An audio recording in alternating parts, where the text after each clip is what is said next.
think we should be good now. I think this is live, but I'm also not seeing it on the YouTube side. So it says that we're streaming. I don't see it streaming. So I'm a little weirded out by that. I guess I'll say, first of all, to the people who are potentially in the chat, hello. Are we live? Can you see us or not? Because I need to see some kind of confirmation before I bring Dr. Large on. From my side, I'm not getting that. Okay, there we go. Now we're good. Now we got it. All right, everybody. Well, welcome to Theory Underground. I'm your host, David McKerracher, and today's a very special day. It is the birthday of Emmanuel Levinas. And so I will be joined today by two of the, I would say, scholars who engage with Levinas' work, who I respect the most, or who I have learned a lot from. And really, what I hope to do with today's broadcast is to introduce everybody to the work of Emmanuel Levinas.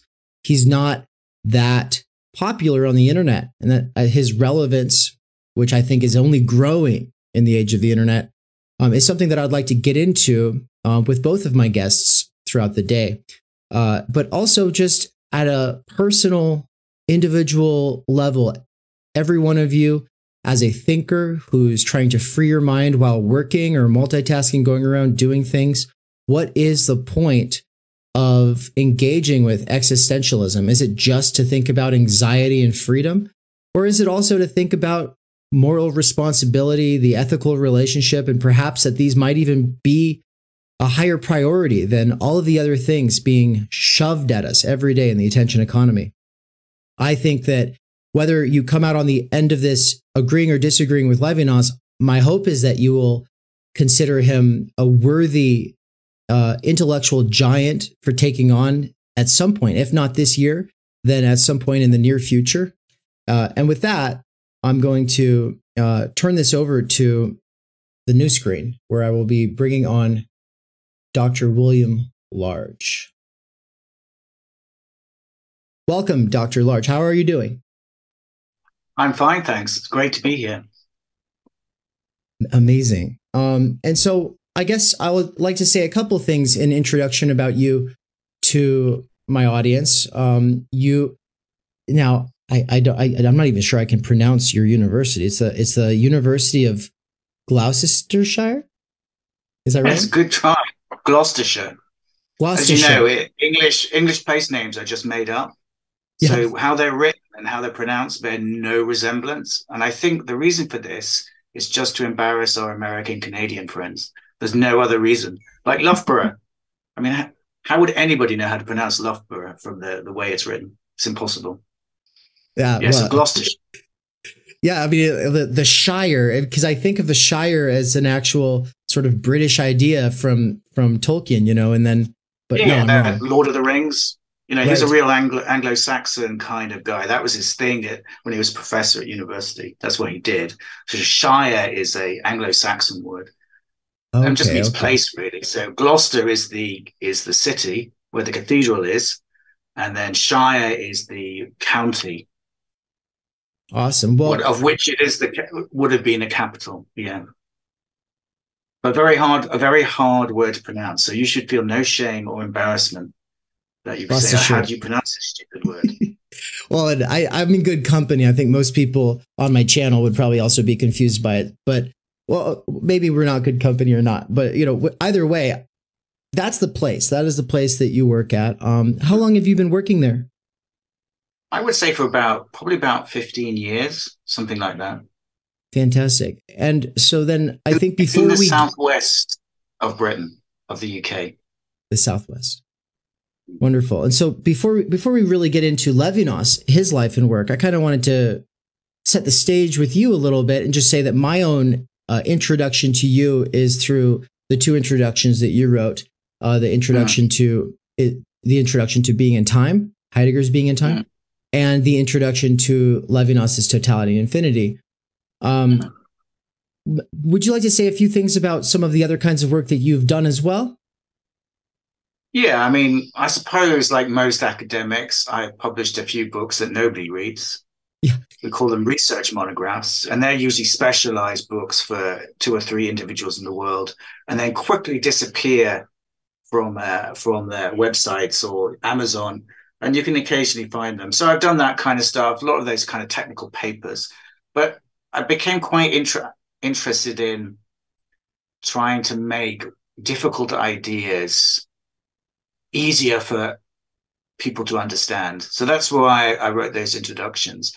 Also, for the Heidegger one, most of the introductions are very dominated by the kind of analytic continental distinction. You probably know about that. Right. So most of the introductions to Heidegger are from a very analytic perspective. I thought it would be interesting to write a different introduction from a more continental perspective. And of course, for the Levinas, it's just I kind of got a sense, and we were talking about this before we went live, that Levinas is being used in a lot of courses in universities, but there aren't any very good introductions to Levinas, in my personal opinion. And there's certainly not any introductions to one of his important works, which is in Totality and Infinity. So I thought it would be useful for people to have an introduction to that work to help them to understand Levinas, which I think he's a very difficult thinker, not just because of what he has to say, but what he has to say is very weird, especially if you've come through the traditional way which ethics is taught. And also, he's not very helpful. I mean, if you ever open in Totality Infinity, the first thing that you'll notice is there are no footnotes. It's like it's just landed from the heavens like a comet. So you're not told about any background or where is this coming from. So I think with Levinas, and it's probably true of most philosophical works, an introduction is a very useful tool to have. And I think you've done us an invaluable service. My fellow traveler, Michael Downs of the blog The Dangerous Maybe, has drawn heavily from your work and is actually, I think as we speak, posted up at a coffee shop with your work on Heidegger's Being in Time, going over his notes on it and kind of running against your introduction in preparation for his guest lecture he'll be giving tomorrow at the Being in Time course. And so, I mean, really having you here is amazing. Like, I wish I could still have a conversation with Hubert Dreyfus. You know what I mean? Like, because I feel a debt to Dreyfus as well, you know? And so, we have tremendous appreciation for people who write these kinds of, companion texts or who care about making this kind of stuff a little more penetrable. Right. And so I guess let's just, from there though, turn to Levinas then. So he's the birthday boy. What is he all about? What do you tell a first year student or somebody who's new to philosophy? How do you even situate him? Right? He's so niche. He's nested within so many other already marginalized or niche thinkers. Yeah, I mean, that's a very good question. The way I do it is I make a distinction between ethics on the one hand and morality on the other. Now, it's important to make that Levinas doesn't make that distinction, so I'm not borrowing that from him. As he said, he just kind of just talks about ethics, but doesn't really explain it. He does in interviews. What I mean by morality is what most people who would go to college or university would learn traditionally about morals and ethics. So that is, I mean, there's kind of the way it's taught, I suppose, is there's a kind of threefold distinction between meta-ethics, which is, does something like ethics exist? And then theories about ethics, like Kant, utilitarianism, all the traditional theories you get in Western philosophy. And then there's applied ethics, where you ask questions about abortion, euthanasia, and all those kind of things. Now, I think why many people find Levinas difficult is he's not talking about any of that. So traditionally, what people understand by ethics is not what Levinas talks about at all. So the way what I want to say in some sense, what Levinas means by ethics is closer to what you were talking about when you introduced our talk today, evening for me, which is existentialism, which is questions about meaning and value of life. So how do I make sense of my existence? So it's closer to that than it is to what we traditionally talk about when we talk about ethics at college and university. So in some sense, it's going back to a much older meaning of ethics, which would be like ethos, which is about conduct, behavior, meaning of life. How do I relate to myself, and how do I relate to others? Prior to any question about judgment, making moral judgments, that, if you're going to use a Levinasian phrase, he would call that what we traditionally call morality. He would call that politics. So when we're talking about distribution of resources and all those kind of stuff, Levinas would call that politics. Sometimes he would say it's a question of justice. But ethics is something much more different than that. And it is, I would say, closer to how you might think about existentialism, maybe even though there's good reasons, and we might want to talk about this later, closer to what we mean by ontology. That is, how do I make sense of my existence? And the particular argument that Levinas wants to say is that thinking about your existence, thinking about the meaning that you give to your life, he wants to talk about that in relation to the other. So we're probably going to be talking about that at some point, if not in a moment. So it's kind of saying, if you think about existentialism, like in terms of Camus or Sartre or Simone de Beauvoir, Levinas would say they only think about meaning in terms of the self. How do I give meaning to my life? What are my projects? How can I be authentic, etc.? But the relation to the other is something secondary. Or if you like, I only think about my relation to others in terms of my own project, which, if you think about the famous analysis of being with others in Being in Time. So the emphasis that Levinas wants to say is, what would it mean to put the other first in your place? And that's what he means by ethics. Right. And so he was a student of both Husserl and Heidegger, right? And in our preparation for this conversation, you had recommended that I read from this very small text, Ethics and Infinity, which I have all these markings from the last time I read it, but rereading it, I was like, I don't remember that he said that. There's so many things that were jumping out at me. I was like, oh my God. So why did you have me start with, or kind of prepare for this conversation here? What is it? What is it about this text in particular that is a good starting point? I think because the mistake, if I might use that word, that a lot of people make is they jump into totality and infinity. And I feel if you jump into a totality infinity without any background, I just think it must be completely meaningless. I mean, it just throws you into the middle of it without any explanation, without any statement about where Levinas is coming from.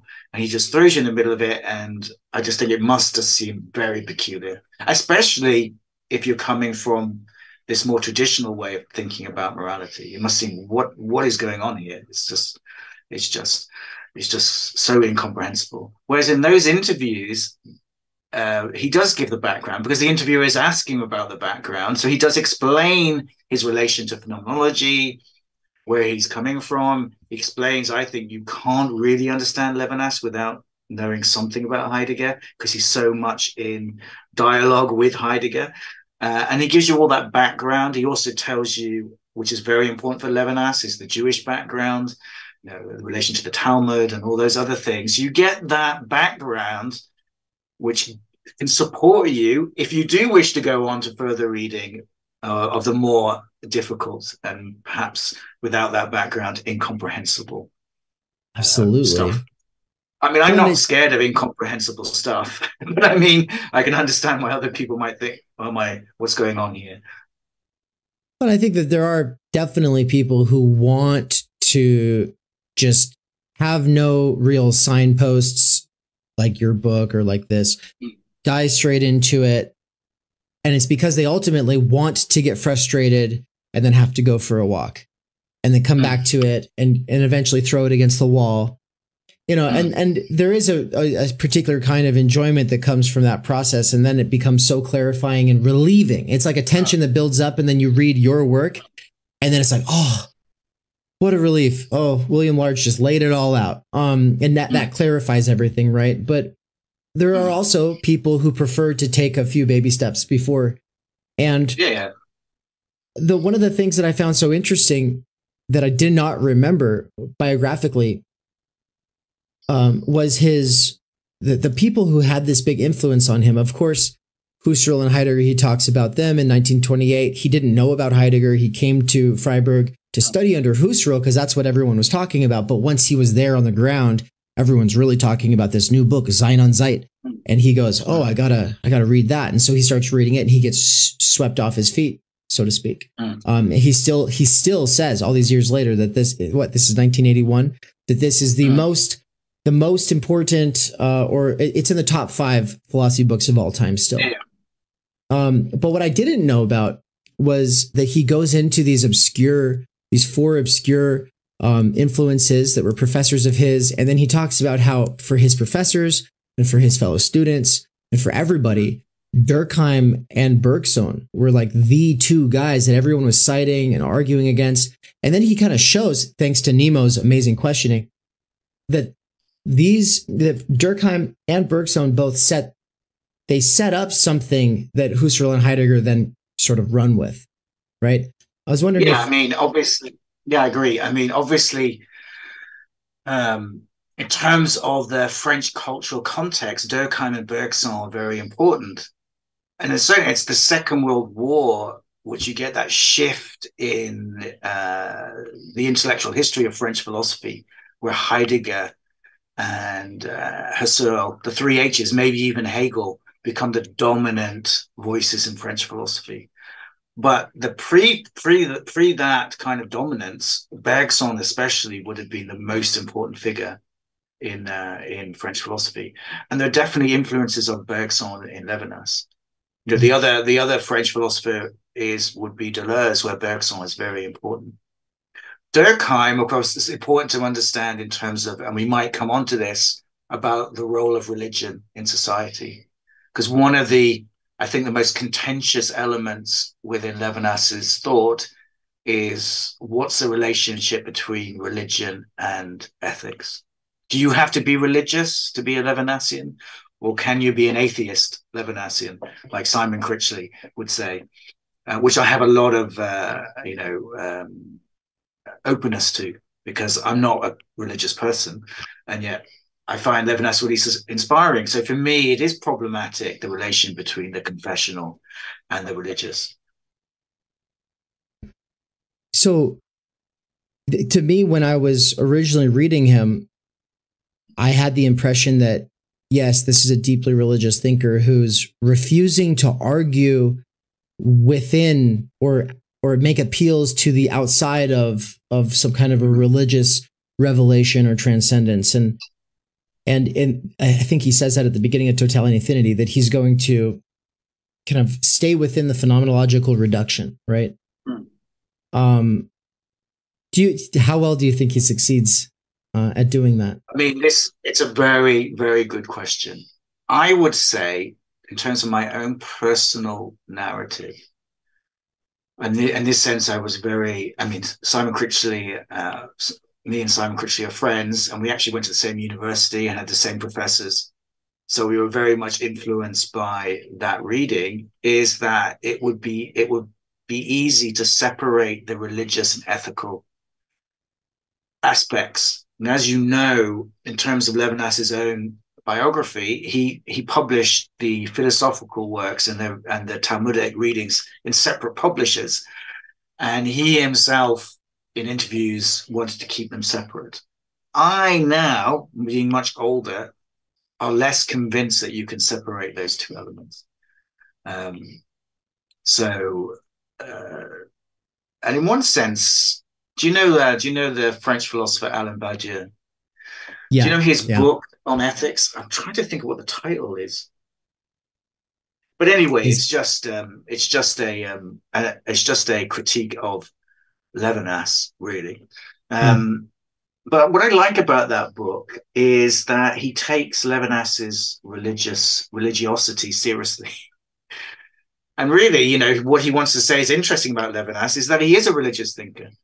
You know, and these Levinasians who think that they can do phenomenology without religion, in terms of like Levinas, are just wrong. And I kind of want to agree with Badiou on that point. Of course, Badiou is atheist. He wants to, you can't do philosophy. Atheism is philosophy. You know, you Hmm. can't be. But you know, so in that aspect, I'm now more on his side than I was on the other. So I think it's more complicated than that. Obviously, Okay. what Levinas means by God and religion is something very obscure. So it's not like, oh, you know, it is anything to say, oh yeah, Levinas is a religious. It's not an easy thing. It's not saying, oh well, that's a simple thing to say, because then to think about what he means by God or what he means by Judaism is not something that is simple. So so I don't think personally you can separate the ethical from the religious, but I can understand. I'm pretty sure you're right to say that in Totality Infinity, Levinas's intention was to separate them. Right. Right. Well, and he wants to be taken seriously in that world, not just Mm. by people who share his commitments. But then, Mm. even saying that, you already alluded to this. What we mean by religion is very different, it seems, from what he means by it.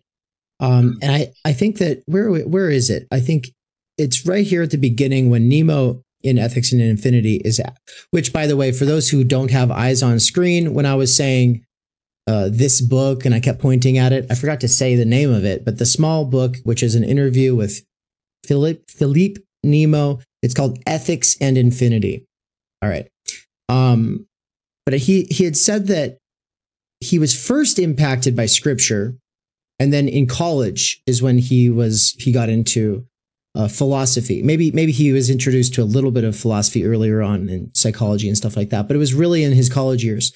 But his big one of the things that I took to be very interesting was that he basically said that what's transcendent about the Bible is he talks about its religious depth, but then when he's talking about that, he's talking about its the fact that it's so open to interpretation is part of what he means. So Mm. it's interesting because in the American context, I don't know about where you're at in Britain, but like in this context I've grown up in, religion is not in any way a matter of interpretation. It is, we have the truth, we've figured it out, here it is, black and white, it's very clear. And that's obviously a very normal thing in the United States. How about there? Yeah, I mean, if you were to thinking about religion, there is probably separate elements with it. There's obviously scriptures, there's obviously rituals of some kind, yeah, and then there's dogma. And if you're going to a Durkheimian functionalist concept, you know, you think, oh, right, there's usually some sacred text, there's usually some rituals, you know, you have to perform, and then there's dogma, things you have to believe. But there's a fourth aspect of religion, which is, I would call, I don't know, practice of some kind, which is about the, you know, behavior and conduct, which would probably turn religion to more to this ethical dimension. The other thing I want to say about, so religion as a meaning, a religion as a way is gives meaning to your life. That goes beyond dogma, it goes beyond scripture, and it goes beyond rituals. There's something much wider and broader, you know. And I say practice because I can't think of a better word to describe it. But so I think that's closer to what Levinas means by religion. So he Right. always talks about religion in terms of something that's lived, not, something. So the way we might think about religion as an anthropologist, you could talk about any one of those things, scriptures, dogma, and rituals, but from a third person perspective. You don't have to believe in any of it. I could be studying the religious practices of, I don't know, an Amazonian tribe. I don't have to believe that. But that's not how the person lives their religion, is it? That doesn't make any sense, because they live it from a first person perspective. That's something that gives meaning to their life. Now, Levinas would probably say, but surely an atheist has to live their atheism like that. And in that sense, wouldn't atheism be religious? In that fourth sense. Right. How do I make sense of my life as an atheist? I mean, what sense does it give meaning to my life? So that's the kind of religious dimension that Levinas is interested in. Now, I think that what he wants to say is that Judaism has a universal meaning. That is, he's not talking about Judaism for Jewish people who might do all the other three things I've talked about to varying degrees. But Judaism has a universal meaning to everyone, including atheists, because of this emphasis that Levinas wants to say it puts towards ethics. But it's peculiar meaning of ethics that is different to the philosophical canon. Well, that goes with... Yes, when I say that Levinas is religious, obviously I don't mean, what he wants you to convert to Judaism, because that would be absurd. Obviously, he doesn't mean that. Or you can only be ethical if you're Jewish or religious in that sense. Yeah. But I mean that he wants to say, well, there's a tradition here, which he sometimes calls the Bible, which has a meaning that is significant, has a universal significance to everyone, whether they are Jewish or not. Whether they do the other three things I talked about. Is that ethics in this unique sense that he's using it necessarily or like strictly related to what he's talking about when he says that, I'm just going to read the quote off of page 23. It's right in the middle. He says, it is that extraordinary presence of its characters. He's talking about scripture. The extraordinary presence of its characters, that ethical plenitude and its mysterious possibilities of exegesis, which originally signified transcendence for me. He says, and no less, hermeneutic glimpsing and feeling with all their audacity as religious life and liturgy are of no little importance. And then he starts talking. So he's talking about like there's this, thousands of years of secondary texts of these interpretations on this. And that kind of opens up the irreducible kind of fact that you'll never get to the bottom of meaning, right? Is that what he means by ethics? And is that actually a specifically Judeo thing, or is that a specifically Levinasian thing? That's a very, very interesting question. To answer it, I'm going to do a slight detour. And if I don't get back to answering your question, you'll have make sure that you remind me to say, you didn't answer the question, Will. Okay. There's a famous series of lectures that Foucault gave in America in English. Can you believe it? Because he could speak English, which is frightening. There's a recording of it somewhere, so you can actually hear him speak English. And it's called the Dartmouth Lectures. And as you know, in the second part of Foucault's intellectual life, he changed his work. So there's a first Foucault, which is about discipline and punish, probably the Foucault that everybody knows about. And then there's a second Foucault, which is all about care of the self, which he calls, going back to our start of this conversation, ethics. Not morality. Morality's got to do with discipline and punish. Sit down, shut up. That's morality. Whereas ethics has to do with care of the self, which is about the relation of the self to itself. Now, in those lectures, there's a kind of a programmatic description of Foucault's later work. What he tells the American graduate students, he says, is there are two sources of the self. in Western society. That is Greek and Christian. So what he's interested is in a kind of history of the self. And what he's talking about there is the relation of the self to itself.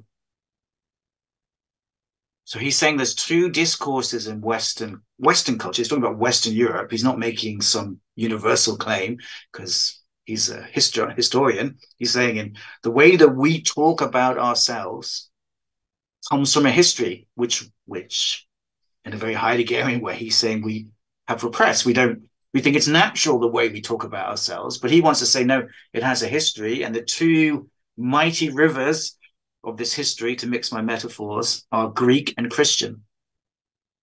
You could kind of say, so Foucault is a bit shy to say this because he doesn't like being normative, that Foucault is trying to return back to a more Greek sense of the self. Now, why this is interesting is because what would Levinas say to Foucault? What Levinas would say to Foucault is you can't think of Judaism in the history you've just given. You've gone Greek and Christian. Levinas would say the interesting thing about Judaism, and what he means by Judaism is Torah and the Talmud, that this long tradition, you're talking about thousands of years, he would say is that the ethics of the Torah and the Talmud is not an ethics of the self relating to itself, what we might call authentic, how can I be an authentic self? It's a relation of the self to the other. So Levinas might say to Foucault is, you first of all think about subjectivity as a self-relation. How does the self relate to itself? And then from that self-relation, you go out to the other. Whereas he wants to say this other way, this other tradition, doesn't think of ethics first of all as a relation, a self-relation, but thinks of it first of all as a relation of the self to the other. So that self-other relation doesn't come after the self-self relation, but comes first. And that he calls ethics. So Foucault would fit in maybe. So Foucault is just too much of an. It's the individual starting point that is. Yeah, he's too Greek. He's too Greek. Yeah, so if you look at those books that Foucault published, Care of the Self, the three books, I don't remember all the titles, but they're all about analyzing how in Western philosophy, and he's very influenced by Pierre Hadot, who's a friend of his, about how Western philosophy we tend to think about it as a body of knowledge. So you go to university, you learn about Plato, etc. But as Hadot said, that's not how the Greeks understood philosophy. They didn't understand it as a degree you took and then you went to do an exam and became a specialist. They saw it as a form of what we would call spirituality, which is how can I have better control over my emotions? How do I find meaning to my life? So they saw it as a practice, a spiritual practice. So Foucault analyzed that in terms of what he calls care of the self. How could I govern others if I can't govern myself? Right. So, you have the Plato Symposium, you have Socrates and Alcibiades. Why was Alcibiades so bad at being a philosopher? Is he couldn't control himself. And then you have Socrates, of course, is the opposite of that. Socrates famously in control of his emotions and his passions, etc., etc. So philosophy is first of all seen as mastery of the self. And only when I have mastered myself should I be permitted to govern others. Right. Which, of course, Alcibiades lacked. This is why. So, does Foucault use that example? Is that the Alcibiades example? He talks about in his lectures. He talks about these examples, these famous examples. Yeah. He uses. I think he actually even uses the dialogue Alcibiades to talk about care of the self. But what he's interested in, of course, is he's not being normative. He's just being descriptive. He's just saying this way of talking about yourself is part of the history of the self, right? What he calls technologies of the self in Western culture. That this is part of those two sources. One is Christian and the other is, and what he wants to do, of course, is by analyzing the Greek conception of self, contrast it to the Christian. The Christian conception of the self is more about asceticism. That is, it's about self-renunciation. Right. And this is where he brings in Augustine, if I remember right. Exactly. Yeah. Yeah. Well, and so Levinas's big problem with this approach is that is it also too Cartesian? It's really taking the first person cogito, as like the one thing that you can be most sure of. What's important is me. Yeah. I said the famous, he quotes Pascal, doesn't he, at the opening of Otherwise Than Being. This is my place under the sun. Let's start here with me. So the whole language of authenticity in Western culture is all about me. How can I be authentic? Others then come as a kind of secondary concern. It's all about, first of all, is my projects, my sense of self, my authenticity. And if you look at all the self-help books you find in airports and places like that, they're obsessed, aren't they, about being yourself, being your true self, etc., etc. I mean, you might say, oh, this is becoming down a watered down, horrible version of it, but it has that origin in this history. It does. And so his alternative then is responsibility to the other being the first thing. Yeah, it's imagining that coming first before I have even constituted myself as a subject. There is already a demand by the other to me. And in fact, in Levinas's second major work after Totality Infinity, which by the way is even more impossible than Totality Infinity. And nobody's written nobody's written a companion to that. No, you could do it. That could be your masterwork. Otherwise Than Being, here I come. Yeah, Levinas says there is no me before the demand of the other. It's the other. Well, obviously, you can see that in the grammar because it's accusative, and English gives you that accusative. Me is not I. Me, only arrives through the call of the other, which says to me, which makes a demand on me, and I go, yes, me. So he's saying, what would it mean to think of the subject, first of all, in the accusative rather than in the nominative? Because the subject that Foucault's talking about, these two great traditions of Western subjectivity, Greek and Christian, think of the subject, first of all, as the nominative, what you're talking there, the Cartesian subject. Whereas Levinas is saying the ethical subject would first of all be in the accusative because it's being accused. Nominative versus accusative, and accusative is the me versus nominative would be the I. Yeah, because in English we say nominative is I, and accusative is me. And it's one of those only few grammatical signals we still have in English. We're a sloppy language. We don't bother with cases and all that kind of stuff. But of course, I, me is accusative. That's awesome. And so that this is a distinction that he really starts to hone in on only in Otherwise Than Being? It's already there in Totality Infinity, because of course Totality Infinity is more phenomenological. So it's grounded in the more analysis of the everyday.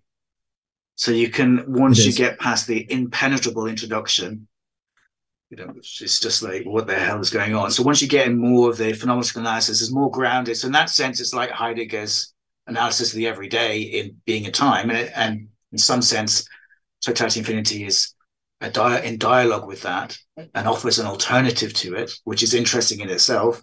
But also, Totality Infinity is a bit like Hegel's Phenomenology of Spirit, because in Hegel's Phenomenology of Spirit, you're going on a journey.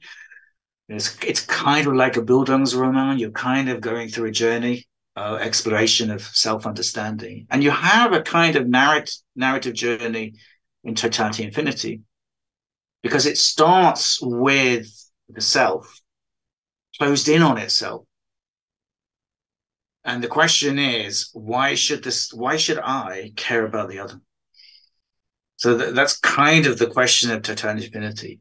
Mm-hmm. And the thing is for Levinas is that the world as such only arrives through the other making a demand on the self. So the world of representation, of thought, for Levinas, only comes into existence because the selfishness, you might call it that, of the self is called into question by the other. Right. And that therefore rationality and the history of philosophy have been predicated by this irreducible responsibility that is called into existence by that need to make a justification for oneself.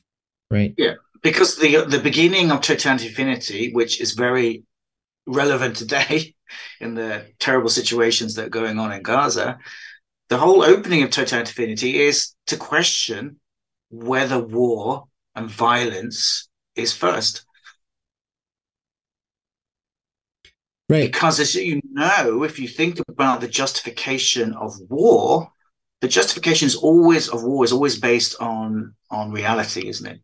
Oh, war is terrible, but we have to do it because of whatever reality demands it. It's always a realism of war, isn't it? That the war is just an inevitable part of human history, or we have to fight these wars because of whatever reason we might give.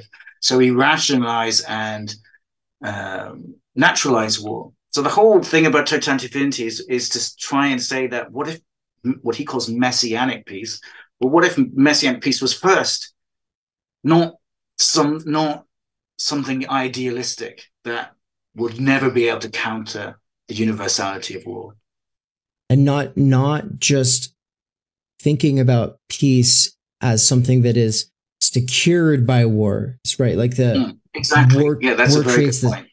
Right, that's to me like that first page is it really sets the tone for the whole book. And so I missed it the first time I read Totality Infinity, but it was the second time where it really struck me. It's like, no, he's critiquing the politics as prior to ethics, because politics is the thing that secures peace, right? That whole idea is one of our doxa he's calling into question. And then the next one is the priority of history. So really it's the two things that people in the world of theory take the most seriously, politics and history, are the two things that he's saying, what if there's a whole other thing prior to that? And you guys are actually getting it the whole order wrong. Yeah, absolutely. And to say that these I mean, obviously Levinas is not dismissing politics and history, because that would be just silly. But what he is saying is, what if they were founded rather than founding? Because he's saying that Western philosophy, from Heraclitus onwards, takes politics and history as founding. So it's, if you like, inevitable, and then everything else follows. Whereas what he wants to say, what if they're founded rather than founding?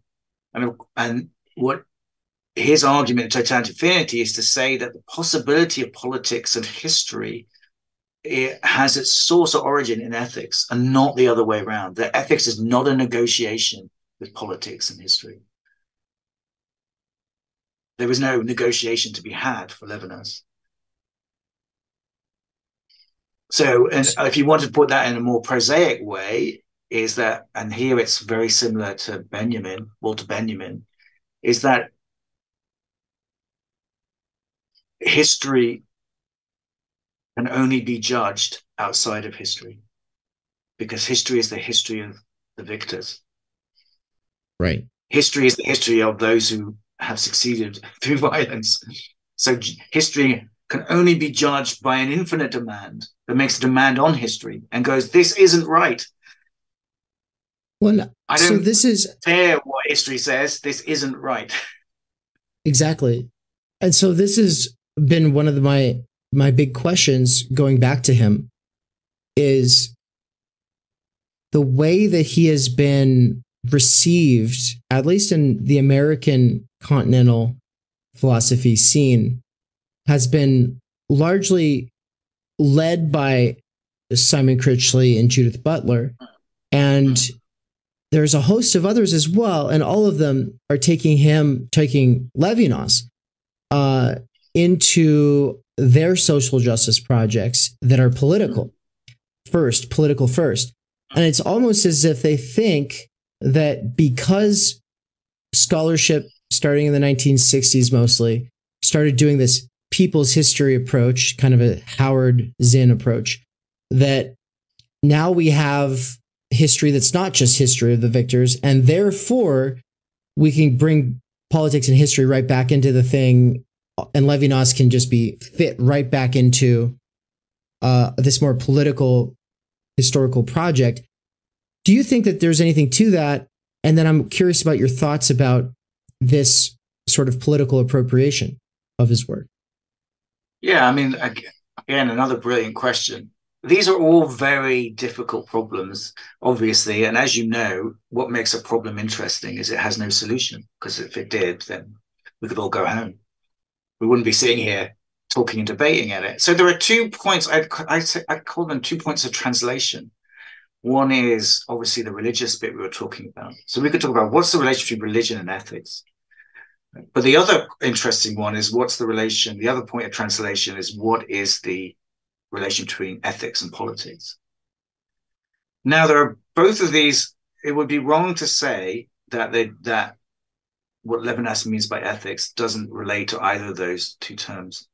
I think the thing that you're maybe putting your finger on, I'd be interested for you to say a little bit more, is translation doesn't mean identity. It doesn't mean they're the same. And I think what worries you is if in this relation, in this interpretive model of interpreting Levinas through politics, especially maybe the politics of identity,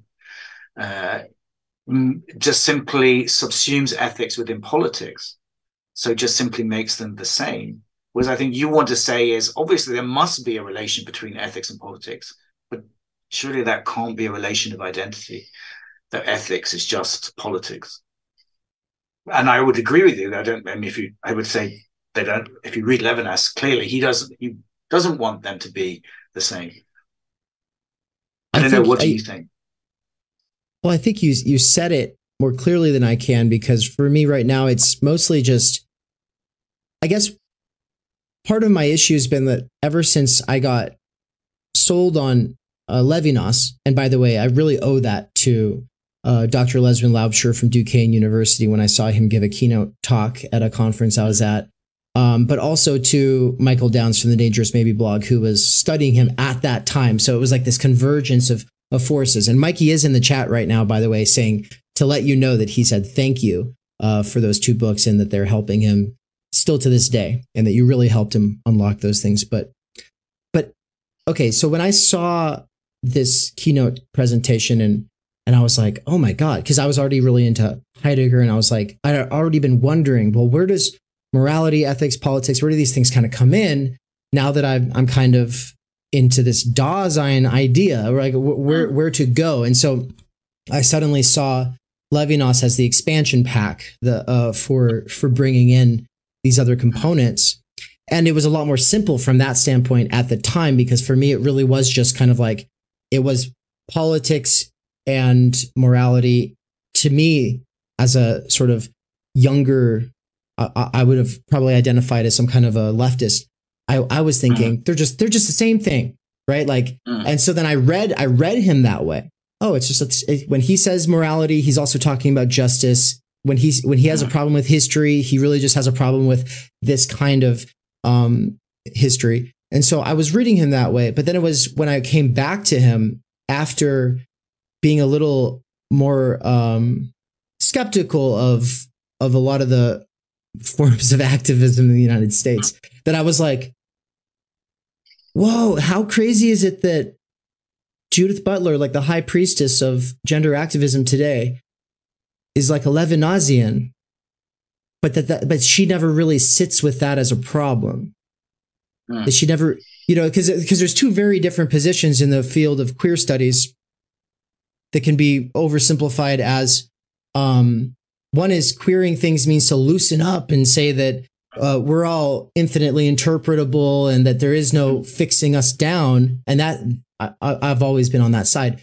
Whereas the other side, and I guess there was a while where I thought I was on both sides, but the other side is like, it is about a rigid identification and sticking down and a sort of a reduction of the other to a category.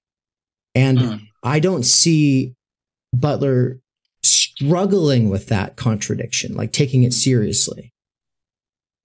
But I've not read everything she's written. I've just read like 3 of her books so far. And this is kind of one of my projects for the year. And so everyone keep that in mind. Don't go running around saying that this is a serious problem with her yet. We don't know for sure. But as far as, is that your impression, or do you, I don't know, how much have you looked into this? Yeah, I mean, it's a good, I mean, I read a lot of Judith Butler when I was younger. I've read some of her more recent work, but I haven't read a lot of it. So like you, I would never claim to speak on her behalf. Right. You know, she can speak on her own behalf. So I'm only talking about my ideas in conversation with her, not I am now going to become the avatar of Judith Butler, because sure, you know. So I think more the best way to put it about whether Judith Butler gets Levinas right or wrong, which I don't really like that way of talking. It's a very academic university professor way of talking, and I find it totally useless. It's to think about the problem itself. And the problem itself is a very interesting one, which is, as you know, in Totality and Infinity, the concept that Levinas uses to talk about the other, this other, not the other that I see as I walk down the road. I catch the train to go to work every morning. I'm surrounded by loads of people. You know, I'm going to be honest with you, I don't care about them. You know, otherwise you're just being sentimental. I mean, they're just things. Sometimes they get in my way and they irritate me. But this other, the one who breaks through that egotism and calls me into question, that other, Levinas, the category Levinas uses is the face. You know, most of the people if I'm going to be honest, talking about phenomenology here, when I'm just walking around the world in my obliviousness, they're faceless. You know, if you ask me, as you know, can you remember any of the faces of the people you walk when you walk to work, to get to the train, to get to? Do you remember? I can't remember their faces. They might as well just be things. Yeah, so they're faceless. And that, in a sense, of course, if you think about it, as Levinas says, that's the condition of violence. Because when he talks about murder in Totality and Infinity, he says you can only murder somebody when you can't see their face. So the question you're really asking, you want to say something? Go first. Oh, just the little historical footnote that apparently in the Nazi POW camp that he was held in, they weren't allowed to look their captors in the face. Yeah, absolutely. Yeah. And if you think about, if you think about modern warfare, that whole push of modern technology is to turn killing into something that's faceless. You know, you think of those poor soldiers who sit in containers with drones killing people. You know, you wouldn't think, that's almost an epitome of what Levinas means by facelessness. Yeah, because you can direct violence towards a human being who has no face. Well, and this is what I was alluding to when I said that I think he's more relevant in the age of the internet than ever. In the age of Facebook, where there's nothing more lacking than the Levinasian face or books, right? Like it's exactly. Yeah, that's the irony. That's beautifully put. Yeah, Facebook is faceless and also bookless. But but the question, to get back to your original question about Judith Butler, is,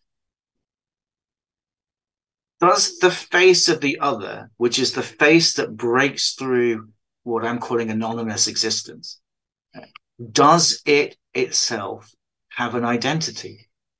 If you want me to put this empirically, does the face of the other, for example, have a color or a shape or a race or a passport identity? Now, I would say it doesn't. it doesn't make to me, it doesn't make any sense to talk about Levinas's face in terms of the politics of race and culture. But of course, the question then becomes a problem is, well, how then doesn't it just become faceless? Why doesn't it, is there another kind of anonymity, which is not the dangerous anonymity of violence? And in one sense, I want to answer that question and say, in one sense, it is anonymous in that sense, but it's a different kind of anonymity. It's not the anonymity of violence. It's the anonymity of ethics. And maybe that's what worries you about your understanding of Judith Butler or the cultural appropriation of Levinas, is that it misses out that dimension, that this notion that the relation to the other, I would say, doesn't, for Levinas, have any identity, any cultural identity. And I think one of the points that really supports what you're saying, I'm saying, is that the color of the eye, the moment you're paying attention to the color of the eye, it's getting in the way of the face. He says that. So if you so I would then go forward and I would say, yeah, the moment you're wondering, well, is the person Israeli or are they Palestinian? Are they old or are they young? Are they gay or are they straight? As soon as you start getting into these things and then thinking that, well, then that should tell me something about them and blah, blah, blah. This is almost like a fleeing from the face of the other, right? Like you're trying to get back inside of your nice, safe, little secure bubble of knowledge through sociological categories. And oh, now you're safe because you're politically on the right side of history, or you're politically a part of whatever parochial group is supposed to be opposed to whatever other, right? All of this other stuff. And that's the friend enemy distinction that Carl Schmitt is arguing for, that I think that Levinas is arguing against throughout his work, right? Like that idea that it really does come down to this hard line, friend versus enemy, us versus them. He's saying, well, outside of those categories, though, there is this, I mean, I would think even in trench warfare, you're running across and you jump into a trench and you're about to kill somebody. And it's just like, oh, that's just a person, just an opponent. And they turn around and there might be that moment of, let's just go our own ways, because that would happen, right? These things would happen. And that's that messianic piece Levinas is thinking of. And it's what's being erased by modern technology, bringing it back around, because I wanted to say this, but I didn't want to interrupt the flow earlier. My client here in Boise that I do yard work for, it's just this gig I've had for like 8 years. Whenever I'm in town, I work for her. And her grandson, when I first started working for her, he was like this little guy. And now he's like, 6'2". He's joining the Air Force. And she said to him, well, aren't you worried about all of the wars going on right now and the fact that we might be entering a bigger war? And he goes, oh, Nanny, like she said this. He said, oh, Nanny, don't worry about that. It's like a video game now. I wouldn't even be there. I don't even have to see. It's just points on a chart, and it's basically like playing my Xbox. I'm just like, well, that's terrifying. Completely. I mean, that is a very good phenomenological example of what Levinas is talking about when he's talking about totality. Now, because he associates, the book Ethic. Sorry, I forgot. Ethics and Totality is totality and infinity. When he's talking about totality, what he's talking about is precisely what you're describing in that everyday phenomenological sense. What he means is, of course, is discourse allows us to deface the other. So we objectify, categorize, and label other human beings so we can deface them. But war is, if you like, the practical outcome of that. Technology drives towards defacing because it makes war easier. I mean, there were some psychological empirical investigations about conscripts in the Second World War. And what they worked out is the vast majority of conscripts never shot anywhere near anybody intentionally. And the only people who were ever any good at shooting and killing people were sociopaths. So the whole aim of military training after that, and you've probably seen those famous films like Platoon and all those films, the whole aim of military training is to dehumanize the person so they can't see the face of the other. Technology just allows you to do that more efficiently. So you could do it with a conscript army. So you wouldn't need them to go through this horrific platoon training where they can no longer see the enemy as human beings and basically turn them into sociopaths, because video games do that anyway. So, you know, it's just like playing a video game. They're not even real people.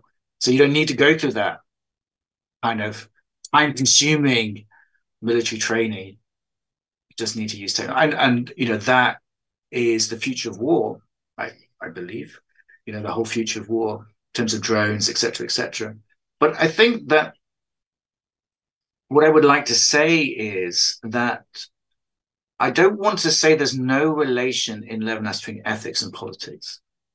I don't think there's a purity of ethics in that. In other words, I could live just in my own little ethical.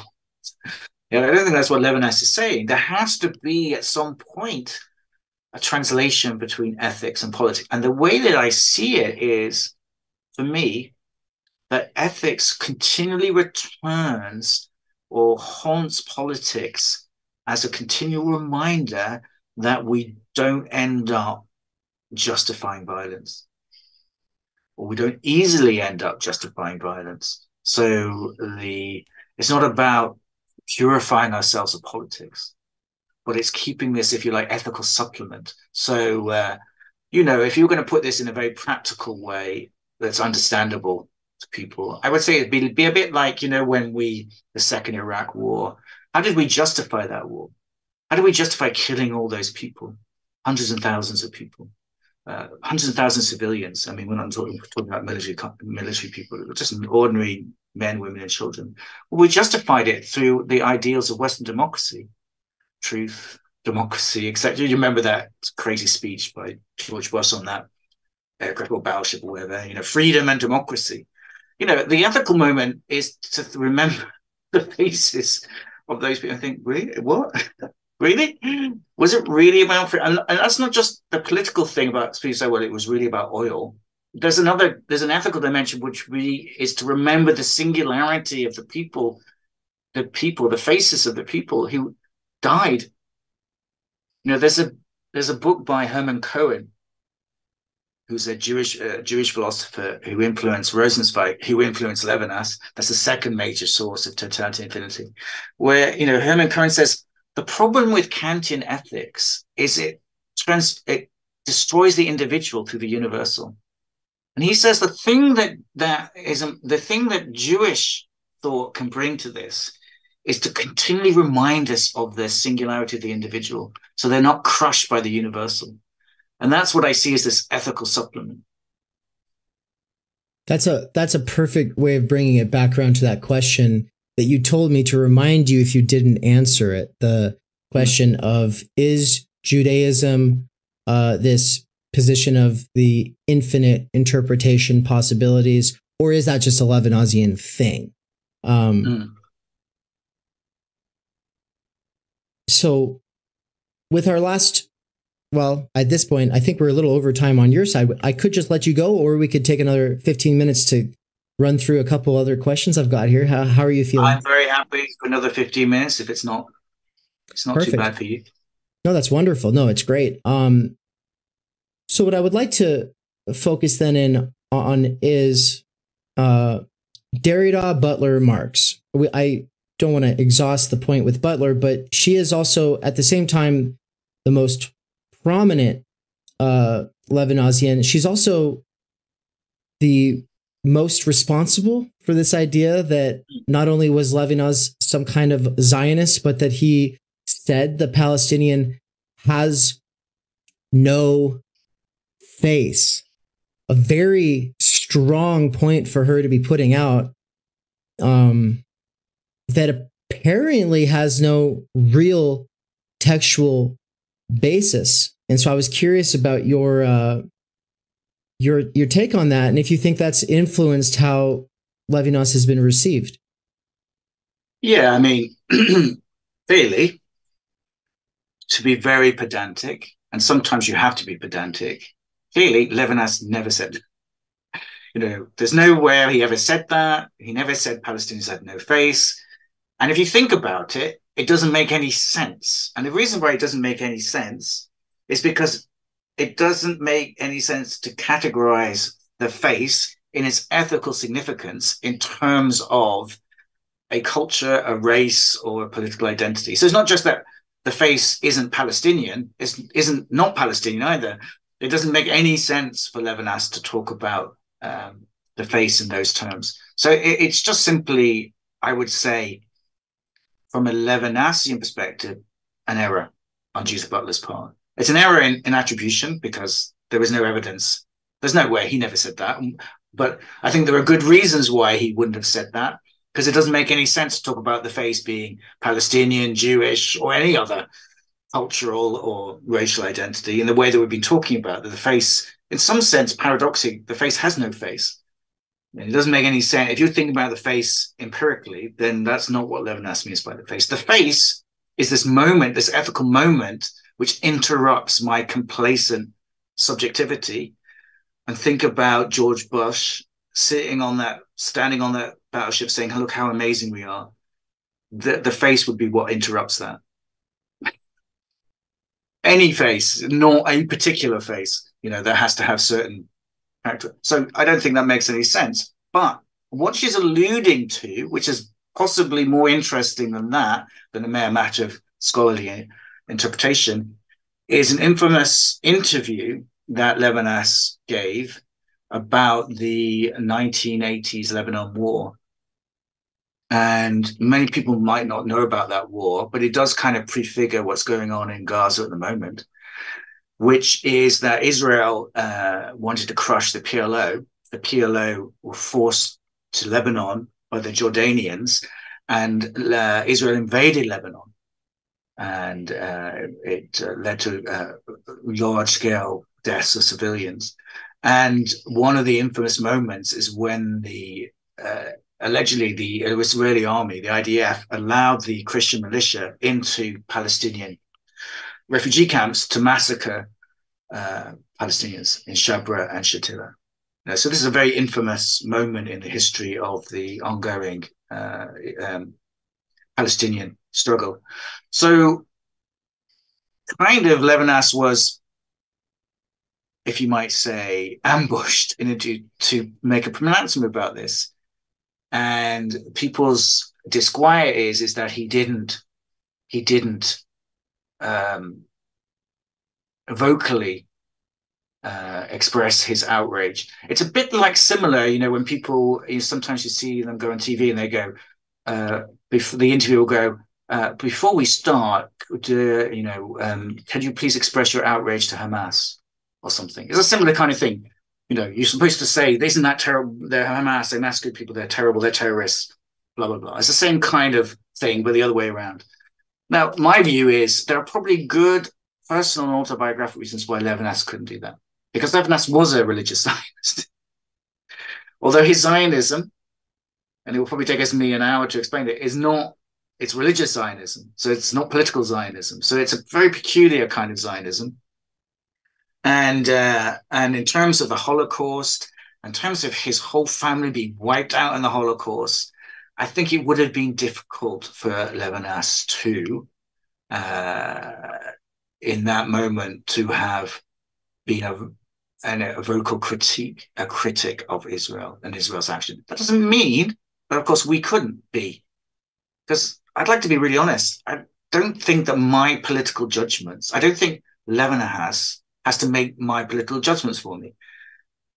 What do I care what Levinas thinks about such matters of politics? It's up to me to make my own political judgments. Otherwise, this is ridiculous. So that, I think, the context is what maybe Judith Butler's pointing out rather than. But in terms of thinking about it in terms of ethics, I think beyond Levinas's own biography, it is perfectly possible to give an ethical critique of the actions of the state of Israel, as it would of any state. Because I would say that what is going on in Gaza at the moment is only made possible through the language of dehumanization, which the whole of Totality Infinity is written to explain that violence and war has its origin in defacing the other. Whether that's the state of Israel doing it or any other political entity. So if you like, I would want to say is that Levinas's work transcends Levinas the individual, whatever his failings might or might not be. Well said. Well said. And then my final question, and that's because we're pushed for time. I have several others I'd love to bring you back on, and maybe we could get into them. But for right now, spent too much time. No. The questions are always like a plan B, and I prefer to see where the conversation will take us. As Levinas says about the scholastic interpreters of Heidegger, they take the vicissitudes of the course for the referent of the thought, right? And yeah, that's nice. Yeah, and I love that quote because it's like, but the vicissitudes of the course are the fun of the, and honestly, like some of the best stuff comes out of it, and so that's what I feel like this is ultimately accomplished. But so for me, I put out a blog post yesterday about today's stream, and I said that for Levinas, he's like my secret third thinker, that my other two have been now for a long time, Heidegger and Marx, and that a lot of what I do comes between, against, and tries to go beyond various aspects of their projects. And one of the things that's so nice about Levinas is that he is, as a critic of totality, applicable to both of these thinkers who are obviously lend themselves to being used for totalitarian ends. And I mean, I think of Stalin's historical and dialectical materialism as one of the best examples of a sort of scientistic, the relativity of New Age meets the scientism of a Richard Dawkins, and tells you all of the answers of history are figured out, right? It's exactly the kind of thing that Levinas is talking about. But then he never really, in Totality and Infinity, goes, I don't think he really is talking with or engaging with Marx or Marxists. He's focused on Heidegger and Husserl and kind of this critique of the history of philosophy.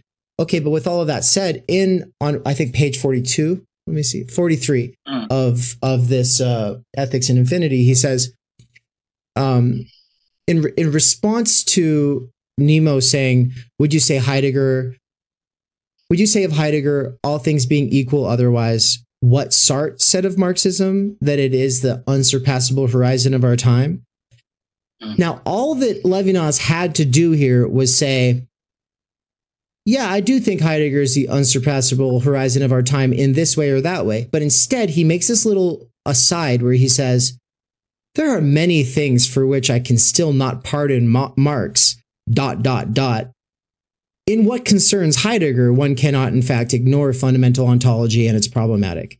And then Nemo goes, nevertheless, there is a Heideggerian scholasticism today. That's where he says, which takes the vicissitudes of the course for the ultimate reference of the thought. I actually got I said it correctly the first time. But no, as far as it's like Nemo doesn't bring it back to Marx, and he just lets that little sentence slide. Of course, me over here, because I'm so interested in both of them, I'm just like, go on. And so I'm curious if you've seen him go on, or if you can infer how he would have gone on in his critique or at least for why he doesn't think he can pardon Marx. Yeah, I mean, I don't know why Levinas can't pardon Marx. I mean, you'd have to ask him, but he's dead. So yeah. I don't know. I mean, Levinas has not directly written on Marx. He has made allusions to Marx, some of them positive, some of them negative, like that one. There might be reasons for that. He might be thinking about Marxism and some of the things you said about Stalin. He might, I don't know, he might be thinking Marx's infamous essay on the Jewish question, which I don't actually think is anti-Semitic, but some people do. I think he's being it's a parody, irony. But in terms of Marx himself, I would say that where the interesting connection would be this, what we're talking about, which is this ethical supplement. Because this ethical supplement is not architectonic. It's not a system. Marx and Heidegger, they have systems of thought. What Levinas is talking about is something in relation to that unbelievably modest. And it's nothing in one sense, but it's really hard to think about this ethical supplement. But I would say, for me, and I see it in something like the Marxism of Walter Benjamin, where I think there is a correlation with Levinas, is the importance to hold on to this. Because in Thesis on History, Benjamin's essay on dialectical materialism, and this might be alluding to what you're saying, he says the problem with dialectical materialism is it believes in progress. And the problem with progress is always built on the suffering of others. You think, for example, let's make it more prosaic. You think about what happened to the indigenous inhabitants of North America through progress, wiping out their culture, wiping everything out. The whole of America is built on this, and it has to repress it, of course. And then you think about built on top of that is slavery, etc. I mean, there's big debates in the UK about slavery, about historians reminding people that probably one of the biggest impetuses towards progress in UK was slavery. It's built on the back of the suffering of others. Is that Benjamin wants to say is that that's what is unforgivable about dialectical materialism, because the individual, the other, disappears. So, that's, as a Marxist like you, I'm very influenced by Marx as well. This is why Levinas is important to me, to continually remind me of that. Because, of course, we can, in the end, through the demand for justice, end up doing very unjustifiable things. Because if I think that I know the truth with a capital T, and you're in the way of the truth, Dave, what would stop me from killing you? There's a higher purpose here. You're just in the way of justice and equality. And what I need to do is get rid of you. So that's, I think, the interesting thing. I don't think, by the way, that is Marx, but it certainly could be said about Marxism. Right. And the positive thing that Levinas says about Marx, that he does think that Marx is in this tradition of ethical Judaism. Although obviously Marx is an atheist, so we're not talking about it in terms of dogma, scripture, and rituals, but in terms of this practice of the self, which is, you could think about Marx as a way of thinking about the self as already substituted by the other.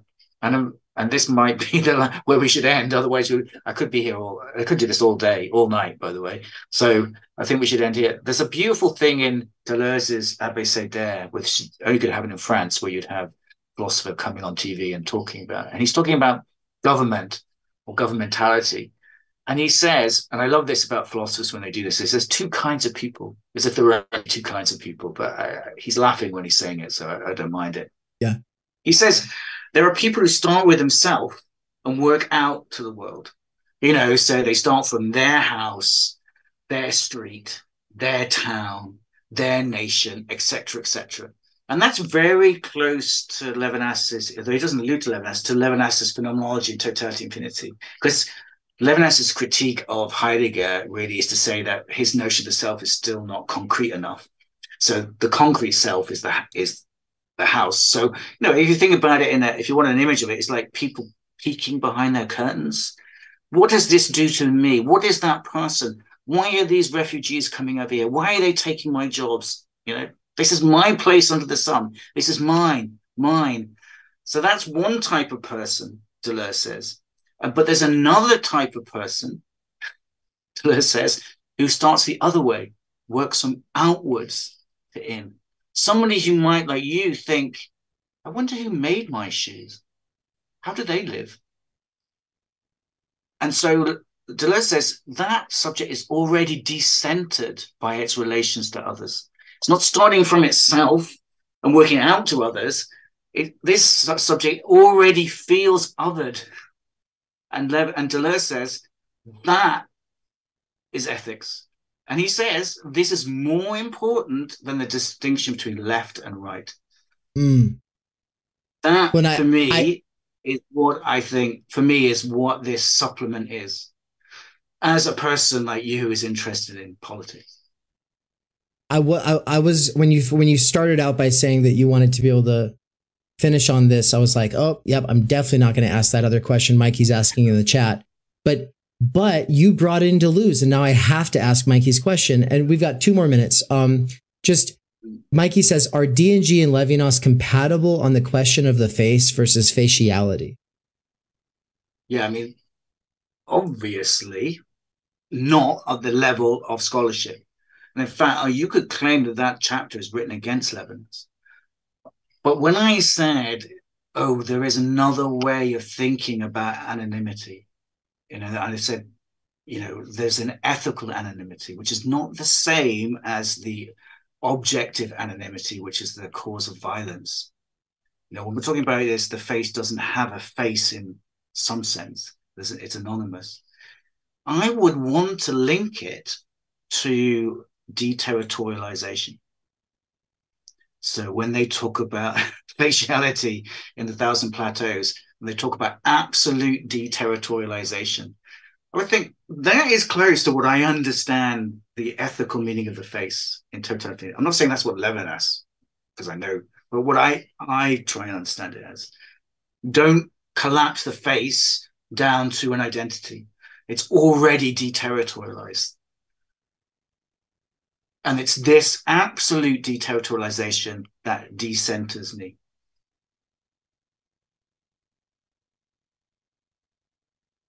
Perfectly said. Thank you so much for joining us today, this evening for you.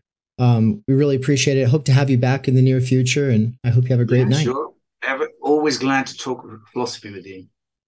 All right. As I said, I could carry on for hours, but there's got to be a point where you stop. Well, I'd like to bring you back for a conversation with me and Mike when maybe sometime. I would love that. If Mike wants to do that, I'd love it. That would be cool. Yeah. All right. All right then. Take care. And have a great time. Whatever. What time is it for you at the moment?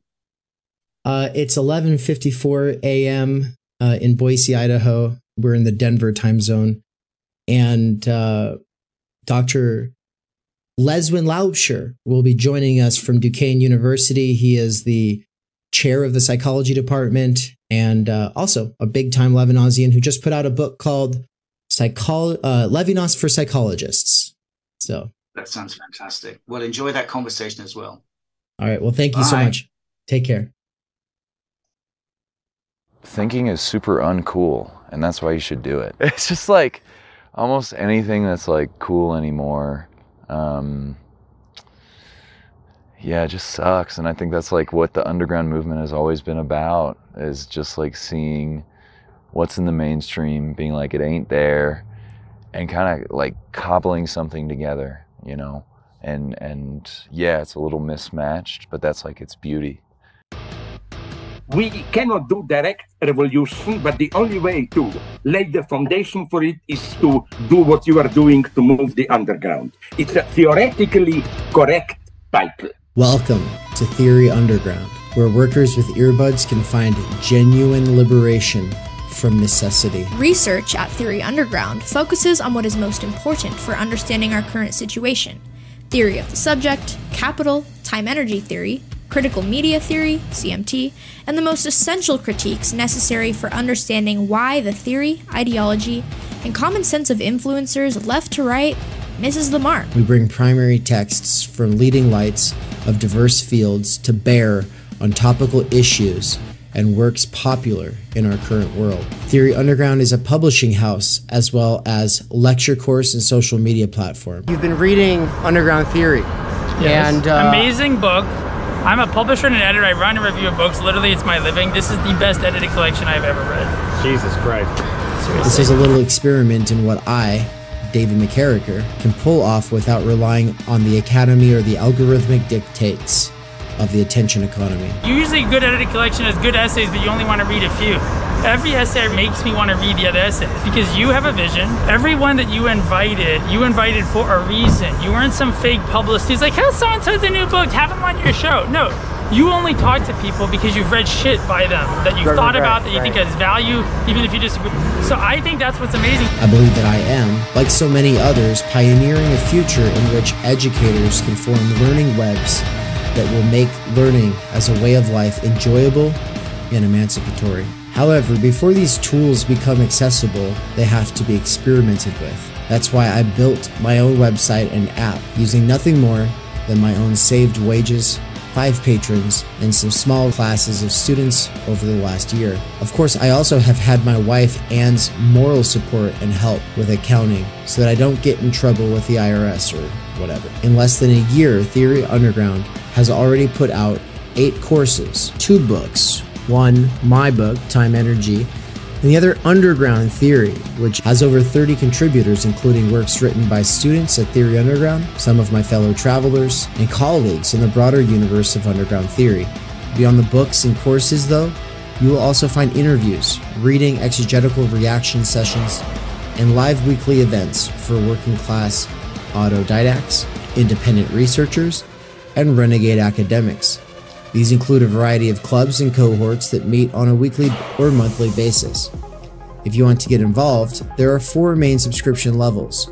Think of it like a gym membership, but for your mind. The point is to make learning, practice, and theoretical comprehension a way of life. Support at this stage of the operation is more crucial than ever because my savings were used up over the last year of getting this established. If I can triple my subscribers in the next 2 months, I can quit my gig at Amazon and focus on this work full time. All I need is a few more people at each of the levels or a couple big time patrons who just want to see it happen. Right now I am doing a patron and site subscriber drive, so excuse the commercial. But if you end up really liking what goes on at this channel, consider signing up soon. If you cannot afford it, but want to get involved with some of the stuff behind the paywall, I have made a financial aid scholarship you can sign up for here in the description. Quick side note, some people ask about the profit motive. At this point, I have not actually made a return on any of my investment in terms of the amount of time energy that I put into things, the amount of savings I've actually put into things, the opportunity cost of the work that I'm doing as opposed to the other kinds of things that I could be doing for money. But more importantly, I don't actually make enough to pay for my cost of living. The goal is to make enough for my cost of living, and then once that is achieved, everything over that amount is going to go towards expanding the operation to the point where I can hire Michael Downs, aka Mikey of The Dangerous Maybe, to be a full-time researcher and part-time teacher at Theory Underground. Alright, so with that aside, I just want to say also, if you are a worker with earbuds, what's up? I see you. I work at Amazon part-time and everything I do is for my past self who used to work there full-time. Most workers with earbuds couldn't care less about theory, but I do believe a working class intellectual revolution could grow out of the underground theory scene. My hope is that what I have built here will contribute to making the scene something more than just a scene, and you into something more than just a scene kid. We're trying to make this into a real intellectual milieu capable of leading a way forward beyond the imminent crises facing humanity. But for that, we need thinking now more than ever. Start thinking. I hope that you either will or have enjoyed the program, and also make sure to like, comment, subscribe, and leave this playing in the background all the time while you're doing other things. Playing long-form Theory Underground content in the background while you do things has, in the near future, been scientifically proven to emancipate minds from the functional illiteracy imposed on workers by the structural stultification of time energy. This is achieved by reterritorializing circumspective concern. Also, to some degree, it is for the algorithm. your membership, but for your mind.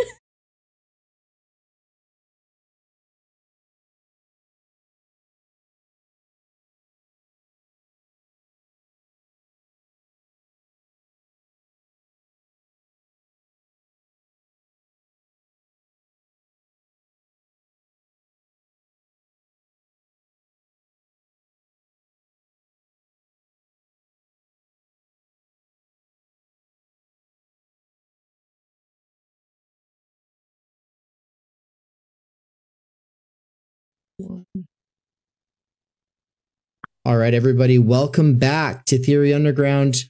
Once again, I'm your host, David McKerracher. We have a very special guest here, and so we're going to get straight to it. So 3, 2, 1. Welcome, Dr. Leswin Laubscher. How are you? I'm very good. Thank you. Thank you. I trust the same is true for you all.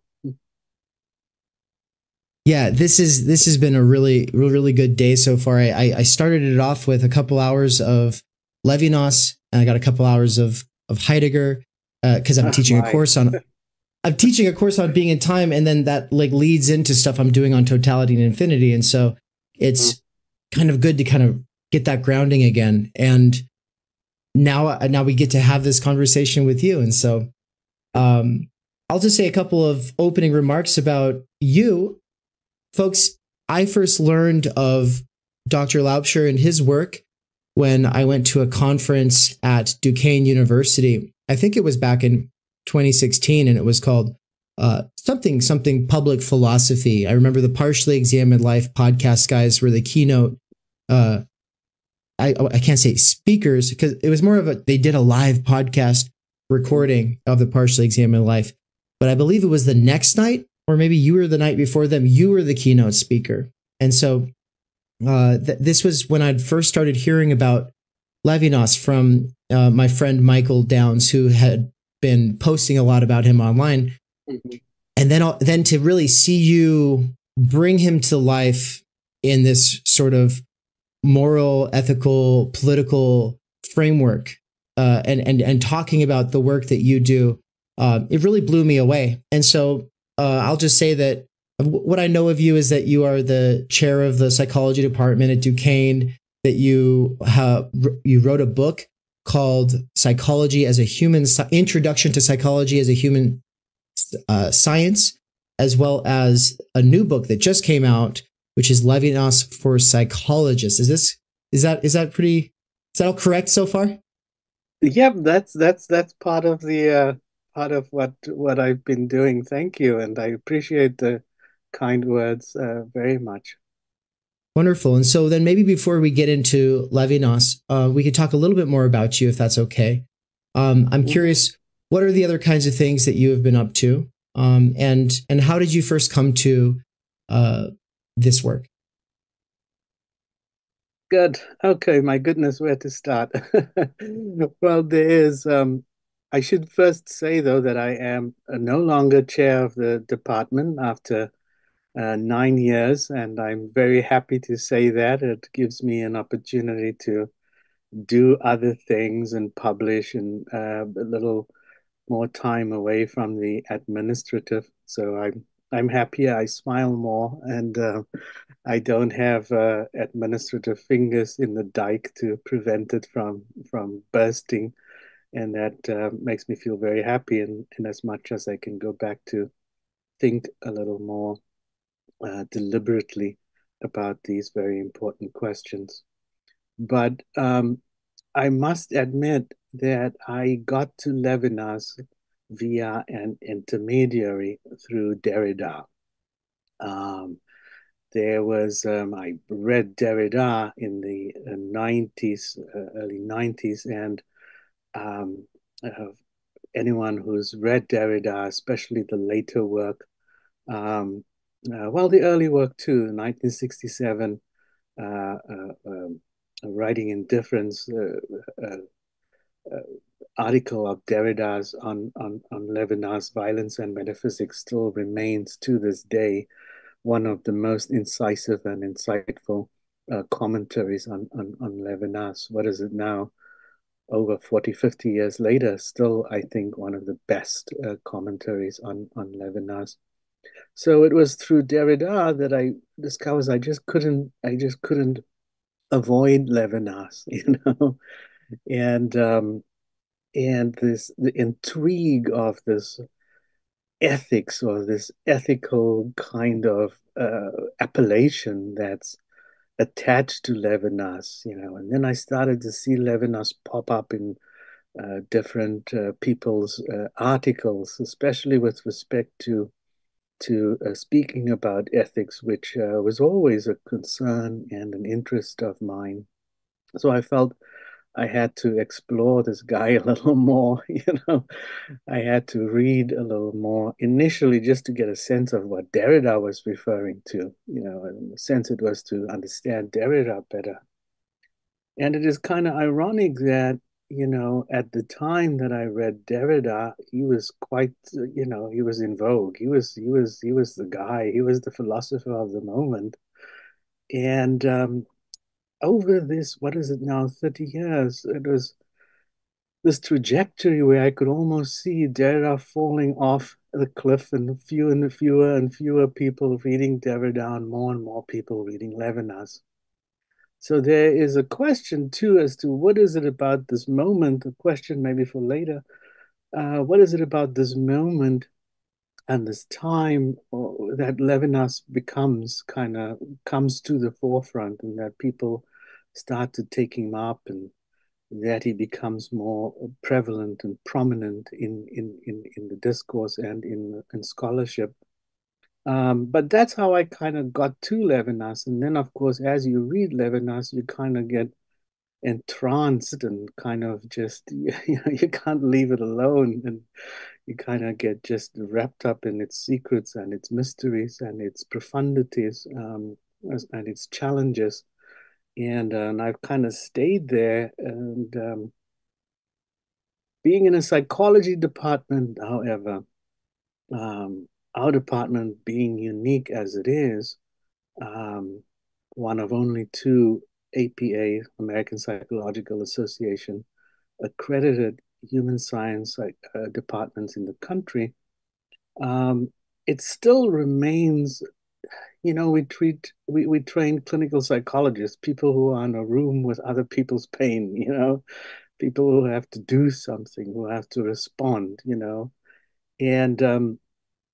And I wanted to kind of, I don't want to say translate, but present some of Levinas's thought. We are not philosophers, you know, well, even as we wrestle with philosophy, but it is always to wrestle with philosophy from our position as psychologists. And so that's how the book came to be, that I kind of wanted to present to psychologists some of the implications and some of the richness of his thought for them to wrestle with, you know, and to think about in terms of issues of subjectivity, responsibility, accountability, you know. And so that's how the book came to be. I should mention that in between, I've also written on Fanon, and there was a book that we did on Fanon and phenomenology. I've also retained contact with South Africa. There's a book on Robert Sobukwe. So, you know, I've kind of had my hands in a few different little publication pies, but I do agree that Levinas and then Fanon are probably in the forefront of my thought and writing at the moment. And then it so happened that after the publication of this Levinas for Psychologists, that I was asked to write a book on Derrida for Psychologists. So that'll be in probably a year and a half to 2 years before that comes out, but that's what I will be turning to next. That's really exciting. Well, so I started off the morning with reading. I admit to skimming because I was doing house chores while listening, you know, so it's kind of reading, but it's really a voice to text or a text to voice software. So it's a robot voice. and it's never a close reading. It's only a skimming. And so, but your piece that you had sent me, called Levinas and the wait, no, sorry, where is the one that you sent me? Where there is a black Levinas and Fanon on ethics, politics, and responsibility. When there is a black Levinas and Fanon on ethics, politics, and responsibility. There we go.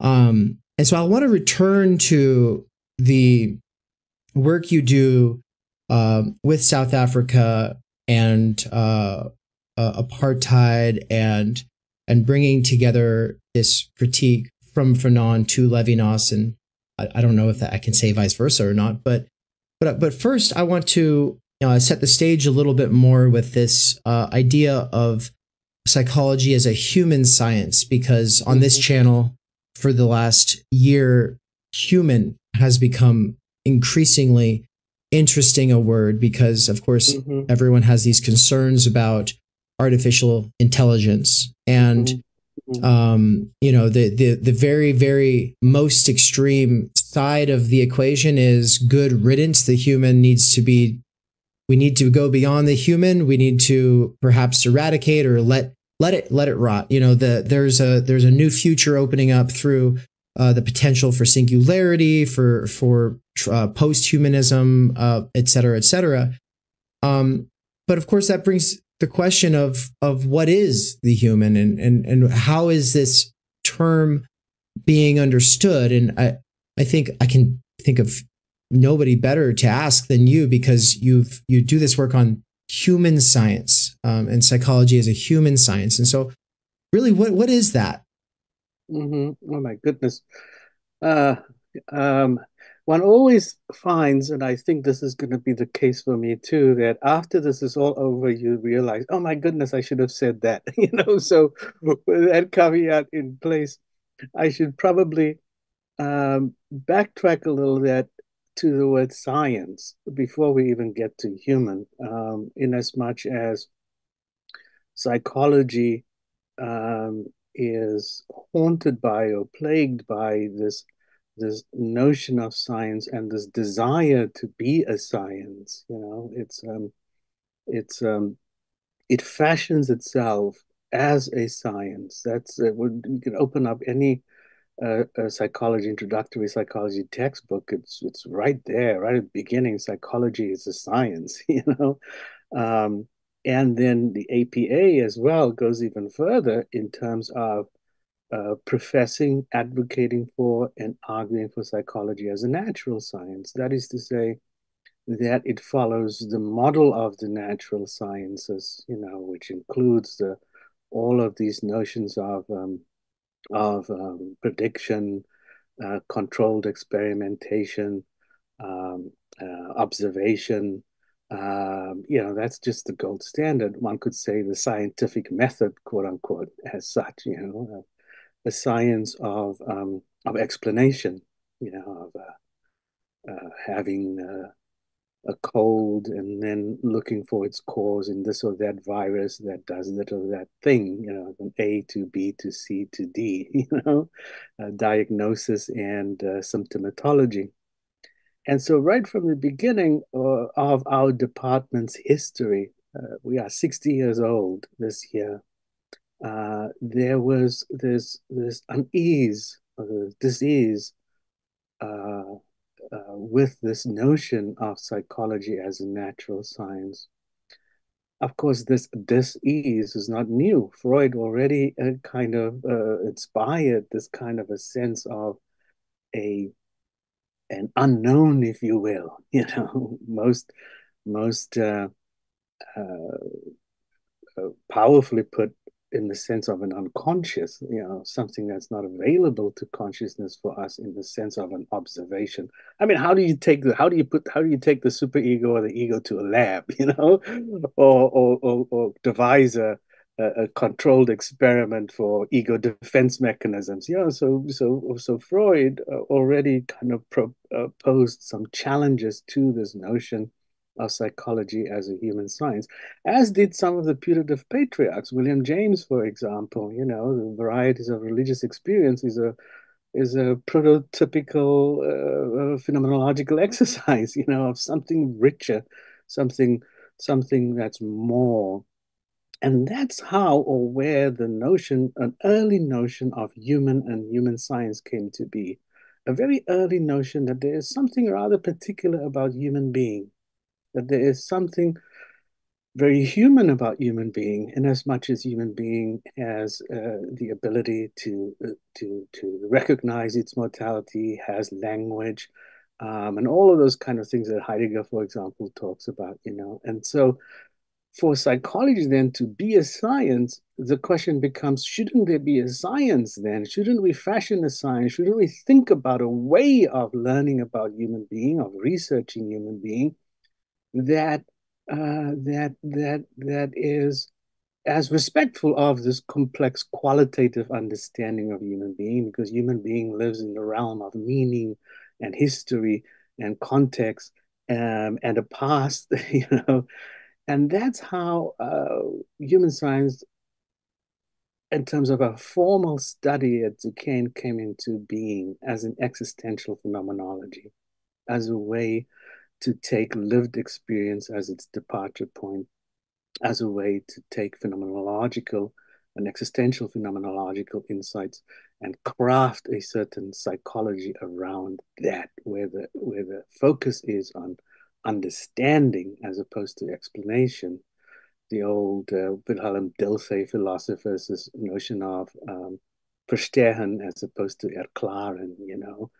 And so you have this very basic split between those two models, you know, a natural scientific model that takes as its departure point the scientific method, you know, the method that works its way up or forgets about the top, and a human science model that asks, first of all, what about the question to be? What is it to be? What is it to be human being? And then works its way down from a metaphysics ontology to epistemology to methodology to the procedural, you know. And that remained then that was the kind of the, shall we say, the break. Now, as you've already intimated, that question of the human, if you will, has since those early days, and especially in this day of AI and the like, been undergone a whole bunch of questions.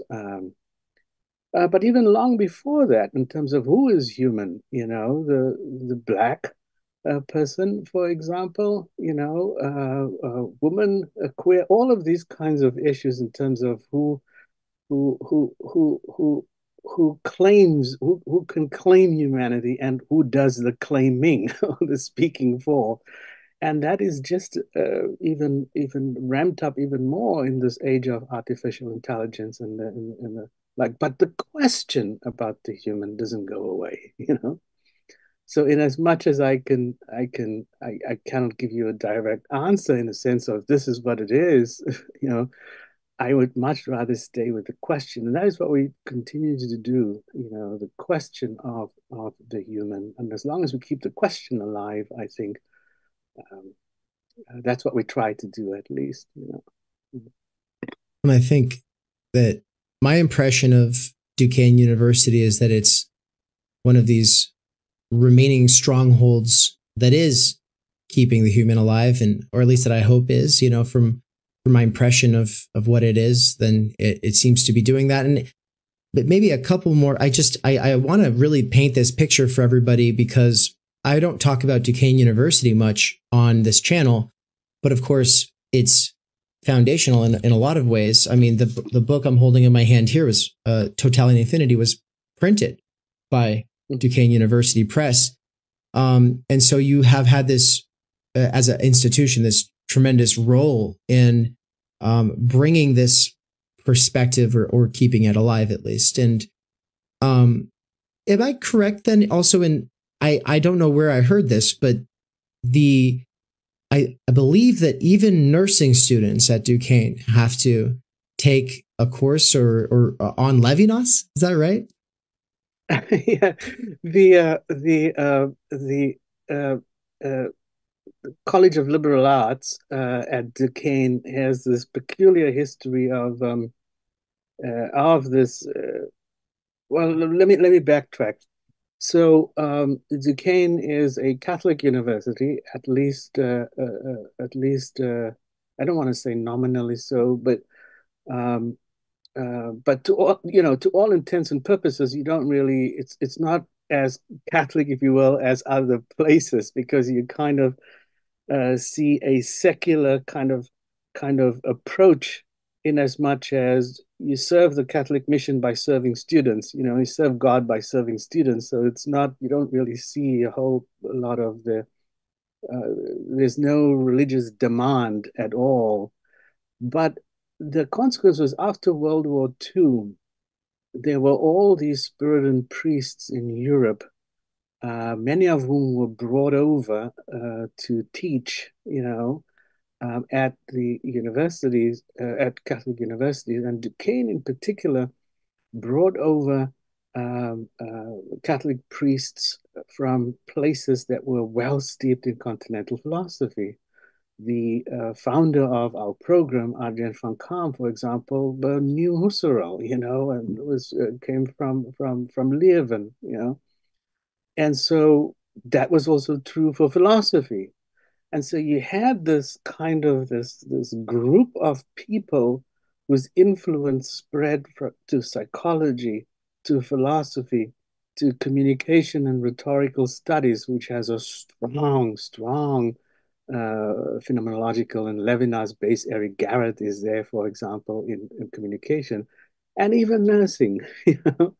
And so, yes, it is true that nursing had a strong phenomenology base, much less so today, I must admit, as our world has become much more professional, and as professional boards have whittled away at the liberal arts and humanities in the curricula. And so it's much less the case today, but there are still some nursing students who now elect, as opposed to in the past when they had to or were required to do courses in like Levinas or Heidegger, for example. In our program, philosophy students take courses in psychology. Psychology students take courses in philosophy. We kind of at the graduate level. So yeah, it's kind of a unique school in that respect. Yeah, yeah. To me, it really is the stuff of legend. And as an aside, almost as a joke, but also in total sincerity, I hope that if I'm ever on a hospital bed for a prolonged period of time in a particularly rough spot, that the nurses are Levinasians. Right. There's a question there, Dave. I mean, there's a way in which healthcare ethics have taken Levinas up now. And that's broader than nursing, also in some medical schools. I see more and more, if you do a search, nursing and Levinas, you'll see a whole bunch of articles on in healthcare ethics. The problem becomes, as well as and I don't know how to feel about this. In psychology as well, we take up Levinas, and the danger is that it becomes a banalized empathy, and that you then lose the radicality of Levinasian thought in the operationalizing of it into some kind of empathy, And so one can argue, well, it's still better than thing, or you can argue, I don't know. It kind of becomes a hallmark quote in a certain sense, that loses the radicality of his thought. And I'm glad you say that, because as much as I really do love Levinas for what he brings to the table, and I put out a blog post yesterday where I say Levinas has now for like a decade been my secret third, and my first and second, or I don't know which order, Marx and Heidegger. And these are system thinkers of totality. One is read apolitically. The other one is read totally politically, which are both not correct entirely. But Levinas is such an important call to conscience when engaging with these texts and their histories. But Levinas can really mess you up, like he can really, when I first read him and I kind of took him literally and I was just sold and I was a Levinasian, I really think that I made myself a doormat for people. But now we're probably getting ahead of ourselves. And so whether that's just or not that was my reading of him or that's how he influenced me, we can kind of set that aside for a moment. I kind of we've kind of assumed, well, I've mostly wanted to introduce you and your work and institution to everybody. But now I would like to, maybe we could say a few things about Levinas, who he is, what he did, why he is important. And I'm kind of curious because my audience is, I always try to do it for workers with earbuds. It's also people who they get home from work and they're playing video games, multitasking. But it's also, nursing students who are listening while they're doing their homework. And at this point, I'm sure we've caught their attention. What do you say to a nursing student or someone who's going into therapy, and they've got a career trajectory, they've got all these things that they need to memorize for and prepare for these, like you said, like the American Psychology Association kind of exams or whatever. How do you make the case that this guy is someone that they really need to think with for a while? That's a big question, Dave. I think there is a way in which if I may come back to that earlier comment about a banalized empathy.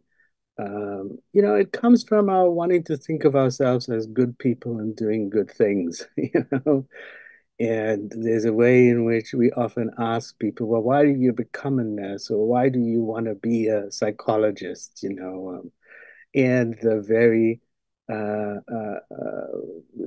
answer that many admissions committee people cringe at is because I want to help people, And I don't cringe at that, because I think that if one thinks a little beyond that, that this notion of wanting to help or wanting to alleviate suffering, or because we feel that we care, or because we feel that,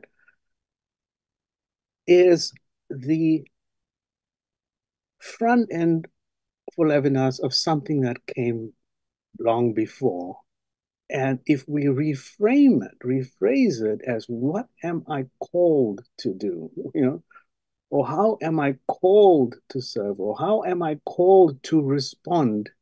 Then it becomes framed in terms of social justice. It becomes framed in terms of acting. It becomes framed in terms of a responsibility, such that my response is also my responsibility.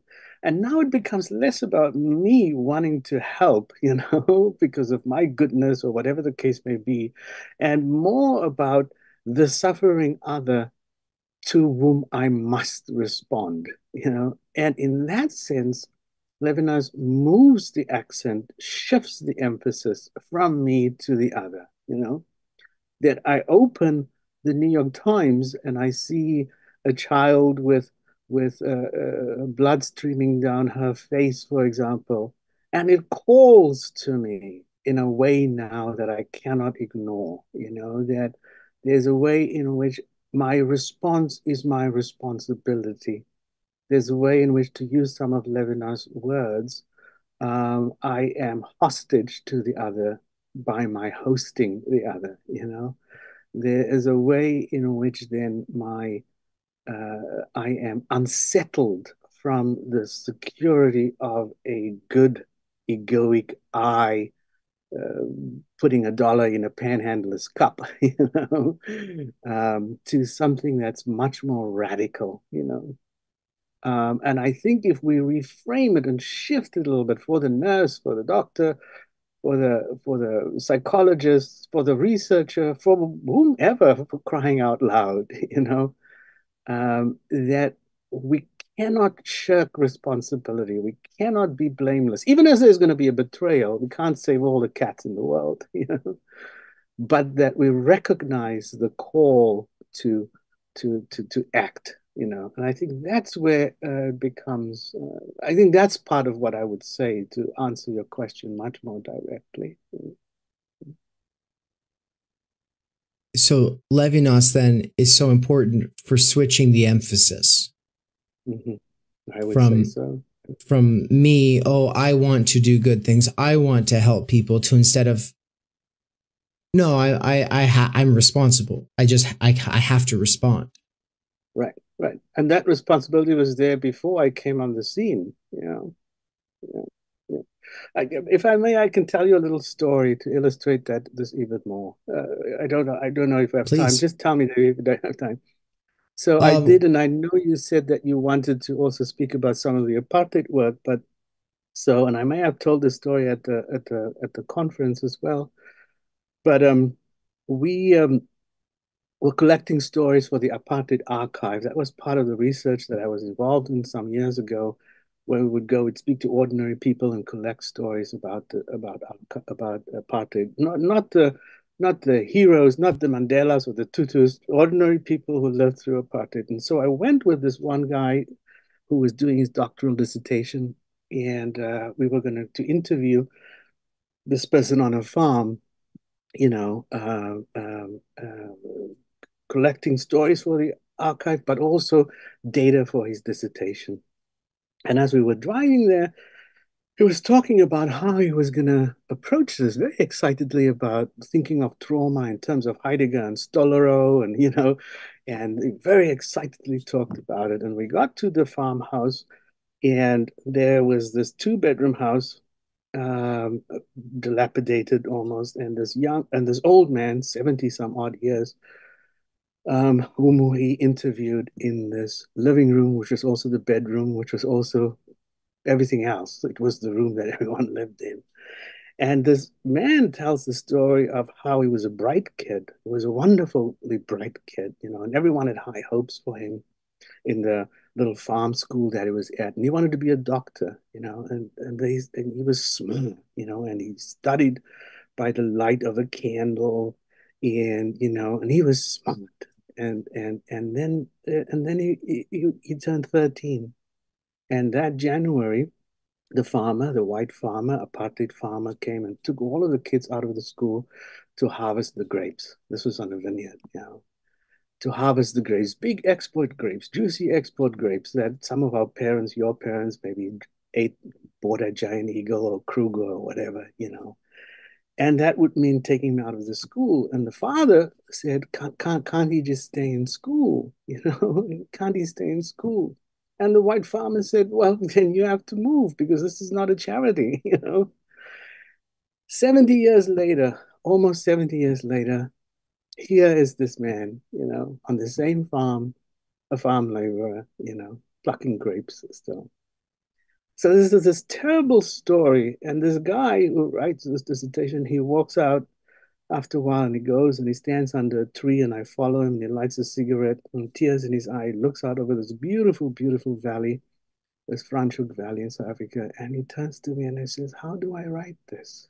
And I say to him, by letting it write you,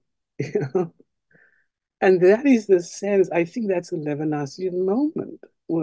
Whereas before he came to the research, came to the story, came to the other with a sense of what he wanted to say.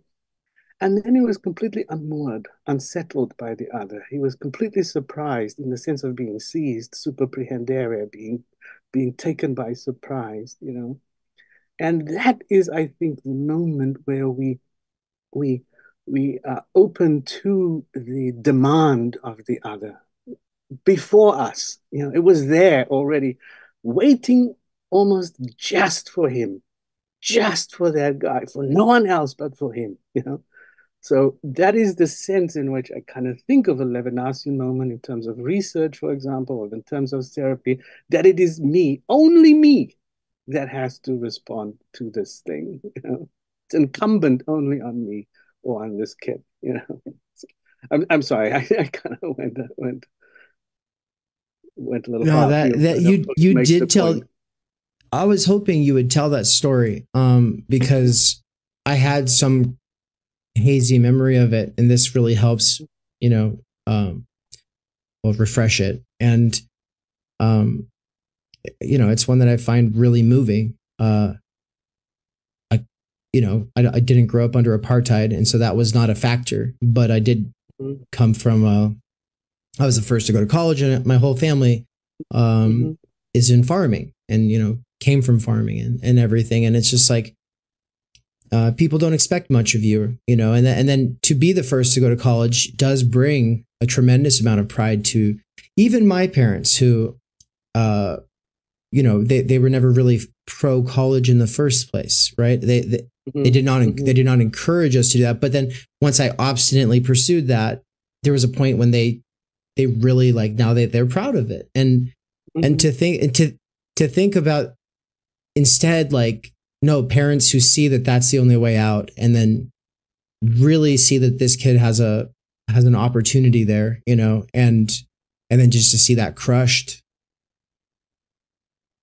It's terrible. And so this work that you did, you take students on field trips. Do you still do this? Yes. I just met the group of students that's going to Vienna and Krakow in a few months, in 2 months. Yeah. This course is on the Holocaust, science, psychology, and the Holocaust is what it's called. So yeah, I just met the group yesterday. So. That's awesome. And so you don't take them to South Africa anymore for the apartheid research? Is that a no. I still have an appointment in South Africa, so I go back once a year, but then I work with South African students now. We are planning to take students in the summer of 25 to Rwanda, to Kigali, to study genocide. But for now, it's Auschwitz-Birkenau in the immediate future. Yeah. Well, and I think you were the one who first impressed upon me the importance of actually going to Auschwitz. And so not in 2023, but the November before that, November 2022 was the first time that I went. And I went with my fiance at the time, and we went to both. You know, there's the two spots there, and we were staying with friends in Poland, and we made a day trip of it and everything. And I think the entire way that trip unfolded was very influenced by your story that you had told about being there, and about I think this kind of brings us back to the question of the human, and of keeping the human. I don't know if history is the right word, because Levinas seems to have a problem with history in a sort of sense, but you talked about the importance of it there. And so maybe you could expand a little bit on why do you feel the need to bring them to the actual site of. Yeah. That is a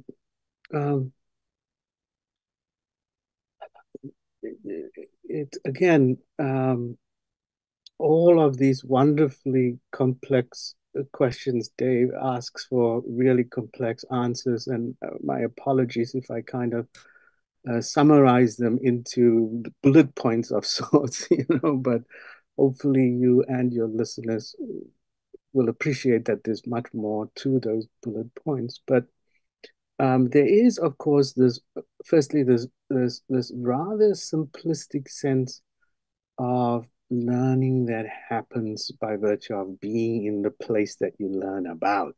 You can learn about the architecture of St. Paul's Cathedral, but there's something about being there by which the material, abstract material, comes to a more material, tangible, visceral kind of life in a way, and then it influences the theory right back, because you can kind of go back and forth between the experience and the cognitive and the theory. But that's not enough for Auschwitz-Birkenau, because then it could just, it becomes dark tourism in a certain sense. It becomes the kind of the specular kind of spectator. The accident on the side of the road you can't turn away from. You kind of become a spectator to misery, to trauma. It has to do more, And so I try to structure the course precisely in terms of that more. And the way in which that happens, I think, is because two things happen, I think. Students come into the course, for example, I asked them right at the beginning, I asked them yesterday, why are you taking this course? And they say things like, I want to understand how it happened. I want to learn about the Holocaust. How could it happen? And then allied to that, how can we prevent it? Because if we know why it happened, this is the old scientific claim. If we know how the COVID arises, then we can prevent it. Because we can have an antidote for it. So that's why they come, and then they get to Auschwitz-Birkenau, and at some point they realize the limits of intelligibility. They realize that there's a limit to what we can know about, and I'm going to call it bluntly, evil or trauma even, There's a way in which even in therapy, if I sit with a patient, a couple, a family who lost their kid at Sandy Hook to gun violence, how arrogant must I be if I say I can understand their pain, or to say there's limits to what I can know. There's an absolute limit to intelligibility. And once we realize that, you are unsettled. You're kind of like, oh my God, how does this happen? There is no psychological theory or political science theory or philosophical theory that satisfactorily explains the gas chambers and Auschwitz-Birkenau. But now what?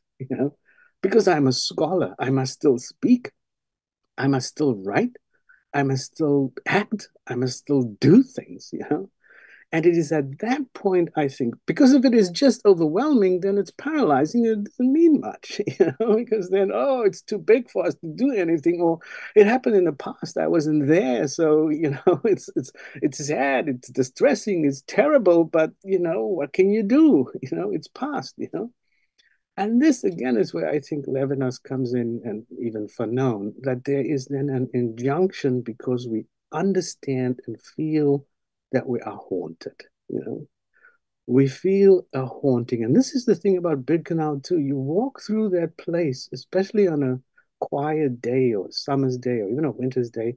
It's so vast. You feel as if you feel ghosts. You feel a haunting, It is as if the dead are looking at you, And the dead are expecting something from you. As Levinas says, who will say the name of justice for those who thought they were dying at the same time as justice? There's a way in which we are asked to respond to those who are no more and those who are yet to come, between memory and promise, That's kind of where we live. And so it becomes a lesson in living, a learning to live, finally, to quote one of Derrida's texts. And it does that because we become witnesses. And to be a witness then is to ask a secondary witness, to be sure, but it is a witness. And there's a way in which witness and testimony are very close together, Being a witness, we can no longer say, stay quiet or say, I didn't know. And being a witness to the dead is to have, and the not yet, the specters of it to come, society to come, or people to come, or whatever to come. There's an injunction. there's a subpoena. There's a way in which I have to act. And that act, according to Levinas, is an ethical one, incumbent on me alone. And that is what I want these students to get. I certainly want them to get the sense of the enormity of and the horror of the whole thing. And I certainly want them to get the cognitive, the theoretical, understand what happened. They must know about the 1Z conference and how it progressed. They must have all of the theories of psychology. And then they must have the experiential, but they must also have the experiential, I think, in order to do something else, which only they can answer, So it's kind of like a roundabout. There's more there, but that's kind of something of what I think, how I think I would respond to your question. Thank you. Yeah.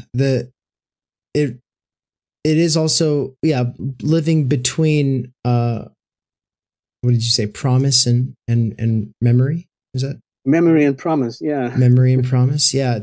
Without keeping alive that memory, the grass grows back, the trees grow over it, everything turns to rubble, and it's just forgotten. Right. And that's one of the strange things about, nature versus culture, is that we have this strange responsibility. And so, I think that brings us back to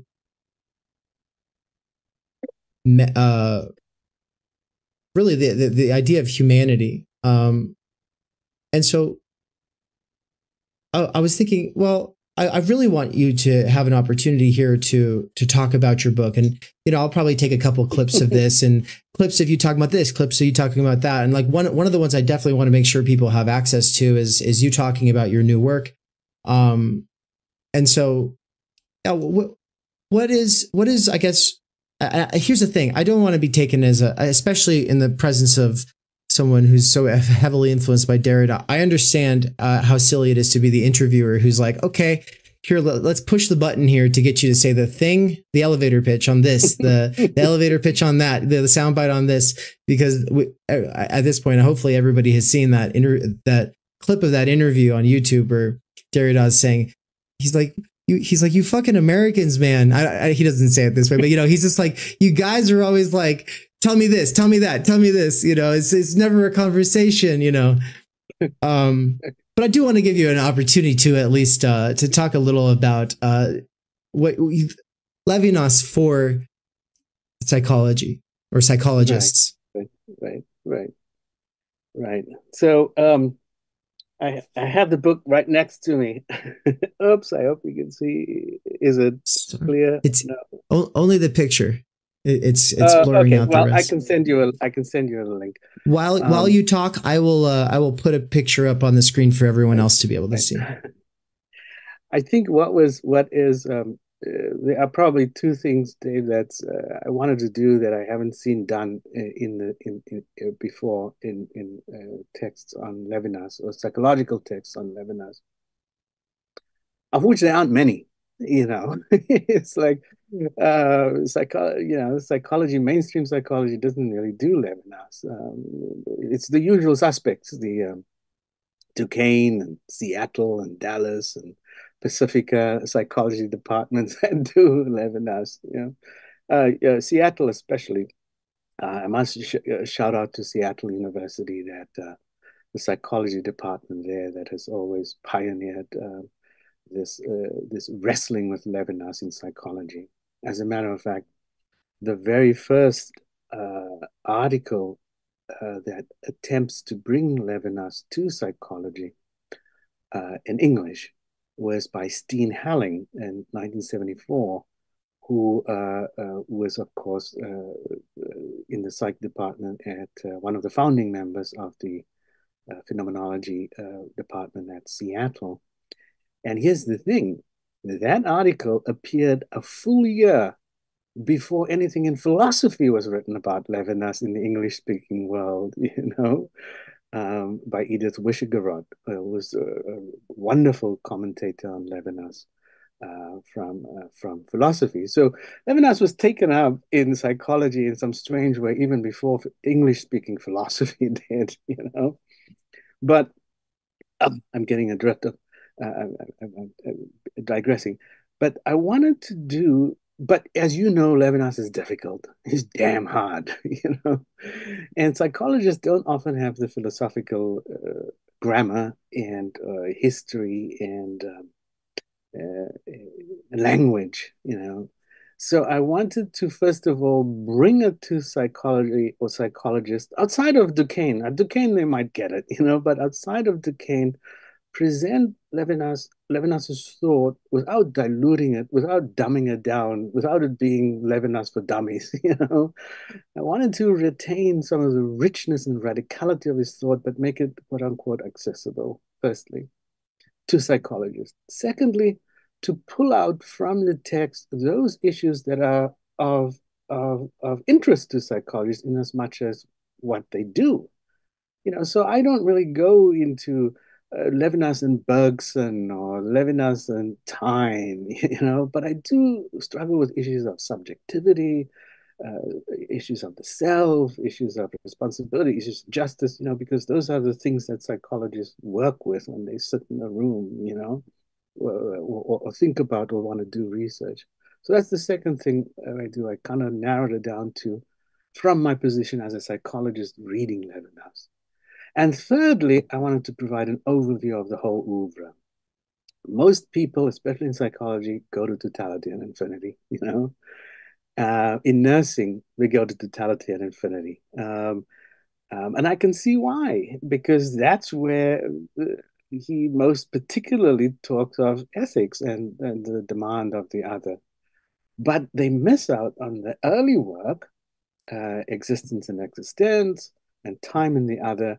And I think that part, firstly, on that end, is important for psychological anthropology. You know, he talks about existence, about the emergence of consciousness. You know, and so I have a whole section on the early work, and then I go to totality, infinity, and then I go to otherwise than being, this mystical, mysterious, very difficult text, you know, which is so terrible. Absolutely, yeah, absolutely radical. And it's a departure from totality and infinity in so many ways. But here's the thing.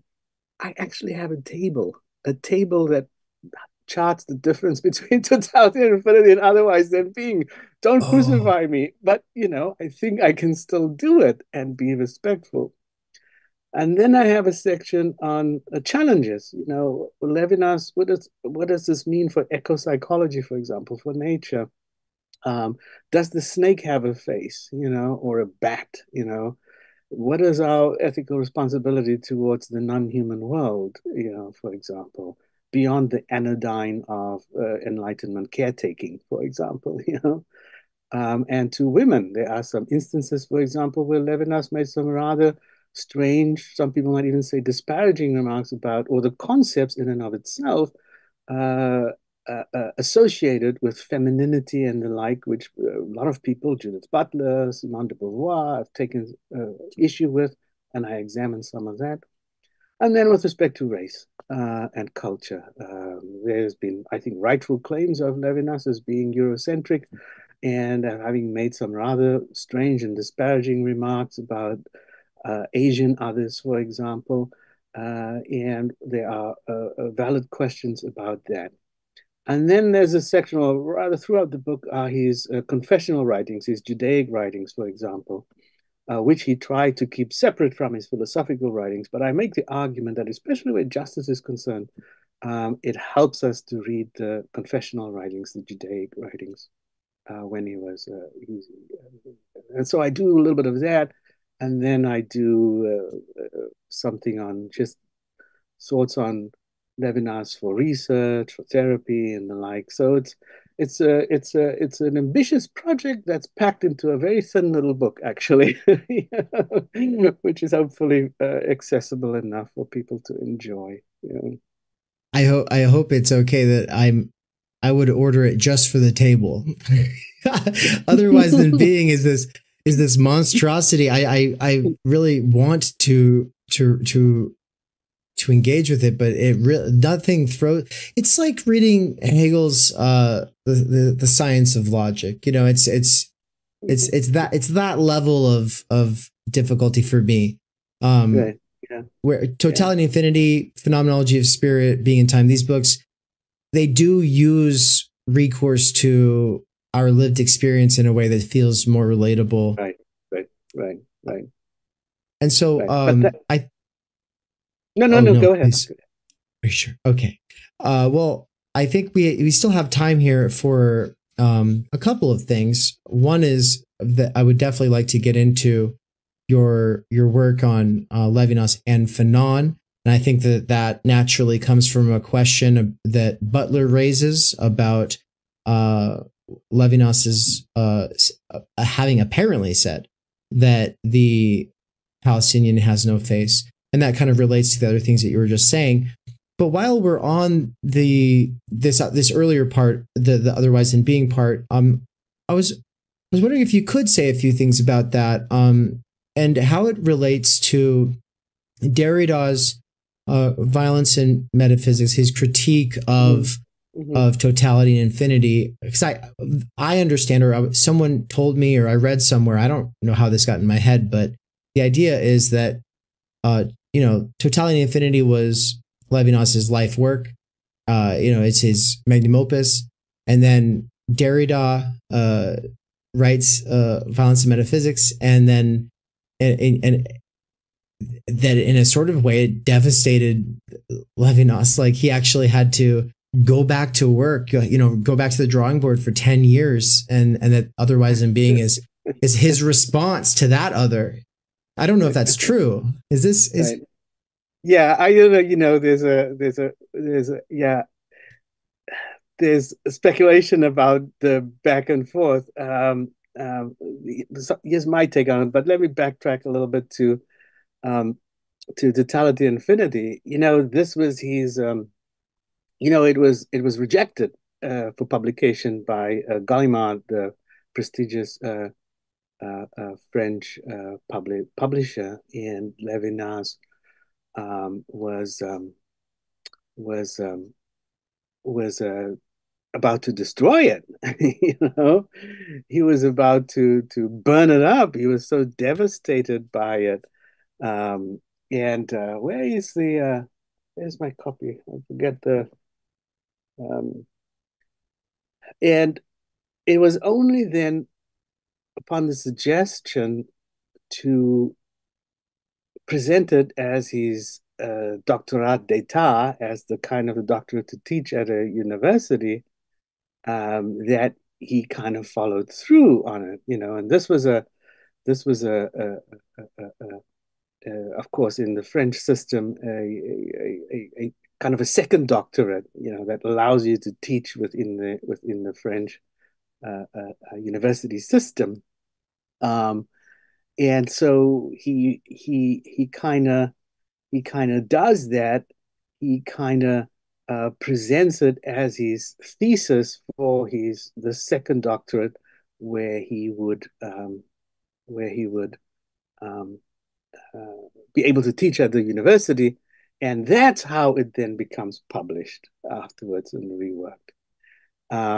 And as with so many of these stuff, because it's so difficult, because it's so strange, it doesn't really gain traction. People don't really pick it up, except, of course, for people like Derrida, And his reading, as is so usual of Derrida, is so careful.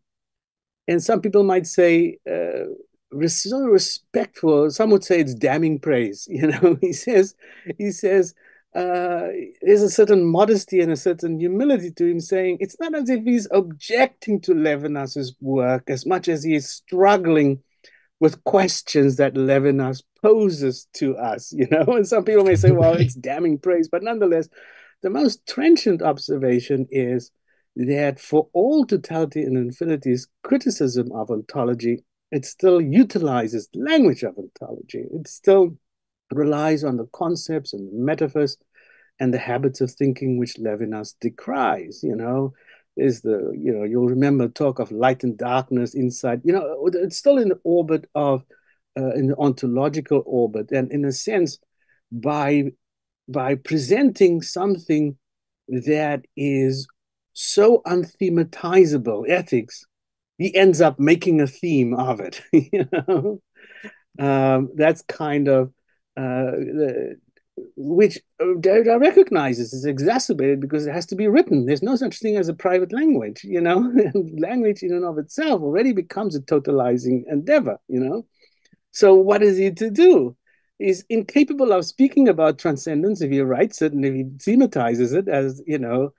And it is those kinds of critiques that Levinas responds to, I think, in Otherwise Than Being, and responds to spectacularly, you know. He has in interviews, he himself has said not that Derrida was the reason why I wrote Otherwise Than Being, but he did say I wanted to get away from the language of ontology. So the interest in transcendence remains, for example, in Otherwise Than Being, as it does in Totality and Infinity, but it's a very different kind of writing, because he's trying to do this thing which seems impossible, you know, and he's performing this kind of thing which seems impossible. He does it so frustratingly well, frustratingly well for the audience who has to read it, you know. There's a nice quote of Simon Critchley's, which I don't know if I can find it, but you know, where Critchley says it's a beautiful book if you can, but it's frustrating if you don't know the rhythm. You know, the music is beautiful, but if you can't get to the rhythm, it's when you can't hear the music or have no sense of rhythm, you know, it's terribly maddening. And that's kind of, but it is so for a reason. I mean, you know, if you've read Levinas's interviews, he can be clear, systematic, yes, straightforward, you know. So he can explain the thing in an interview, but so then the question becomes, why doesn't he write like that? And I think this is because he wants to do something. He wants to perform, in a certain sense, this thing that he is trying to say, you know, the saying and the unsaying, you know, in the said, you know. So yes, it's terribly maddening, but I'm sorry I went off on a tangent again, but it is terribly maddening. It's in this work, Ethics and Infinity, the interview he did with Philip Nemo, he says that one of the things that impressed itself upon him the most from Husserl in the beginning was the idea itself of philosophy as a rigorous science. And of course, in a sense, he is critiquing philosophy as a serious science. He's also critiquing serious science, but he's also doing it in Totality and Infinity, especially in this rigorous sort of systematic scientific way. Like he's holding himself up to that Husserlian standard, and then to go beyond it, to go beyond it so far that he's actually abandoning the language of it and goes into some other register altogether. It's just That's you know, right. It has my respect, to say the least, you know. Right.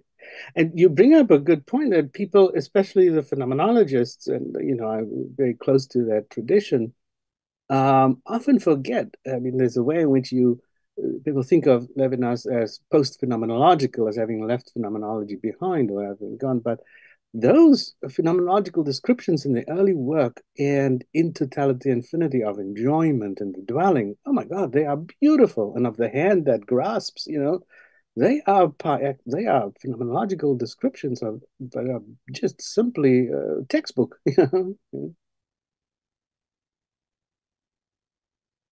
Yeah, I one of the ways that I often explain it to people is that it's like, you know, for people who think of philosophy as fundamentally opposed to religion, or at least, if not opposed, as sort of an atheistic activity, you know, you bracket out a lot of theological assumptions when you do, or when most people do philosophy.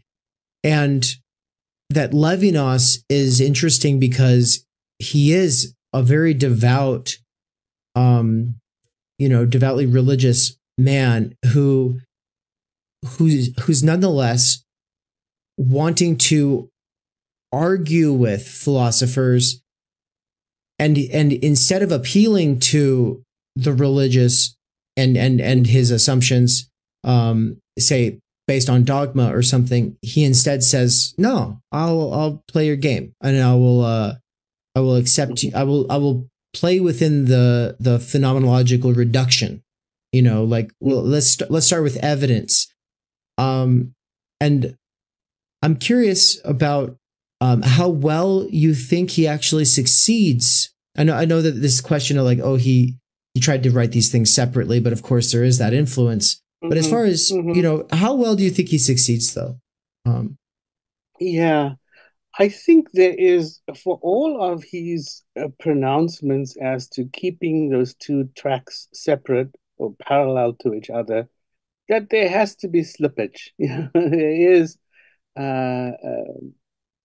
Now it's not evident. He's not a religious philosopher, I wouldn't say, in the sense of the way in which we usually think of religious philosophers as espousing a certain religious view and or faith tradition, and or trying to find evidence, philosophical evidence for a certain faith tradition, or vice versa. He's not doing that, but I do think that he cannot escape his Torah learning, his rabbinical studies, in the way in which he approaches some of the philosophical questions and issues. And Derrida says that what Derrida calls in Jew Greek, that there's the Greek of the philosophical tradition, but Derrida says he wants to bring Jerusalem to Athens, basically, and another kind of binary, bringing to some other people might have said in the way in which some other philosophers tried to bring the Apollonian and the Dionysian together. What he wants to bring are the lessons of the religious ancients, but not in a religious way, but what is the philosophy of their religious insights, So it's translation of sorts. I think he succeeds in doing the translation to philosophical language. I don't think he succeeds in keeping it entirely separate, as if that is even possible. Which is not a direct answer to your question, but it's the best I can do at this moment. No, this is great, and like you've already said a couple of times, and I think this needs to be said on the internet more and more, and that is that the parameters of an interview are never enough to really get to the heart of the thing. We can only kind of talk about that. And so I hope that people will take up your work, read it themselves, read Levinas themselves, etc. Because one of my favorite things, and I don't know if he says this verbatim or if it's just something that I summarized him to be saying, but he says the saying always overflows the said. Absolutely. Right? Yeah. Absolutely. Yeah. And so with our final, do you have about 15 more minutes, you think? Yeah, sure. Okay. Yeah. So I wanted to touch on functionalism, which, relates to the questions of AI. It also relates to a sort of more pragmatic approach to understanding what is the human and everything like that. And because it's a question that was raised in the chat, and how, and then we'll get into the Butler and Fanon. So, but my understanding of the functionalist view of the human is more or less that something just is what it does. We can only really understand things on that basis. And so, talking of some kind of an essence or some kind of a meaning outside of the functionalities that can be seen through some kind of analysis is pointless or is just like not scientific, or is somehow like it's whatever. It's kind of like brushed aside. And would you say that Levinas is good for taking on this approach? And that's two questions. One is, I don't even know if my understanding of functionalism is good. And then the other one is whether Levinas should be researched as some kind of a response to this. Right. Oh, these are tough questions. I don't. Well, firstly, Levinas is not an essentialist. There is no the self is fragmented from the beginning. The self is a divided self right from the beginning. So there is no essence in the humanistic way, some deep core to the self or being or some authentic self or some true, kernel of whom one is, The self is divided right from the beginning for Levinas. So he's not an essentialist, to be sure. I would not, however, also say that he would ascribe to the notion that one is what one does, or that one shapes oneself by what one does. Like the cognitive behavioral kind of notion that, or even in the existentialist sense that we are our choices. So we are what we do, and then we create and craft ourselves. And the reason for this is, I think, because the self, or whom we are, is not ours. It's the gift of the other. We are whom we are. On one level, you can say at a functional level, in a certain sense, we are whom we are by virtue of our response, to be sure.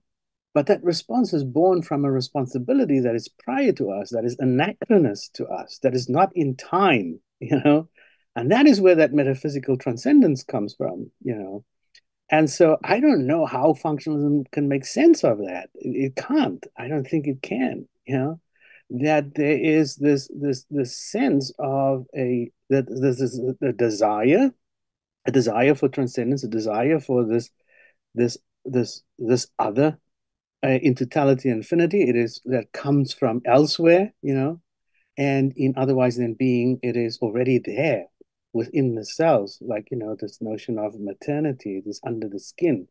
The self in otherwise than being is a kenotic self. It's completely emptied, It's like that thing from the alien, that lives in you kind of deal. It's already there, It's you persecuted by the other already from the beginning. You have no choice about it. It's a radically passive. It's a radical subjectivity is radical passivity. The time is diachronous. So in that sense, there is that before, but not in the sense of an essence or in the sense of an authentic self, because it is not a self. It comes from an elsewhere. It comes from a future. It comes from an other, a dead, or, and so in that sense, I don't think he would. I mean, we could use his theory to challenge both functionalism and existential humanism, and vice versa. But no, I don't think he could. I don't know. I forget where I started, but maybe somewhere in there's a response of sorts. That's amazing. Thank you. Yeah. And so then to the one we keep deferring, you had sent me this piece, When There Is a Black, Levinas and Fanon on Ethics, Politics, and Responsibility, as some of the thinking you've done on this question as to Levinas and his, I don't know if I want to say his politics or just the ways that in which he might be problematic or controversial, but definitely as a response to what Butler had said about, and is this true that she said, so she did, I've read her saying it, but is it true that he said that the Palestinian has no face? I can't recall seeing that, Dave, as a direct quote. It might be an inference from some other things he said, in the sense that Levinas does not believe the Palestinian has a face. But I mean, it might be an inference from some of the other things he said, but I can't recall having come across in having said that. Now, there were some other unfortunate and disturbing things that he did say, but I can't recall that one. Okay. Okay. And so then, I guess I'm just curious how you bring Fanon as a challenge or to Levinas then. Yeah, well, I think one of the first ways in which, and if one wants to ventriloquize Levinas, one would say that issues of politics and racism and the like are not his business. One would say that that he's interested with what comes before that. Politics is already a falling away, is already an after of the ethical responsibility. Because if I notice a flat nose and slanted eyes, whatever the case may be, I'm already in the realm of adequation. I'm already in the realm of comparison, and I'm already in the realm of ontology. I'm out of the realm of the ethical command. So in that sense, one could argue, or one could say, well, the issues of politics and the like are not what Levinas is concerned with. And so if one was to excoriate him or criticize him, one would be doing him a disservice because that's not what he is about. Now, I take issue with that. One could almost say cop out.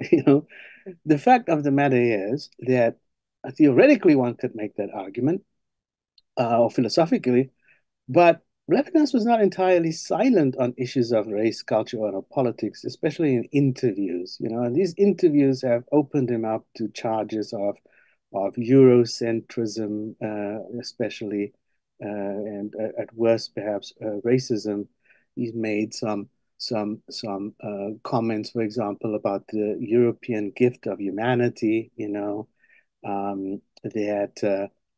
About the elemental of dancing Africans or Asians, yellow peril, because they don't have the Bible, they don't have Abraham, So, you can read my article, I have references. I don't want to dwell on the references, but I do want to respond to this notion that inasmuch as the argument goes that the ethical precedes the encounter with the other in a material way, it is also true, and this is where Fanon comes in, even if it is true that the ethical, as he says, the ethical exigency is not an ontological necessity. That is to say, the ethical exigency does not preclude the malignancy of evil, which is at the level of racism and ontology and the like. But someone like Robert Bernasconi, for example, and Simon Critchley take some issue with that in Levinas. And they say that, well, for example, and I agree, if you propose a face without characteristics, even if you say that it's let me say, if you propose a face without characteristics, a non-particular, abstract, trans-individual, universal kind of humanity of sorts, what you end up saying, in a sense, what you end up arguing is a white male European face, And what you end up arguing is to be simply a human being is to call for simply living as white. That's Lewis Gordon's take, So that's the first part. The second part is if you argue for the justice of a response, the fact of the matter is that justice requires the visibility of faces and the fact of seeing, notwithstanding Levinas's charge to see without seeing, what justice is to me is a face that poses the question. I am born by the question by someone, I am born to the question by someone who has already presented themselves as a face, And so to that end, even if the ethical call precedes the self's encounter with the other, it is only in the encounter with the other that the self can be ethical, you know, in a certain sense, in a very material sense. And so one could argue that the Levinasian ethical command is always political. To welcome the widow, the orphan, or the stranger is already to be implicated in the political world, you know. And so what one does or needs to do, I think, is to do, I have great respect for Robert Bernasconi that in a certain sense makes Levinas's theory do what Levinas was unable to do with it, or in a sense, to see the radicality of his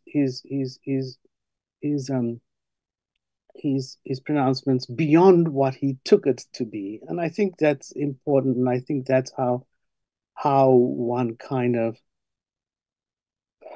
works with it. I mean, in a very, very early article that he wrote before Hitler came to power, there was an article on the philosophy of Hitlerism, for example, and where Levinas makes the argument of the elemental, that the German people are succumbing to the elemental, that is to say, this bodily kind of seduction. And then in the later interviews, just before his death, he references, for example, the dancing primitives, the Asiatic parallel, and the implication could be that they too, the pagan, lacks transcendence because they are too bound to the instinctual to have a sense of ethical subjectivity, you know. Now, to be sure, this is a failure that also one could say enabled the horror of the Holocaust or the Shoah, but it's a temporary failing for Europe because Europe has also given the world remorse. You know what I'm saying? So in that sense, there is much to take issue with, but by the same token, there are resources within the philosophy to combat the very things that he says, you know. And I think I find myself, like Bernasconi, in that latter camp. You know? But Fanon provides probably one of the best challenges to this notion of the not the universal human, but to this ethical call as preceding the political. You know? And at this point, I think I need to let you go. I definitely want I want to go much deeper into all these questions of the priority of politics to ethics for Fanon, and maybe we can resume the conversation some other time. But for now, everybody, you can look up Dr. Laubscher's piece on the topic. When there is a Black Levinas and Fanon on ethics, politics, and responsibility, and that should be a pretty good place to get started getting answers there. Thank you so much for joining us today. Happy birthday, Emmanuel Levinas. You know, I hope he's rolling over in his grave. We haven't even spoken about that, but people can read up. There's some interesting things about his life, obviously, and times, his birth, all of the stuff, the fact that it was in the concentration camps and all of that history and what that means. I mean, there's a way in which one asks, how can someone that has lost his whole family to the death squads, with the exception of his wife, how does this person get to be the philosopher of ethics in the face of the other? Or how does the experience find itself in the text? There are all of these questions and the link to the biography that I think people might also want to explore. But there is always more, isn't there? And I'm really so appreciative of the time and the questions and all of the good work you do on this platform, and the curiosity and the interest of people to continue to learn and to wrestle with these very important questions.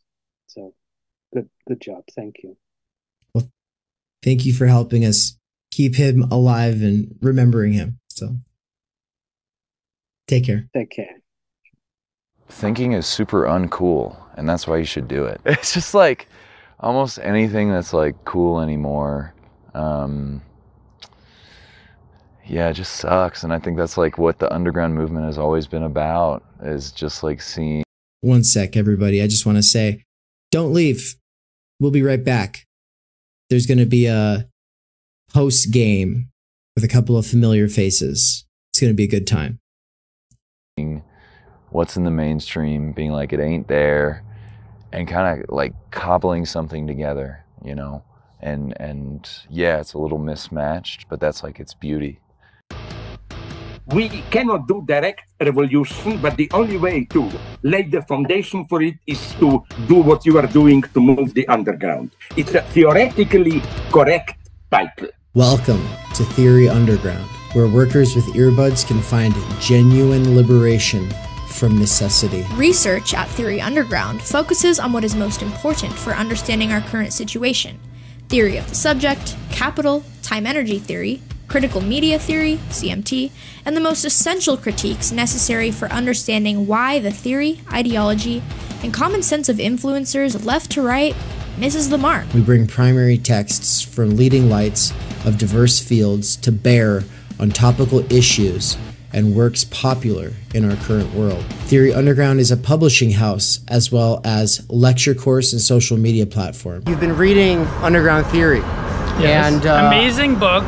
I'm a publisher and an editor. I run and review books. Literally, it's my living. This is the best edited collection I've ever read. Jesus Christ.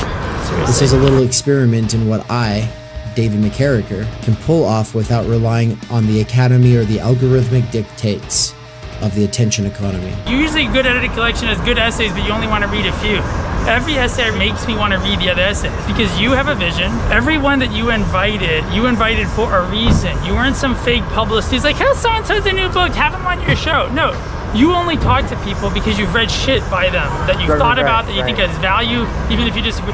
So I think that's what's amazing. I believe that I am, like so many others, pioneering a future in which educators can form learning webs that will make learning as a way of life enjoyable and emancipatory. However, before these tools become accessible, they have to be experimented with. That's why I built my own website and app using nothing more than my own saved wages, 5 patrons, and some small classes of students over the last year. Of course, I also have had my wife Anne's moral support and help with accounting so that I don't get in trouble with the IRS or whatever. In less than a year, Theory Underground has already put out 8 courses, 2 books, one, my book, Time Energy, and the other, Underground Theory, which has over 30 contributors, including works written by students at Theory Underground, some of my fellow travelers, and colleagues in the broader universe of Underground Theory.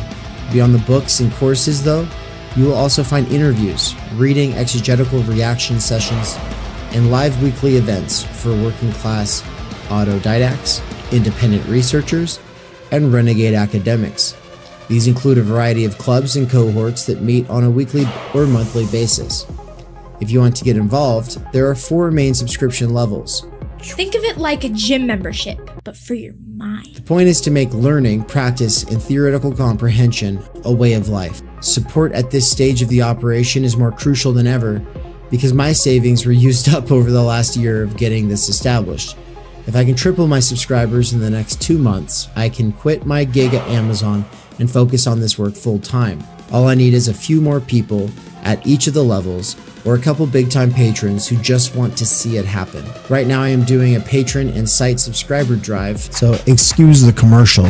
But if you end up really liking what goes on at this channel, consider signing up soon. If you cannot afford it, but want to get involved with some of the stuff behind the paywall, I have made a financial aid scholarship you can sign up for here in the description. Quick side note, some people ask about the profit motive. At this point, I have not actually made a return on any of my investment in terms of the amount of time energy that I put into things, the amount of savings I've actually put into things, the opportunity cost of the work that I'm doing as opposed to the other kinds of things that I could be doing for money. But more importantly, I don't actually make enough to pay for my cost of living. The goal is to make enough for my cost of living, and then once that is achieved, everything over that amount is going to go towards expanding the operation to the point where I can hire Michael Downs, aka Mikey of The Dangerous Maybe, to be a full-time researcher and part-time teacher at Theory Underground. Alright, so with that aside, I just want to say also, if you are a worker with earbuds, what's up? I see you. I work at Amazon part-time and everything I do is for my past self who used to work there full-time. Most workers with earbuds couldn't care less about theory, but I do believe a working class intellectual revolution could grow out of the underground theory scene. My hope is that what I have built here will contribute to making the scene something more than just a scene, and you into something more than just a scene kid. We're trying to make this into a real intellectual milieu capable of leading a way forward beyond the imminent crises facing humanity. But for that, we need thinking now more than ever. Start thinking. I hope that you either will or have enjoyed the program, and also make sure to like, comment, subscribe, and leave this playing in the background all the time while you're doing other things. Playing long-form Theory Underground content in the background while you do things has, in the near future, been scientifically proven to emancipate minds from the functional illiteracy imposed on workers by the structural stultification of time energy. This is achieved by reterritorializing circumspective concern. Also, to some degree, it is for the algorithm.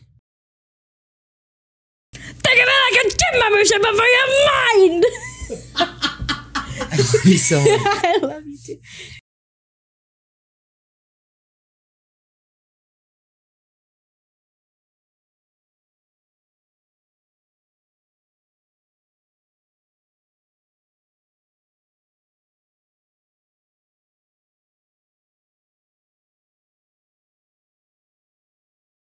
All right, testing. We're back. We're back. Any moment you'll see me. Can you hear me? Oh, yeah, I can hear you now. Okay. Michael Downs. Welcome. To the folks in the chat, I was muted there for a minute and the screen was black for a little bit, but I had stepped away to get some things done. You know, I'm used to the thing. I thought that was like a 6 minute. Was I really gone for 6 minutes? Anyway. Yeah. Cool, man. How's it going?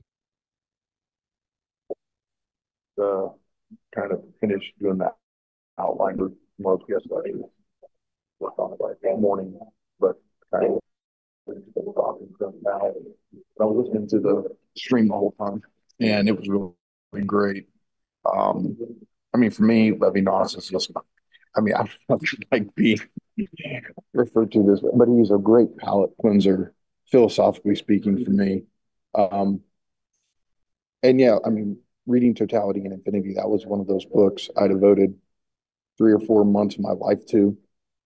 And William Large's commentary was incredibly helpful. Another guy, what's his name? Something Minch wrote another one. I was reading Large's and Minch's at the same time, and those two texts really unlocked the book for me. And I mean, you've told you I'm still using William Large's little introduction to Being in Time. I think it's really solid. Some of the best. I love when a commentator writes out their own definitions for the philosopher's technical terms, and William Large does that with all of Heidegger's terms, and it's really helpful. And so, both of these discussions are fantastic, and I'm just really glad. You know, you're moving in this direction of spotlighting Levinas to some degree, because, I mean, to me, he's on the same level with Lacan, Zizek, Deleuze. I mean, he's not just he gets treated like this marginal thinker. Oh yeah, you know, he's kind of on. I think, again, if you're gonna do philosophy at all, you got to reckon Levinas. I think Totality and Infinity is a real masterpiece. I've never cracked the code for otherwise than being. So I don't, that text hasn't really resonated with me. I've always referred to commentary to be written on it. I think that's one especially. I go, hey William, if you got time, do a commentary like that for otherwise than being. But you heard. You heard, right? Like he the symbolic mandate was put on me. He told me I have to do it. Oh, okay, maybe I missed that. Oh, good luck. All right, it's all you then. I want him to do it. Yeah, I did. I mean, he did such a good job with the other one. But look, I mean, I've told you this for years now. I think when it comes to ethics, like if you and I were gonna teach an introduction to ethics course, it, part of it's gonna have to piggyback on how ethics is typically taught because we have to reckon with that. And the three big souls to this day, if you go to any community college or whatever, you take introduction to ethics. It's going to be Aristotle's virtue ethics. It's going to be utilitarianism and Kant.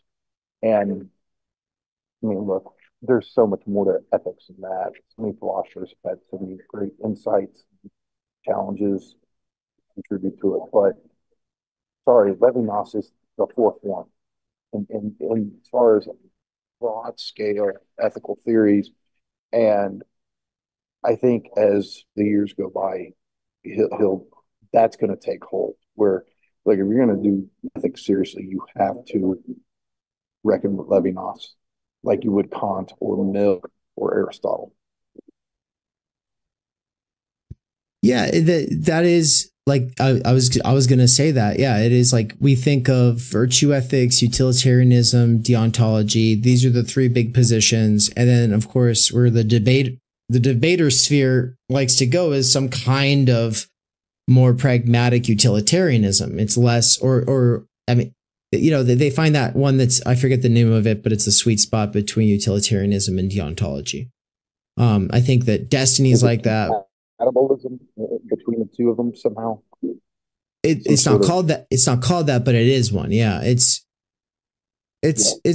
one, because here's the thing: is when people take one of these courses and they're taught these main ethical theories, they are given a bunch of they're given the theory and it sounds like it makes sense, and then they're given a bunch of puzzles that are supposed to kind of like undermine that thinker, so that we always finish off Kant by saying, well, the Nazi shows up on your doorstep asking where the Jews are, and you say, oh, well, I'm a good deontologist, so I'm not allowed to lie. So come on in. I'm going to show you where they're at. And oh, checkmate, Kant, done for. And that is seemingly how people are taught these guys. But with all of that aside, the point is that Levinas is on that level.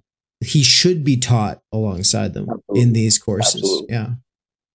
I mean, look, even like I have major critiques of utilitarianism, but I guess for me, what I see in all these different major ethical theories is that there is a truth to all of them. And then the question is, well, how do you reckon with that? I mean, look, if you're at a party and there's a sense in which, well, if you want to be fun, you don't want to mess it up, you better be a utilitarian.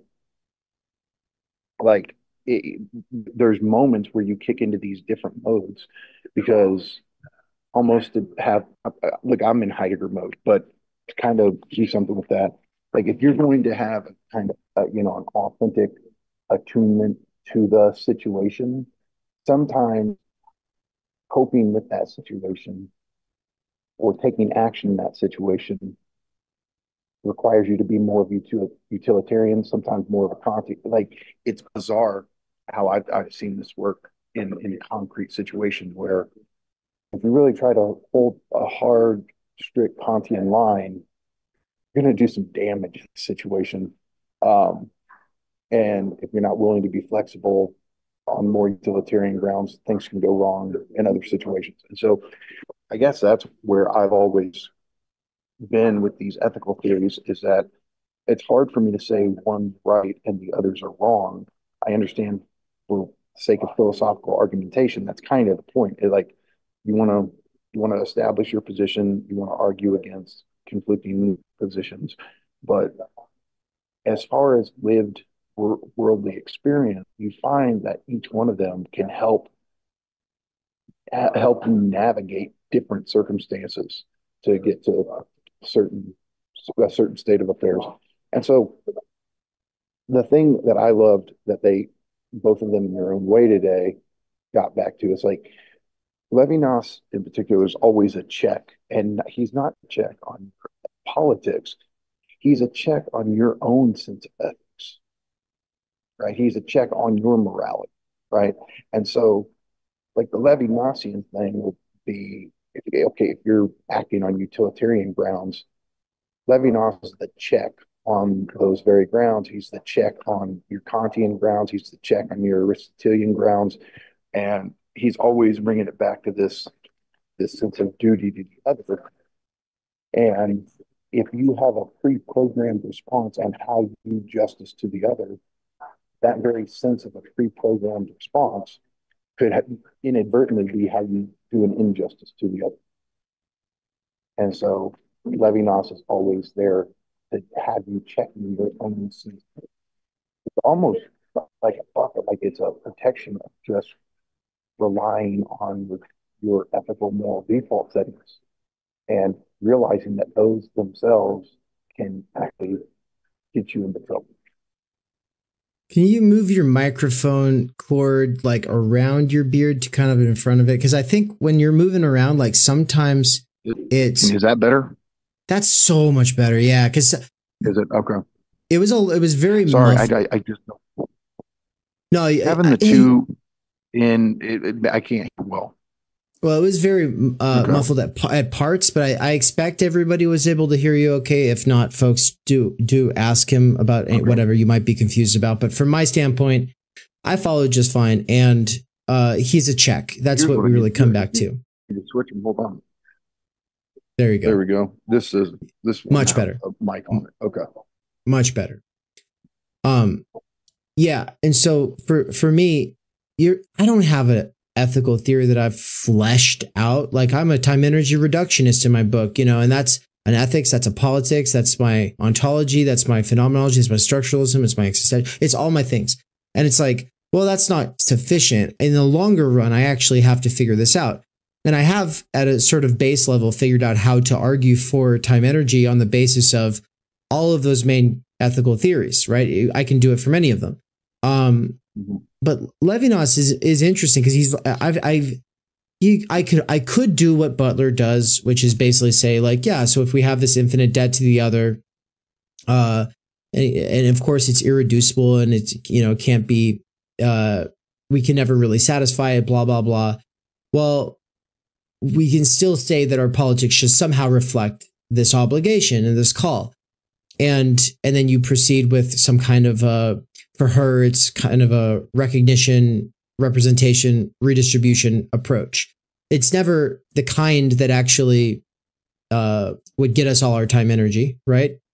But you see how going in that direction, we could potentially take Levinas in our own direction and do our own thing with him. But for me, he really is he is the thinker of radical alterity, which is to say otherness, right? He's but in that sense, like reading him as a philosopher, as this sort of palate cleanse, he really does lend himself well to, instead of being instrumentalized, like undermining the project that we are already always instrumentalizing. Or you said you're in a Heideggerian mode right now, so I would say the projections we're throwing, that we're in the process of being thrown. Yeah. It's what he is a wrench in the gears of whatever it is that we're doing. And so, well, yeah, and what I like what Large said earlier, where he's saying, look, Sartrean existentialism, by extension, Beauvoir and Camus, it's this individualist focus. It's about my project, right? And then he contrasts that to Levinas, which is the focus is on the other. I think with Heidegger, you actually get a third option, which is something you're developing more and more. But yeah, there is this individualist component to Heidegger. The word individual is there in the text. But if it's more of you as an individual engaged in an authentic, resolute project for the sake of your world, that's different than just your Sartrean kind of project, right? And so the point is, whether it's you, like I have an idiosyncratic project. I'm not trying to modify my world. I'm not trying to do anything. I just am trying to achieve what I want to achieve while I'm alive. Okay, that's great, fine. But there's this other thing where somebody could say, no, my project is bigger than me. I'm trying to affect change in the world, my symbolic order, etc. But the thing is, whether it's self-centered or whether it's world-centered, it's very easy to suppress the other as a singularity, right? And so I guess like if we were to do a kind of robust existentialism, we'd be sitting there going, okay, it's apparent how if you put all the emphasis on you, how that can contradict your world or contradict the other, right? And I understand you putting the emphasis on the other can contradict something with you and the world. The question is it possible to work out a concept of a project that would maintain a fidelity towards all three: self, world, and other? And I think that's what reading, like Sartre, we can incorporate Camus and Beauvoir, but I'm using Sartre as it's almost like a metonym. I'm collapsing all of them into Sartre. Sartre, Heidegger, Levinas. We read those three together as giving us the three focal points of what an existentialist project would have to entail. That enriches the concept of project, where it's like, how do I, in a sense, do justice to myself as a singularity? How do I do justice to others as singularities? And how do I do justice to the singularity of my world? Just so to double check, you're saying Sartre and Beauvoir and Camus, you start the metonym for that whole set, and that you have them all under the self as opposed to Sartre. Okay, so that's Sartre under self. Other would be Levinas, Heidegger would be world. Is that right? Yeah. Yeah. No, I really like this way of framing it as well. Well, yeah, and I mean, let's be honest. Like when you're reading Being in Time, there's a lot of emphasis on world, and then you get into the history stuff. And the question is that all necessarily fascist? Can we keep worldhood and history in a non-fascist? Those are all big questions, right? But what we do know is that, I'm sorry, we're not pure subjects in any type, like we're vacuum sealed. We are what we are without a world. Once you go through Heidegger, you know that you are wrapped up in a world.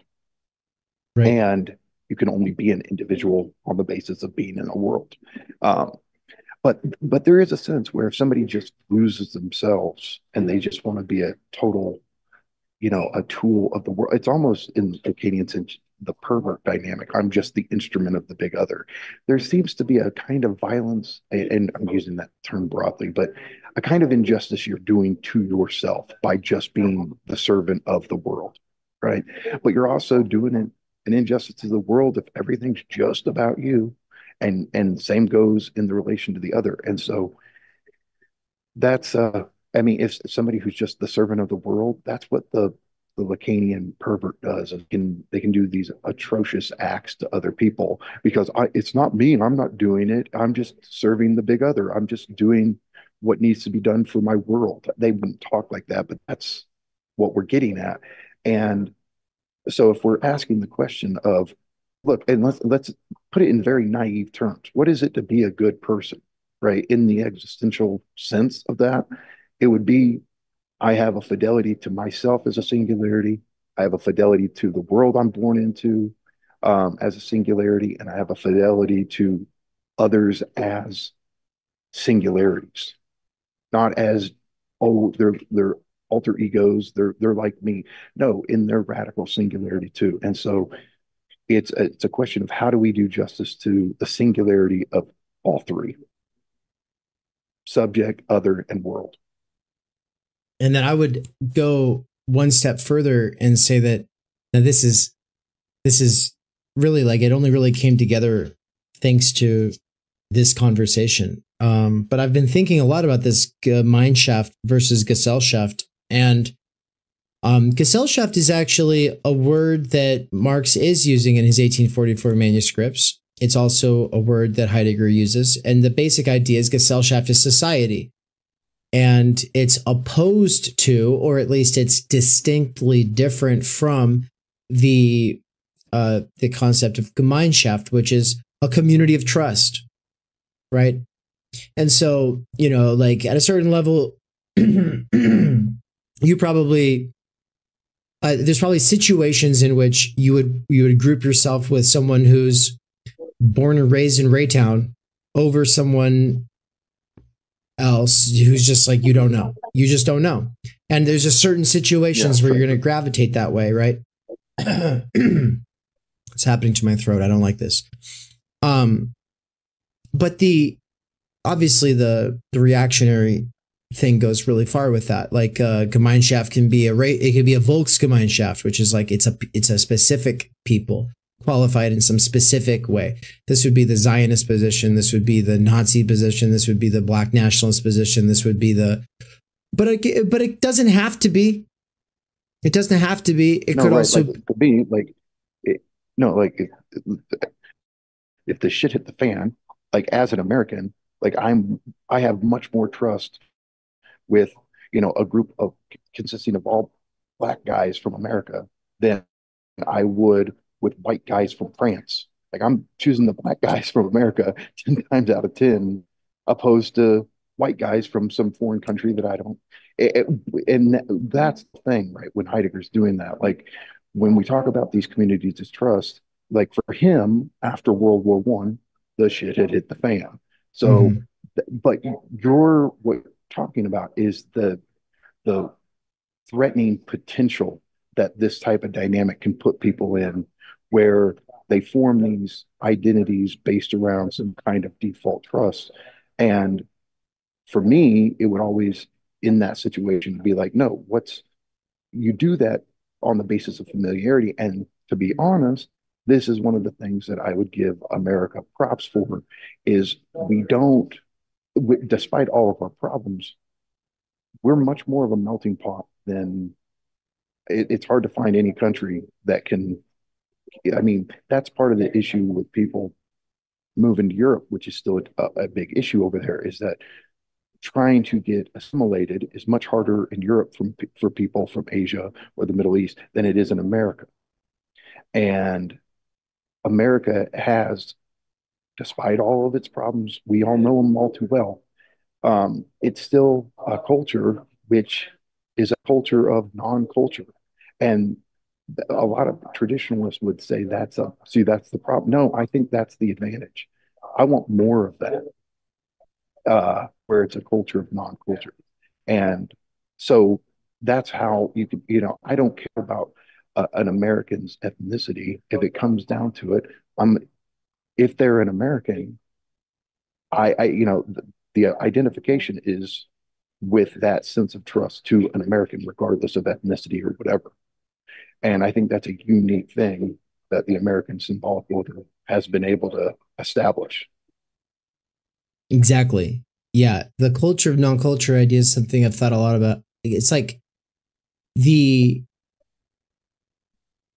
that's not the same thing as anti-culture, right? So the anti-intellectual, anti-culture move that is also in the United States is not the exact same thing as this sort of melting pot and culture of non-culture, where it's just like, hey, we're all American at a certain level, right? Like there's this idea here. Ooh, Nance is here. I'm going to let him in. But where I was going with this is to say that the Gemeinschaft, yeah, he'll be in here any second. Hold on. Let's see. Let's see if I can get him set up here. Nance, welcome. Let's see if I can get this fixed. Oh, and Caesar Ruiz has been in the chat for a while. What's up, Caesar? Good to see you, man. And he said, damn, Mikey is spinning some new light on existentialism for us. Yo, Nance, welcome, man. How's it going? Yo. Chilling, man. Literally. Yeah, it's literally chilling. Yeah, I know. I can't complain. This is the first time that Nance has had to really deal with snow in how long? Well, it's intentional. Like, it's not dealing with it, it's visiting it, right? Okay. But yeah, we were gonna go like 2 weeks ago, but we hadn't had any snow yet, so we just got some snow. That's awesome. And so did you hear any of the conversation before coming in? Yeah, it was the Gemeinschaft, man, and I like that topic a lot. It's something that, for me, and you, like Dave, you and I have had this conversation. Like, I regularly disparagingly call things white people shit.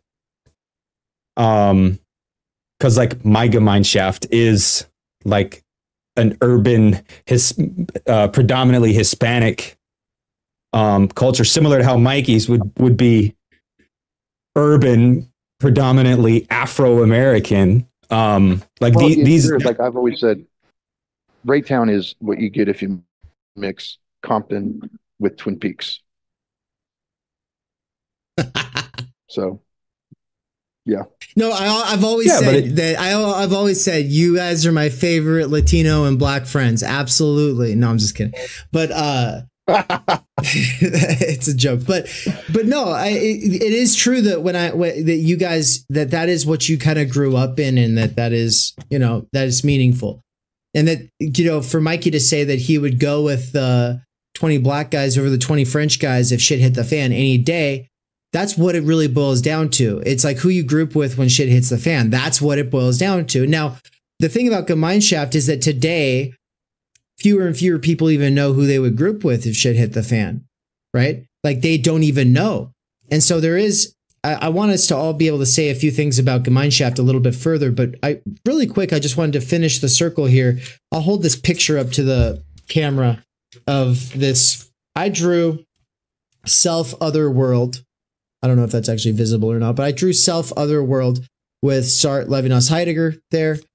And then, of course, when we're saying world, we mean this in this very specific cultural sort of sense that, and it's not just cultural. This is the condition of what makes us something more than just a subject. It's something that it's the context, and it's not just a world like a planet, right? Like Heidegger goes into the different kinds of world that there are at the beginning of Being in Time, and then he spends the rest of the book fleshing that out. But to bring it back around, so then how does Marx factor in, right? And so the thing is that I really think that we can't throw the baby out with the bathwater when it comes to Gemeinschaft. And the tendency is for a more progressive agenda to just say, yeah, we just throw that out and say that Gemeinschaft is achieved through Gesellschaft.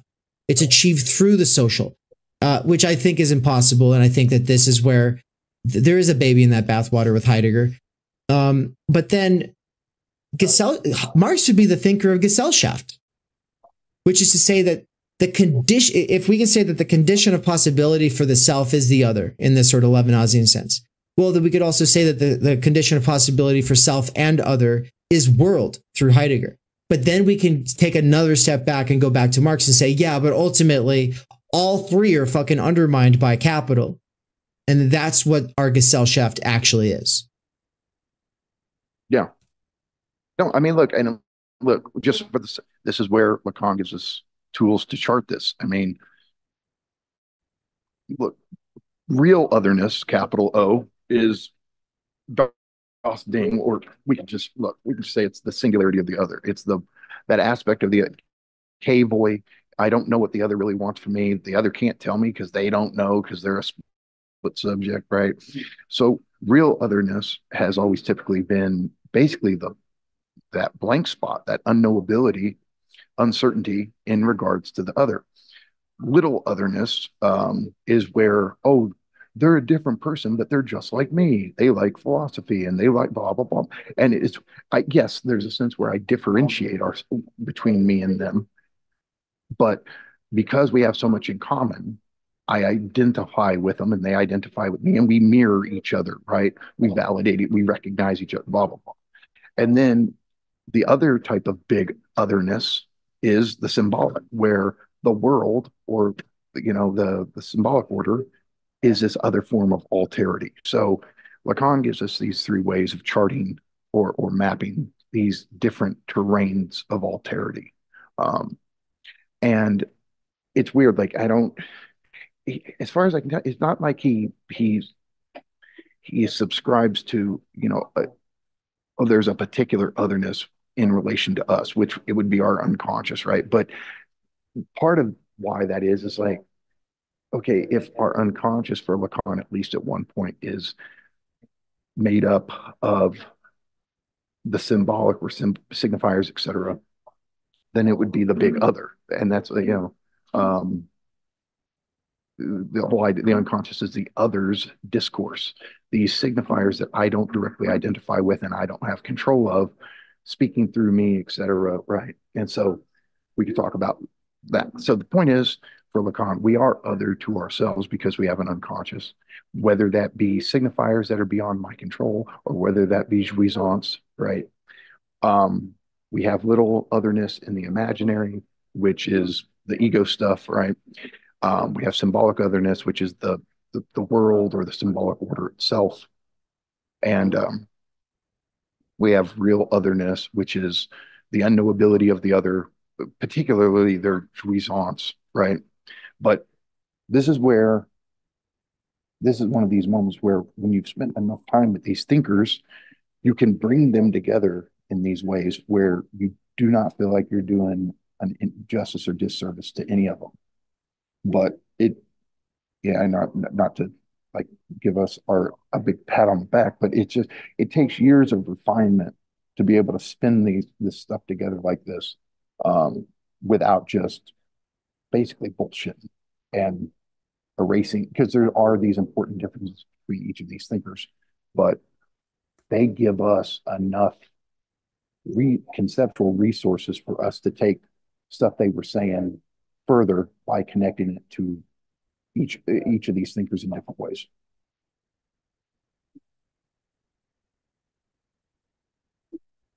I mean, this is like all their concepts as raw material in a way. To say that we shouldn't give ourselves a pat on the back here is to, I think, at a certain sense, look, we were never even supposed to be able to read one of these books, much less three or five of them multiple times. And so, like, we've already, in a sort of sense, hell yeah, let's give ourselves high fives all around for that. Also, not getting bogged down in one thinker and being unable to think the other thinkers in their particularity, and reducing them in the way that is so common.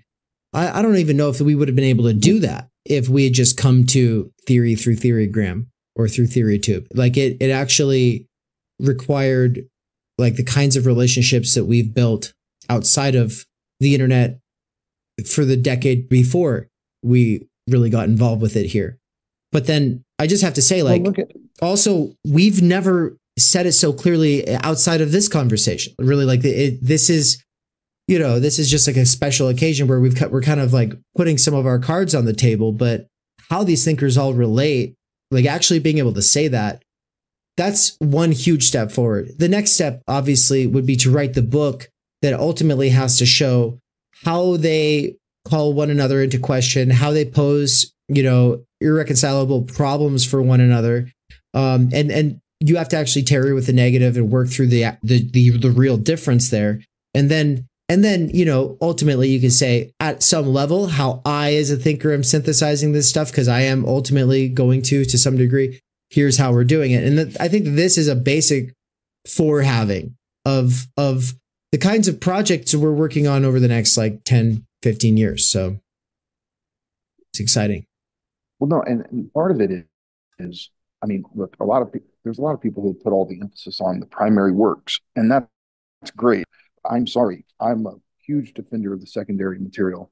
The only reason I was able to learn these books is because people took lots of their time and energy to make things create inroads, right? So, yeah, when we talk about like Lacan and Zizek, we can focus on them. But if it wasn't for Todd McGowan, if it wasn't for Bruce Fink, if it wasn't for Adrian Johnston, so on and so forth, right? All of them are part of what I mean when I say Lacan and Zizek.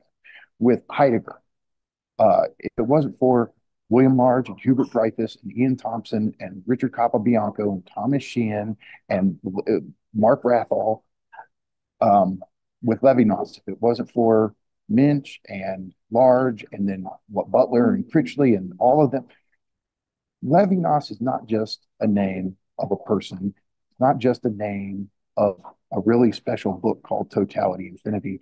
It's the name for a multi-generation spanning discourse and in the refinement of how to understand this conversation. And so again, like with Deleuze and Guattari, it's not just Deleuze and Guattari, it's Brent Atkins, it's Henry Somers Hall, it's Levi Bryant. Like you go down this list, right? And what is unique, and I almost to the point where the only reason we have been able to learn these areas and spend time with these singers is probably because we're not in academia. And that's, that's sad, I guess. And that's the thing. But the track in academia seems to be like, okay, if you're going to do philosophy, find your camp. So if you're going to, I choose Deleuze, so I'm just going to engage with Henry Somers Hall and Nick Land and blah, blah, blah. Wait. No, I want to be tapped into as many of these as I can be. And so that's why, you can see that's what I love about what you're doing. You're going to interview Deleuze, you're going to have Lacanians, you're going to have Hegelians, you're going to have Levinas, and so on and so forth, and Marxists, of course. And that is part of that's why, I love watching this, not as your friend, but just a viewer of theory content on YouTube. And today, I felt like I was watching that just as Theory Underground's my favorite channel, and they're doing something new, and let me check it out, right? I still get to have those moments. And no, all I can say is guys, there's so much more to come. So much more in the works, because this is not a platform just for Marxists or just for Lacanians. It turns out that Dave and I, our default setting, because so much of our own work is Marx and Heidegger and Deleuze and Lacan and Zizek, and Baudrillard hasn't been. He will be. He'll be a big presence in the coming years. He's been the real secret. He's been the real secret. You've forced it down. There'll be a return of the repressed at some point. But no, but when it comes to Levinas and Marshall McLuhan, and you can go down Virilio, Judith Butler. There's so many other thinkers that we want to do justice to. It's just a matter of time and energy, and thinkers that I'm primarily using to write my books, are Zizek and Lacan and Baudrillard, and so that's where I'm centered right now. But as the years go on, you think I don't want to teach Kierkegaard and teach Sartre? There's so much I want to. Wittgenstein. I want to get into all that. Is that Charlie?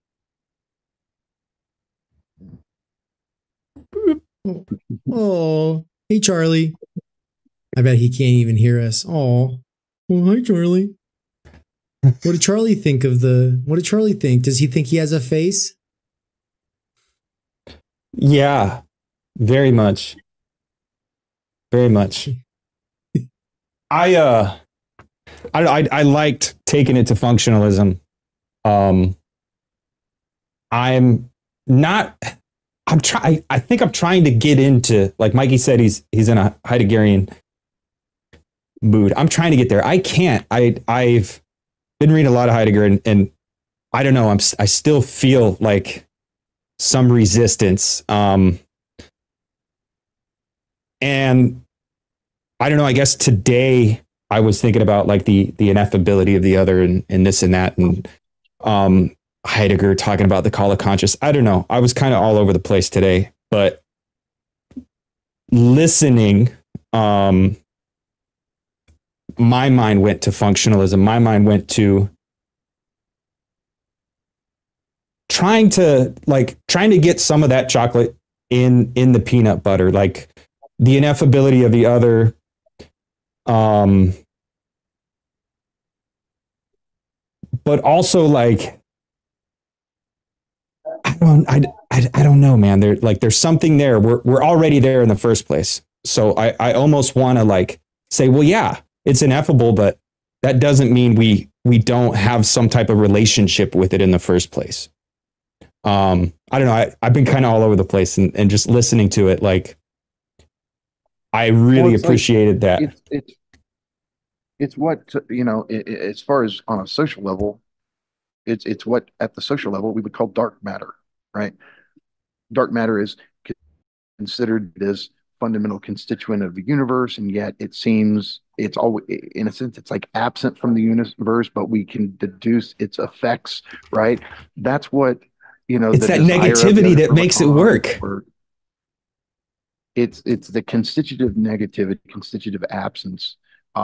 And so we're always being constituted by it. It's the fact, though, that we either try to repress it or we try our damnedest to totalize it. And by totalizing it, you can do this great injustice to it. And sometimes the ethical stance is to simply dwell with that otherness as ineffable. Yeah, and I don't know, like that actually is like transcendentally deep. Like I think like surface level, someone who hasn't spent a lot of time thinking about it might just be like, oh, well, that's kind of silly. You know, dwell with that negativity, but really dwelling with that negativity, allowing that negativity to do what it does is the only way that any of this shit works in the first place.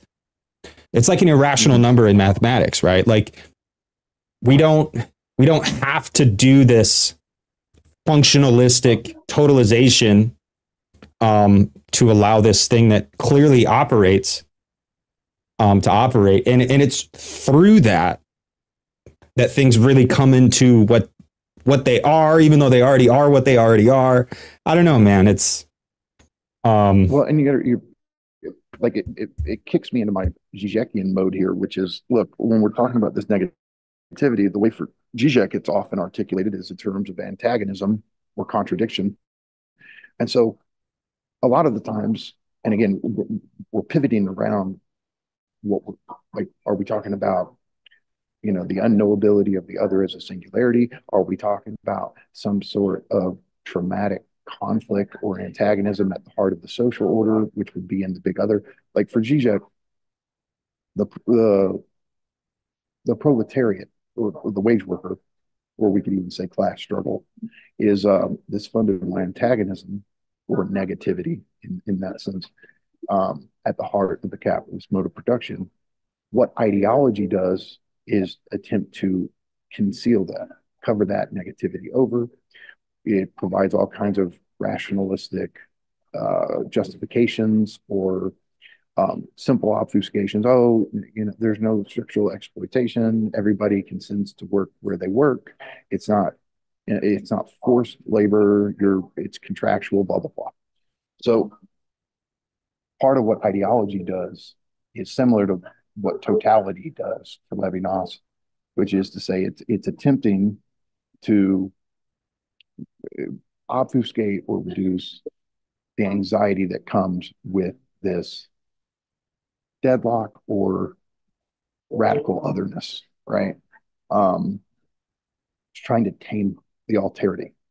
And that's where the problem lies, is because by doing that, we end up obfuscating the situation. We further misrepresent what's going on. And so Levinas is saying, like, look, categories are part of our world, conceptualization is part of our world, but what we have to understand is that when it comes to human beings, and look, I think Derrida even does almost like a Levinasian phenomenology of his cat, I think, where he's like, I think this extends to animals maybe. But the second you attempt to totalize the other, you do a violence to them. If your goal is to truly understand what is going on in society, then you do an injustice to that society by ideologically smoothing out, the points at which it's truly constituted, especially via antagonisms, built-in conflicts, right? We want to act like we have some organically smooth, seamless world for the sake of just, it makes it easier. Oh, things are right. Nothing structurally needs to be done. All of the problems are just little incidental personal issues.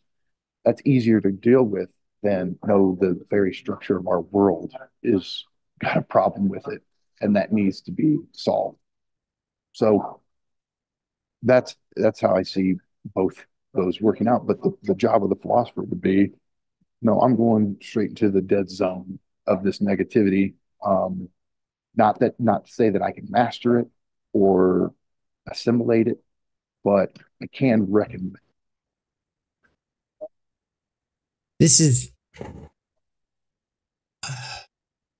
dope. I really like this because, like, I would then say, so on top of this, like, we can also, so, Mikey's already added Lacan to this picture that I drew, and then, well, you bring in functionalism. I would say, yeah. So functionalism, cybernetics, D&G. So what that ultimately gives us is an elaboration on Gesellschaft understood through Marx, where it's like, you want to understand the thing inside out.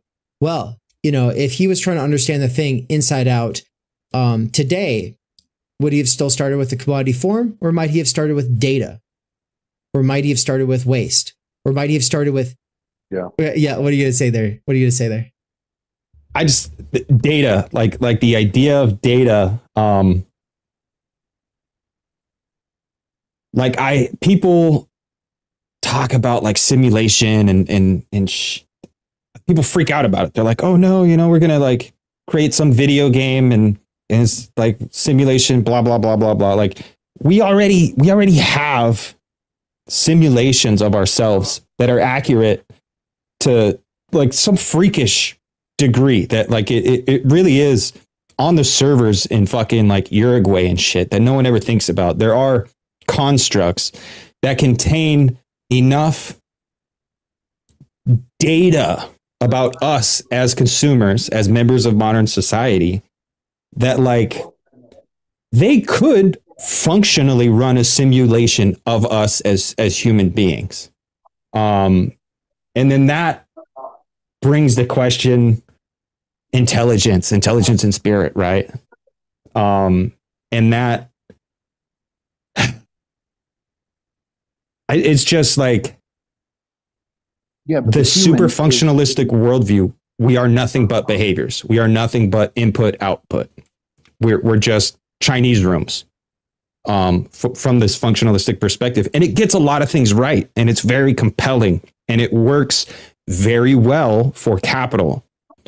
But trying to break out of that framework, and you immediately see a whole new world of just, call it intelligence, call it spirit, call it Zoogilu, whatever the fuck it is. But like, there's this entire cosmos in which we live that we deny every day because capital can't manipulate it. Capital can't sell it back to us. Capital can't collate it and store it on its servers. I think Marx probably would start with data. With Zizek and Althusser, right? Like Althusser acts like we're somehow reducible to the imaginary and symbolic, right? So there's the social institutions that function as the big others, and then they interpolate us as little subjects and blah, blah, blah, right? Zizek's whole point in his theory of ideology is that there's this other moment with us, which is the part of us that is failed to be interpolated, right? There's this excessive remainder, which is the negative subject, right? It's the part of us that is what it is precisely because it's not our imaginary symbolic coordinates. It's not our worldly identities. It's not the data that could be collected about us, right? And so it's incredible the amount of data they have on us and how that could be configured into some sort of cohesive model of each one of us, right? Very Baudrillardian, But the point is, what it can't reproduce is all of the ways we fail to perfectly embody that identity. It fails to understand how we can unpredictably act in a way that is not in accordance with that identity, with that script. And that is where Zizek and Lacan are going to emphasize. That's where subjectivity is at, not in these predictable scripted ways. Those are part of us. We can chart them. We can, this, that's true. Subjectivity is not that identity, though. Subjectivity is what evades the capture of those models, of those algorithms, of those codes. But you're absolutely right about the whole thing about what Marx now start with data. I mean, let's be honest, Baudrillard switches to analyzing capitalism in terms of the code, right? That's his thing. And by code, he doesn't just mean computer code. What he sees is that even when you don't have like a computer programmer typing in ones and zeros, he's saying that our social order works that way. Like the whole order is based on the structure of ones and zeros, yes and no's. It's checking boxes. Do you like this? Yes or no? Do you think this is a good movie? Yes or no? And it's all this yes and no's, ones and zeros that we craft our identities out of via the commodity, right? And so coding for him it's a broader thing than even writing digital computer software, right? But he would say software provides us with a model of what's going on at this larger level of being programmed as yes and no's, ones and zeros. And the difference for him is because he's locked into this kind of, I hate to use the term, but this postmodern milieu, he thinks that the subject has been deconstructed. And what Zizek and Lacan give us is no, it's just not what you guys think. It's not a positive thing with features. It is this stubborn negativity that persists beyond all of those positive codings. And so Baudrillard's right in this sense of what he's talking about with the code. He's wrong that because he'll say like, oh, behind the code, there's nothing. And his point is saying, see, there's no subject there. We've just all been transformed into code. But I would go, that thing that you think is nothing, that's where the subject is. I think to be fair, saying there's nothing beyond the code is a very accurate description of modern day life for the overwhelming majority of people. Like you are just responding. Yeah, and it feels that way. Yeah. And I think getting outside of that. What he was saying. Yeah.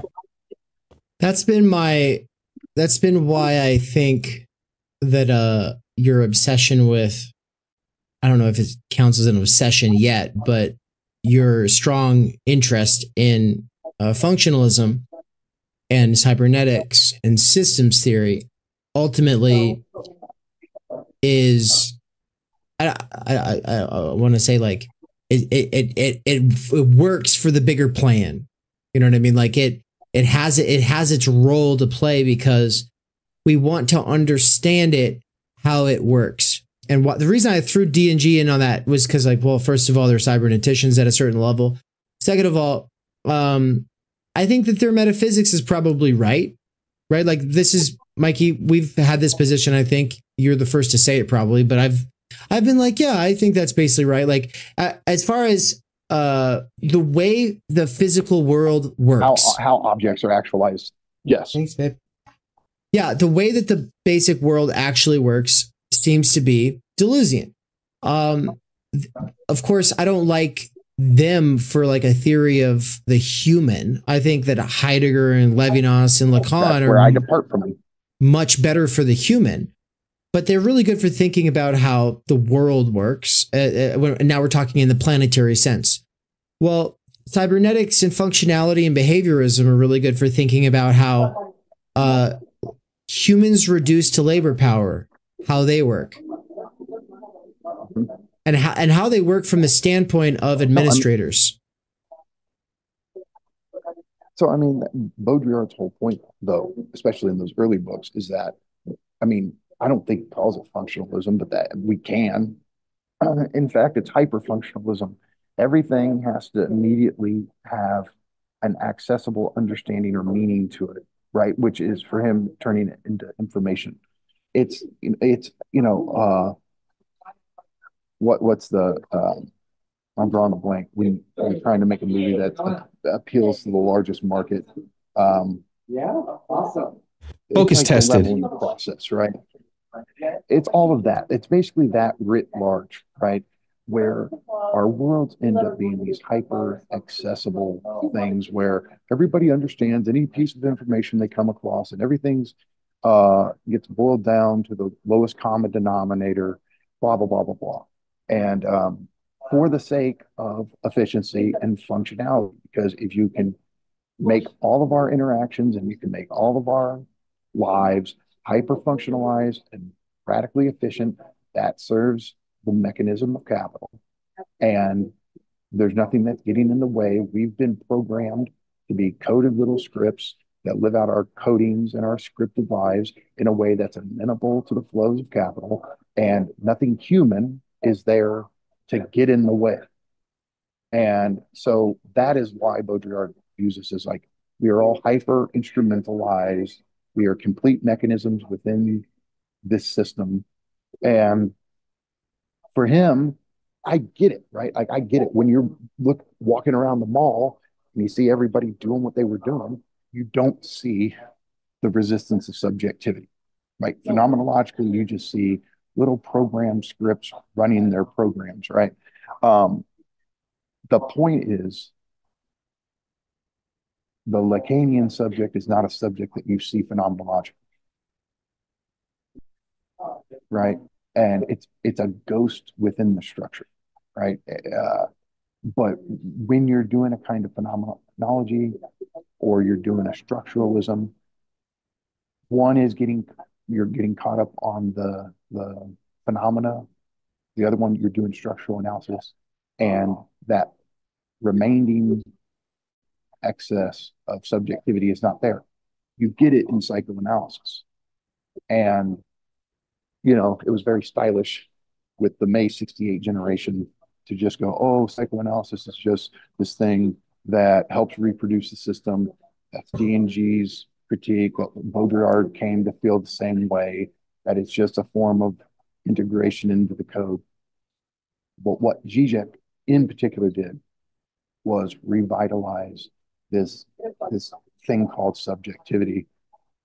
And he's the one, yes, it's all Lacan, it's in there, but Lacan's using it in this very clinical setting, very much clinical dynamic.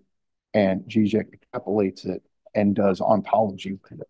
And I think that's why, for a long time, Lacan was thought to be a structuralist, and everything's language, everything's the discourse of the other is the unconscious and blah, blah, right. And it took Zizek, especially in Sublime Objective Ideology, to say, look, he's not a post-structuralist. He's not a structuralist in this way that he's thought. There's this thing called subjectivity. It's in the real. It evades symbolic capture, right? It's not an image. It's not something you perceive. It's not, the literal features of the other space, right? So which is to say, it's not a bodily ego. And it's Zizek's work in that book that opened up this whole space of philosophical discourse that I'm a part of, saying, no, there's this real remainder of subjectivity. But I totally get why that generation that I love so much, they abandoned the subject for reasons that seemed really good to them at the time. But it's Zizek's reworking of it. Again, one of the things that he's going to be known for later on down the road is this rehabilitation of the Cartesian subject via Lacan. Like, that's Zizek. But let's go back to our Heidegger mode right now and just be like, yeah, but that is only through Heidegger, both of them. And so this is still a subject that has a void at its center, right? Like that's the Heideggerian idea right there. And of course, for Heidegger, Dasein is not just this, you know, more woo-woo kind of subject, which is, I think, the kind of knee-jerk assumption people have. No, it's to say that what is constitutional for that being is its referential totalities of equipment and signification, including language. And so that's where you get into the Lacanian, and that's yeah. So this is how we get out of pure phenomenology into the symbolic order. I mean, he never makes that his thing, and Lacan does make that his thing. But Heidegger does lay the basis for that becoming the thing, and that's why I like to go from Heidegger to Lacan more than I like to go from Heidegger to Sartre, because or from Heidegger to Levinas more than I like Heidegger to Sartre, because for me it's like the language question and the being in language is so much more important, and not just like language is a bunch of slippery signifiers or whatever, but also but like the reason it's reified by practical daily activities, because a lot of the language we operate in also does seem to ground out in actual things. And so, of course, though, where Lacan's going to be so useful is to show how, but it does become its own freewheeling thing, nonetheless. So a couple things. One is, look, for me, you could even say that the larval seed of the negative subject, you could say it goes back to Descartes, and then he immediately misinterprets what he discovered, right? You can chart it in Kant if you want to say like transcendental subjectivity is a negativity. Obviously with Hegel, I mean, negativities overfloweth, right? Because what phenomenology of spirit is all about is consciousness or spirit, however we want to talk about the human here. It's constantly trying to know itself and know the world, and ultimately failing to do so. And the book is the story of all of these negativities or these failures, right? But ultimately, Heidegger makes a lot of advance when it comes to getting to negative subjectivity. My theory is that, especially in an essay called What is Metaphysics, he gets so close to the negative subject that he abandons doing systematic analysis of Dasein after that. And he shifts more into just focusing on being. And so in my first book, I actually have a part of it where I do this whole thing with Heidegger and the negative subject and talk about it. But thing is, and we're going to talk about it tomorrow, Nance, in this lecture, but this whole thing about these constitutive nullities that he's talking about in relation to guilt and resoluteness, Sartre latched onto that. And Sartre, so to Sartre's credit, he's really the one who wants to turn the subject into negativity. The for itself is, fundamentally conceptualized as a negativity. What Sartre seems to downplay is the role of the world. So because Lacan is on the one hand studying Heidegger, and on the other, what are you talking about? The whole chapter we're doing tomorrow is the null basis of the nullity. Like this is the everything that I know, Sartre is everything Sartre does there is in this chapter. Oh, you did say that. Well, okay. I wouldn't say everything he does. What I said was, what's to Sartre's credit, he latches on to this whole thing with nullity in especially this chapter we're going to look at tomorrow. What his problem is that he downplays the world or the symbolic order.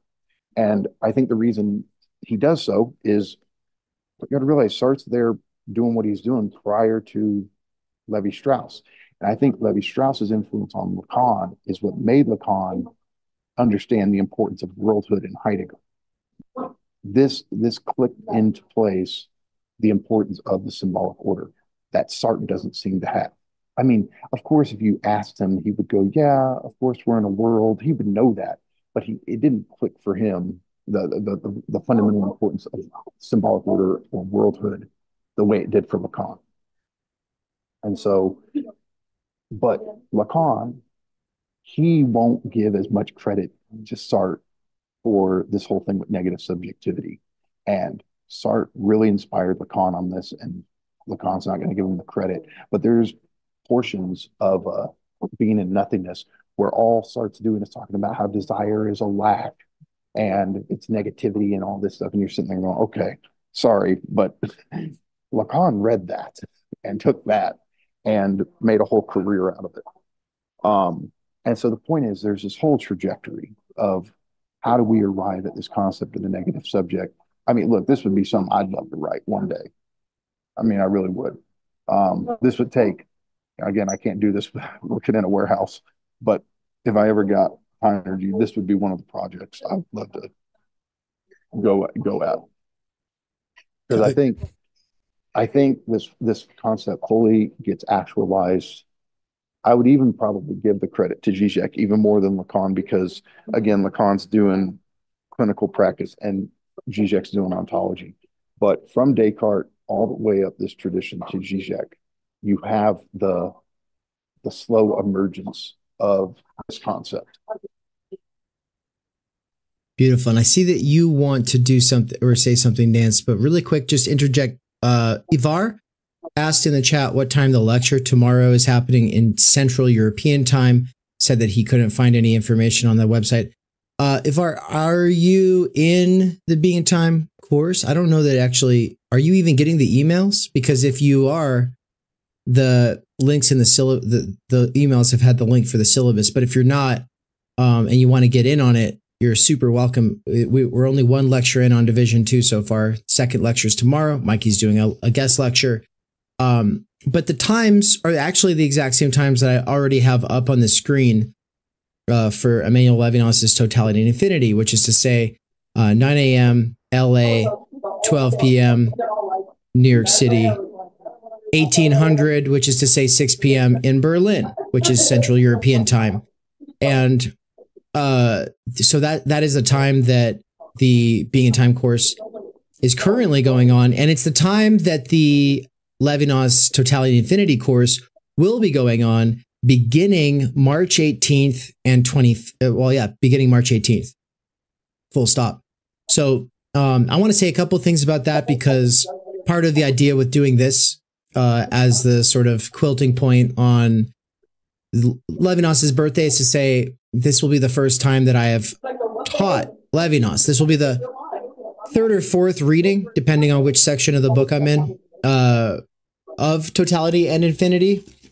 And, I've not mastered Otherwise Than Being or his Talmudic interpretations or any of this other stuff. But, it's a lifelong project, these kinds of thinkers, and giving people that first real tackle into Totality Infinity is one of my life dreams, especially because I want to be able to teach what are for me the three main books, which is Being in Time, Totality Infinity, Das Kapital, in that order. And I'm very specific about that for a lot of reasons we can get into. I'm not going to get into those right now, but what the poster that's up on the screen, for those who don't have eyes on the screen, what it says is the most radical, imminent critique of philosophy and politics. Maybe that's a strong claim. Maybe you could argue that Lacan's a stronger critique, or that Arendt is a stronger critique, whatever. There's various ways of going about it. But no, I think that Levinas needs to be tarried with. I think that he really does pose a serious problem for system thinkers. And that he gets at something that is, you can't get away from it. It's not just the ineffable other, which is a big part of it, but it's also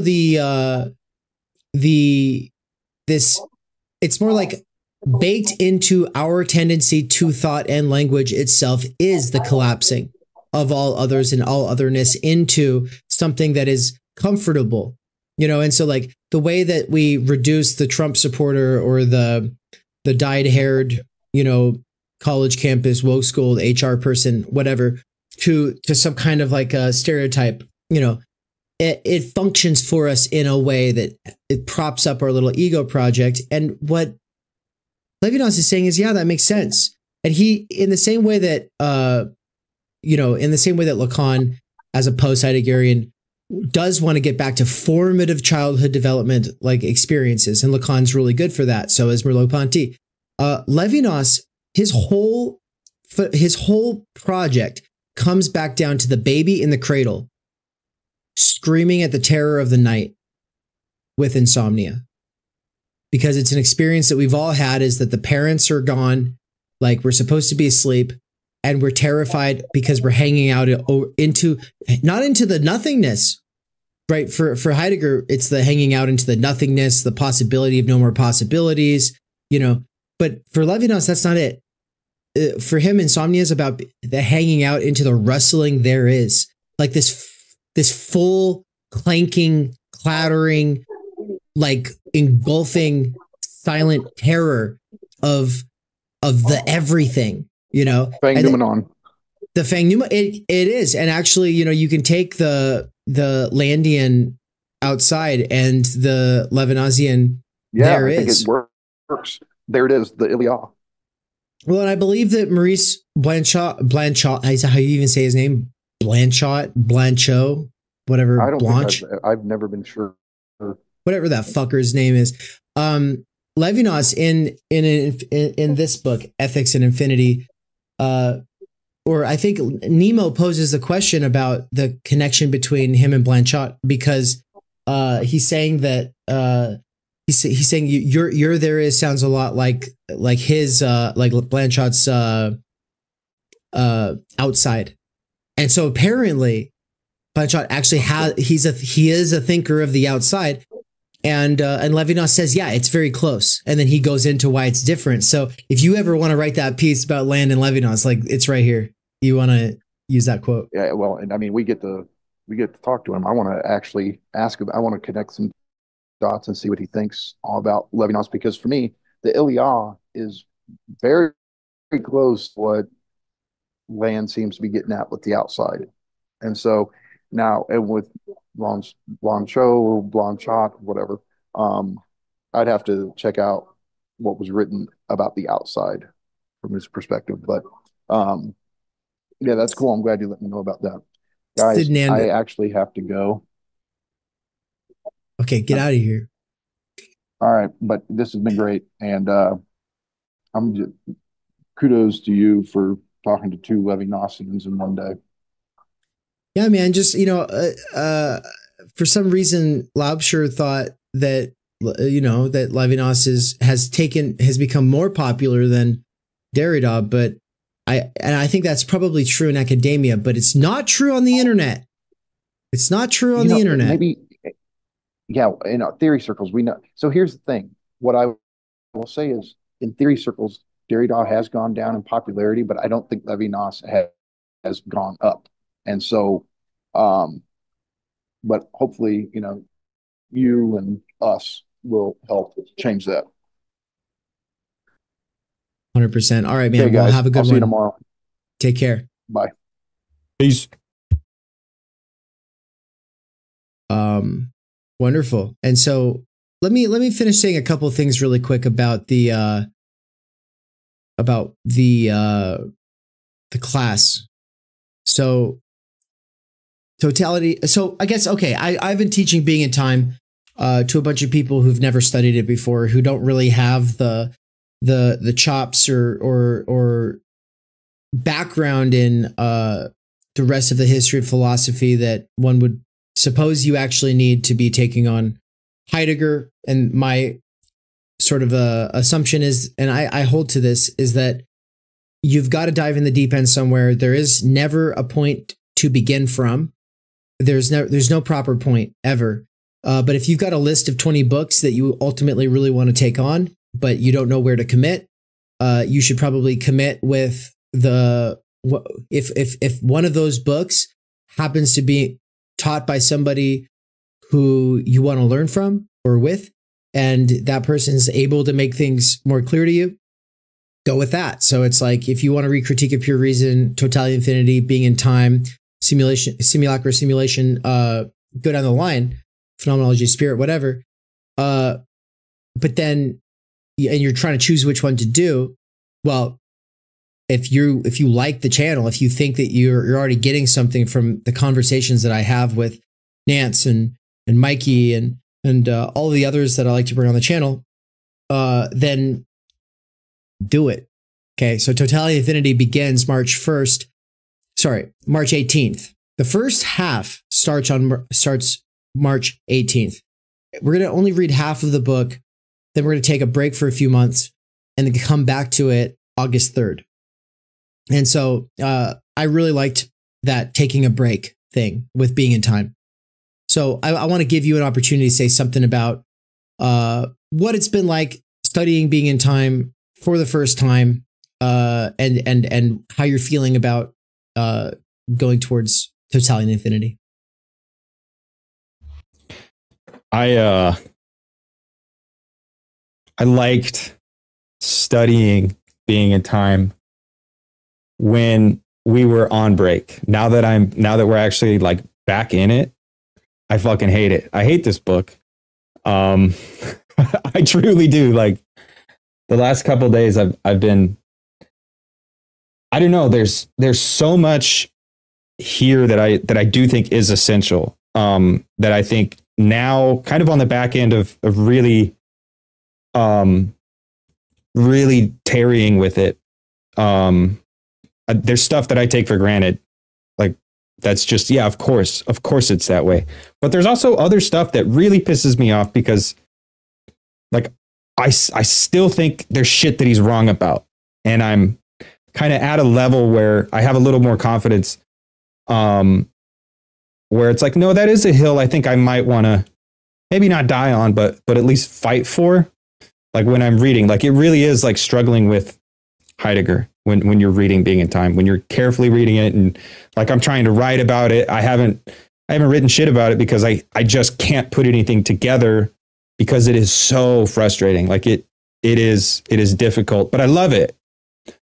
You should read difficult books. Like, that's the point of it. Like, it's not a fiction novel it's not for leisure, although there is some leisure involved. Like, I am trying to get better. I am trying to improve myself, improve my understanding, blah, blah, blah. And ultimately there are arguments that I want to make, but I'm not good enough to make them yet, and blah, blah, blah, the long list of things. But I like it a lot. Like, there's just so much that comes from carefully reading Being in Time, that I've been able to like connect to things that I really am passionate about, things that I really do care about. And it's like a boss that you have to fight this boss before you can progress to the next level. Like, it's a boss fight.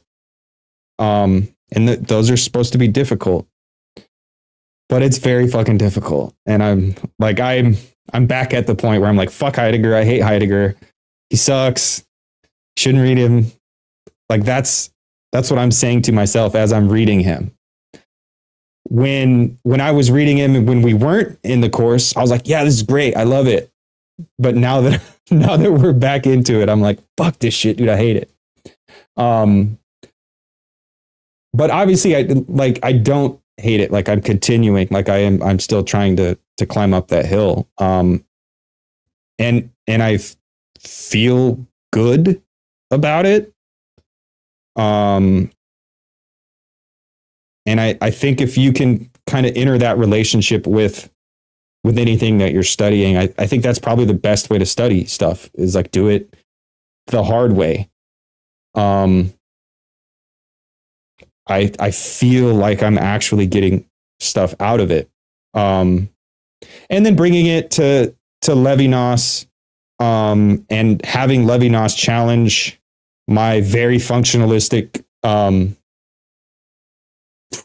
presuppositions and predispositions and all that stuff, because the world is very functionalistic. The world, as it's been presented to us or given to us, or as we've fallen into it, or as we've been thrown into it, like the world works in a very functionalistic way.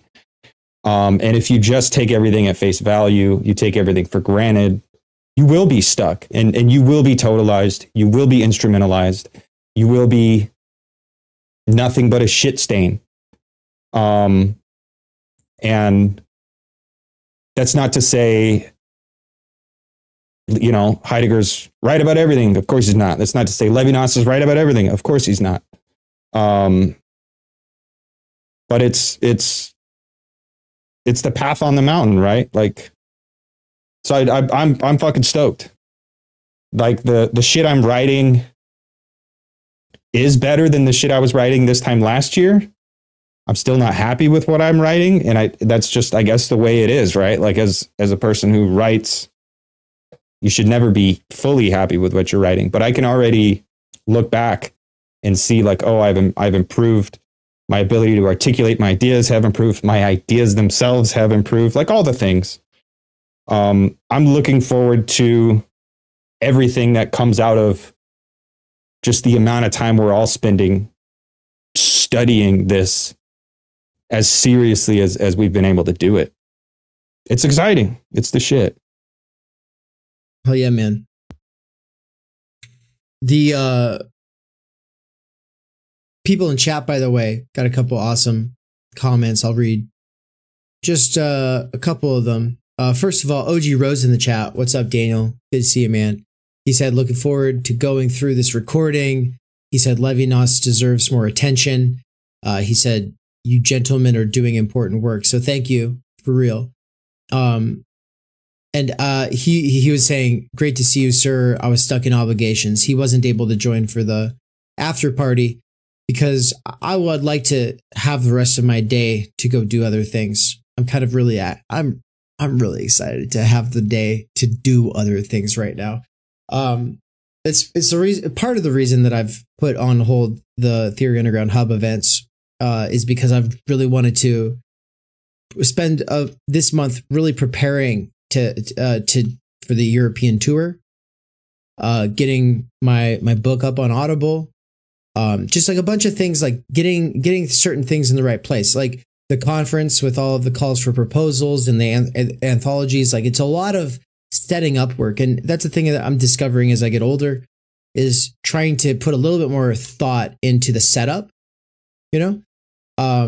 but when I saw that that Levinas's birthday was today, I was like, man, if I could get William Large and Dr. Laubscher and like oh man, that would be so cool.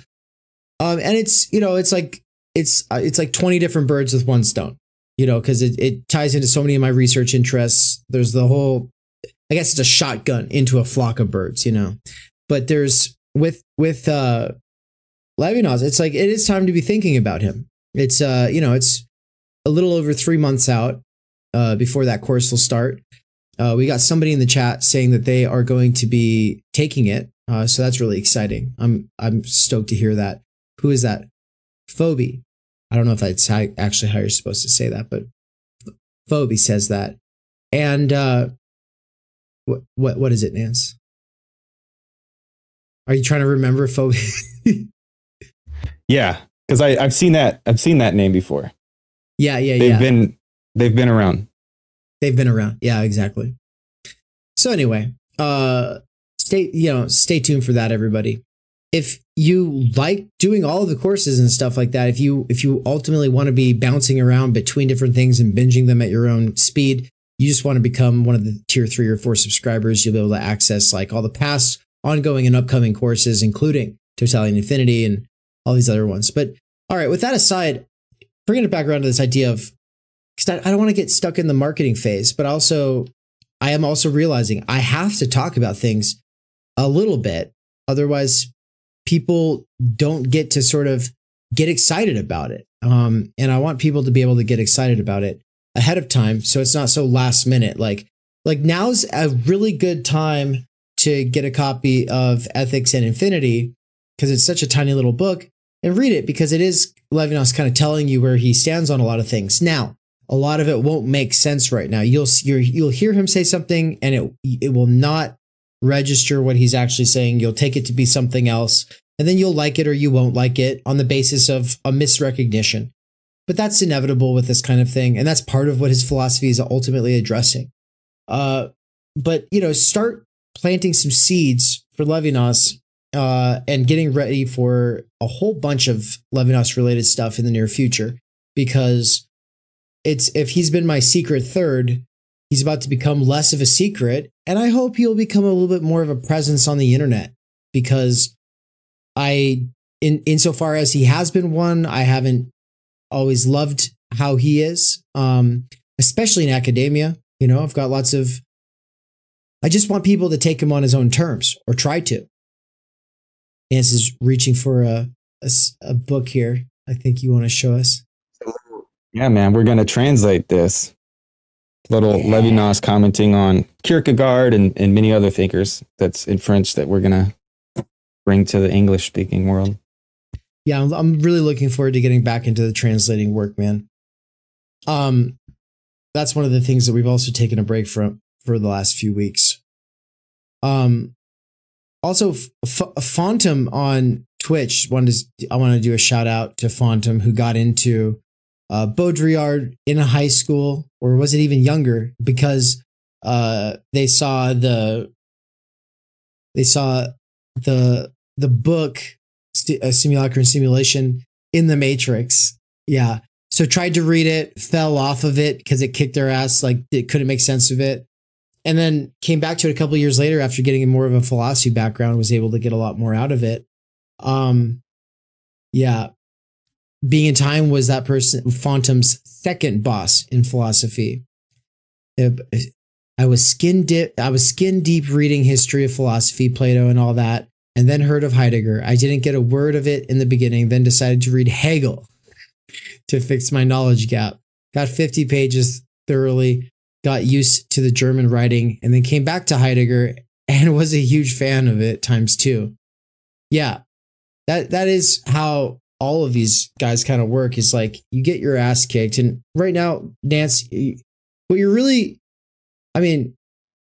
dealing with right now is, there's a lot of ways of explaining it, but I like the way that David Goggins said it. He said, I used to really have a hard time with this and that, and I had to think about it for a long time, and I finally came to the conclusion that I was just being a bitch. I was being a bitch.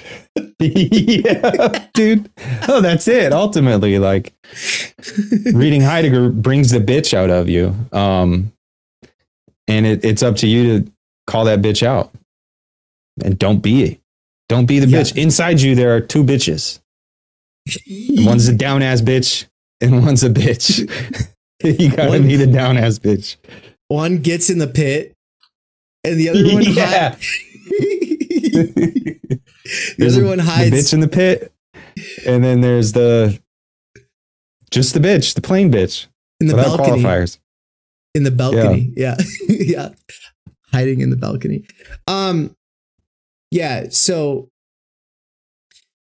functionalism, behaviorism. I wanted to add to that economics and statistics as, like, related fields, and that the behaviorism and cybernetics and functionalism all come out of or are very, very close to this sort of way of seeing people where everybody's markets. Like, it just loops right back into constantly. And it's like, once you start seeing people that way, it's hard to stop, especially since, like, people do operate that way, right? They're all fundamentally positivistic. Like, they can't deal with things as they really truly are in real life. They have to be like superficial representations of inputs and things that can be manipulated. Which is why, like, it's important to bring, I don't know. That's why I like reading Luhmann That's why I'm really getting a lot out of reading Ben Goertzel. Like, it's important to bring the best, because they're right about a lot of things, just like everyone is right about a lot of things. Like these are things that have to be fucking reckoned with, and they're not being reckoned with, because in academia you can just be like, oh well, I want to be an expert on this one obscure random thing and funnel all my time energy into nothing but this and never really see how it interacts with the wider world. Like, we really are trying to do something about our situatedness. And yeah, we're not just being theory bros. Although maybe we are, I don't know. Maybe there's just a little bit of that, because why not? Tight, yeah. We like to have fun too. Like, I don't know. I think that the people who complain about that just don't have bros. Like, which is, at a certain, like, I'm like, the people who like actually say like, oh, you guys are theory bros. What they really mean is they don't have any friends and they're jealous. Like, that's what I hear. I can't hear someone say that without being like, oh, damn, you really don't have a fucking gang, do you? You don't got like, people don't got your back, dude. No one's got your back, dude. Sucks to be you. Yeah. Oh, man. That sucks, dude. No, that really does suck. That's one of the saddest things ever. Yeah. And that's a consequence of like taking everything at face value, leaving things as they appear, and not ever really trying to go beyond. Because that's the way the fucking world works. And we will all end up being nothing more than, Wally people who are just totally instrumentalized for the markets. Or even worse than that, we'll just be in the Matrix pods. And instead of robots harvesting our bioelectrochemical energy or whatever, it'll be fucking Walmart and McDonald's. And like, I don't know, what's the toilet brand that everyone advertises? Tushy. So it'll be McDonald's will be feeding us, and Tushy brand fucking bidets. Go to tushy.com/fucking theory underground to get your 10-month subscription profile trial or whatever. But no, like when we're all allowing the systems and structures to just extract value from us, we find ourselves in these situations where we don't have any friends, because we have to spend all our time working or worrying about paying bills and fucking taking care of this and taking care of that. You don't ever have time to explore and experience new things and find real bros with whom you can read difficult books and make silly jokes. And it sucks, and it's very sad. But also, fuck you, dude. The person who said, for those who, because now at this point we're like arguing with some random commenter, like, yeah. But like, let's like just to, so that people can be clear, like the person had referred to us as a tastemaker. Yeah, you guys are nothing but a tastemakers, like you're tastemakers, which is like kind of like saying that we're hipsters who gatekeep a specific flavor of food or something, or like some specific fashion. You read Levinas before it was cool. Yeah. And this is, well, we do a lot of things before they're cool. It's true. Someone's got to make shit cool, dude. Someone's got to don't hate because it's us. Don't hate us because you ain't us. Once again, there's in the same way that they say theory bro when they don't have any friends, and that they also say tastemaker when they don't have any taste. They don't have any ability to like set. But no. Look, in all seriousness, though, that the reason that had even come up was because Catrone was talking about tastemakers on the internet, and how he's there's this Marxist thing over here, there's this French theory thing over here, and let's be honest, there's not a French theory thing over here. That's not true. There's only specific French thinkers over here, over there, over there. You might get a couple channels that are like theory and philosophy. Okay, now that's going to give you a more well-rounded approach. There's some Marx, there's some Lacan, et cetera, right? But I'm not, okay, on the one side, not only do I not think it's correct to say that we're tastemakers, I would like people ultimately be like, yeah, they're making thinking cool again. Like, obviously that's in the PSA and everything with Philip. And Philip is kind of proof that thinking is becoming cool again. You know, he actually does that in a sort of sense. But I think more importantly, it's the idea that, like, guys, there's not a specific taste that we're committed to serving up. Like, that's the thing, is like, it would be, I'd have 100,000 viewers if I just stuck with one thinker and grinded on that and just made it cool and just like showed how it's cool and everything else sucks. Yeah, totally. But I've always refused to appeal to any predetermined marketing demographic, and have always, well, at least since I started Theory Underground, have always prioritized what I consider to be the research agenda itself. And, you know, my hope is that, you know, 10 to 150 people actually get something from it, but it's a hope, and I don't really give a shit. Like, at the end of the day, like, the research, the process, it matters a lot more. And so, you know, but outside of that, it is a lot more like a buffet.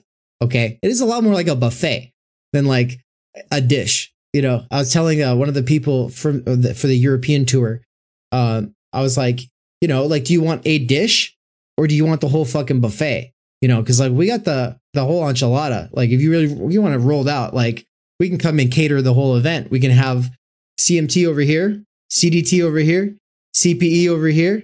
Like, you want some more? We got some more. What else do you want? You want some Heidegger? You want some Levinas? You want some Lacan?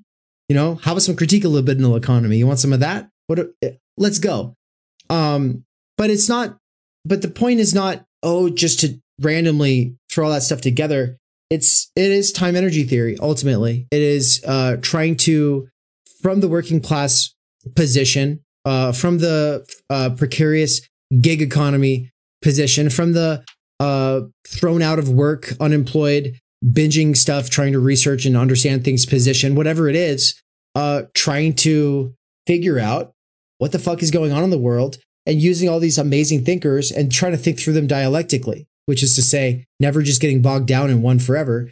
So yeah, anyway, bring it back around. I'm stoked. I'm really stoked for Totality and Infinity, because he's definitely not sexy.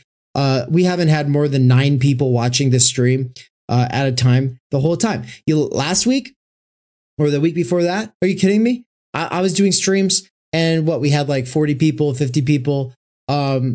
I could keep chasing those kinds of numbers and just doing that kind of content, but I'm not going to. I insist on saying, sorry, people, you have to face Emmanuel Levinas. He is inescapable. He's not just a passing fad. There's a reason Levinas couldn't get outside of Levinas. There's a reason Derrida couldn't get outside of Levinas's thought. Derrida can deconstruct anything, but he dies a Levinasian. There's a reason for that. It's because even with all of the tools of deconstruction and Derrida's whole life dismantling the whole Western canon and all the phallogocentrism and everything, he could not defeat Levinas. Levinas perseveres, and he's still kicking our asses today. Fuck yeah, man. With that, I'm about to wrap it up. Blackguard in the chat said, y'all ain't got shit till you become the theory mafia. True. We're working on that too. Don't worry. We'll eventually trying to organize crime rings. We'll be there, dude. Yeah. Let us know if you want to help. Yeah. We'll be the Andrew Tates of fucking theory. Just let it know. Yeah. Do you have anything that you want to say about either William Large or Leswin Laubscher, or anything else from this, or maybe just some closing thoughts or anything like that?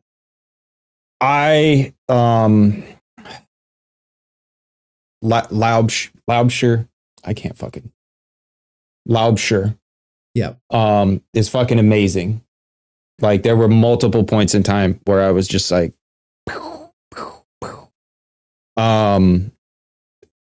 there's a lot going on. Fanon, abstract violence. Like there's just so much. Like it was amazing. I am going to go back and listen. I listened to the first half on 2X and then caught up, and I think it was great. Like Mikey was saying, listening, being in the audience was fucking great. And I am very stoked to get into Levinas in March. It's gonna be the shit. I don't know. I don't know what else to say. Cool, man. Yeah. I was I guess I would say that my expectations were exceeded with both of the interviews. Not to say I had low expectations going in, but I was just like, I was just ready to have a good conversation, and I ended up being like, that was fucking great. Like, my God. I didn't realize some of the additional work that they're both doing. And there's just a lot there. And so I think that there is this naive idea that we are anti-academia, or that we are anti the idea of university, or that we think, oh yeah, the underground's where it's at, man. We're fucking cool. We smoke cigarettes and talk about Derrida out behind the fucking venue. Ha ha ha. We're so cool. Watch me do a kickflip. All my friends are bad.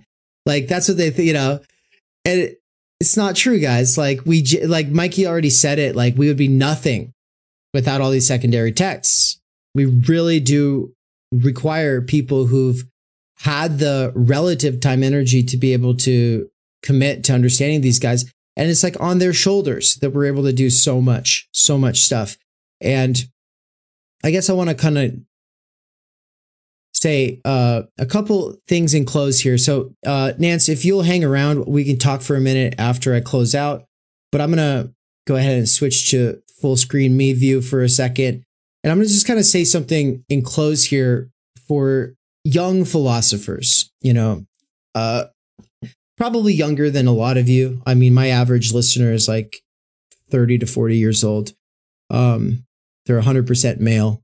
There's a very specific kind of, they're all like Nance, like everybody. It's just really, they're all like Nance. I'm exaggerating, but there is, like I'm not tending to bring in these 15-year-olds by the thousands. And that is by design. I'm not looking to cultivate an audience of people who should not be allowed to have political influence, much less be taken seriously. I want people to remember that they actually have to do a lot of work to be taken seriously. In a way, of course, I think that everybody has human dignity and should be able to assert their human dignity and to be taken seriously within certain contexts or realms or spaces or whatever. But what I'm getting at is the internet tends to focus most of its content at a specific demographic. And of course, what ends up happening is like PewDiePie brain, which is to say, like, if you succeed in the algorithmic game, you become increasingly less mature. And it's because you are orienting yourself constantly towards broken, not yet developed human beings who are just trying to find a big brother because they're lonely. And so with all that said, as a sort of preface, like, I still want to say something for younger thinkers. And that might even include people who are older, but are getting into a more rigorous and systematic kind of thinking for the first time. And that is to say, like, it really is a journey. It really is a challenge. It really does take a long time. And coming to terms with that is kind of the first step to realizing that you can breathe and you can commit to things and dive into them and then still go be distracted and multitask and do a bunch of other stuff. But then you can always come back to committing and diving in deeper and deeper. And that when you do that, you really should be suspending instrumentalization altogether. Like this idea of like, you have the time, even if you don't have the time, you don't have the time to act like you don't have time, right? Like we have to give ourselves the time, and our jobs make that even harder. But nothing makes it harder than this sort of anxiety, this pseudo anxiety in the face of this belief that we really can't commit. We really can't dive in deeper. And so recently, a student of mine asked me a question that I thought was a really good one, and I wanted to close out on. He was saying that he wants to do something great. He wants to be a real contribution to the history of philosophy. He really wants to make a mark, and he wants to do something that will change the world.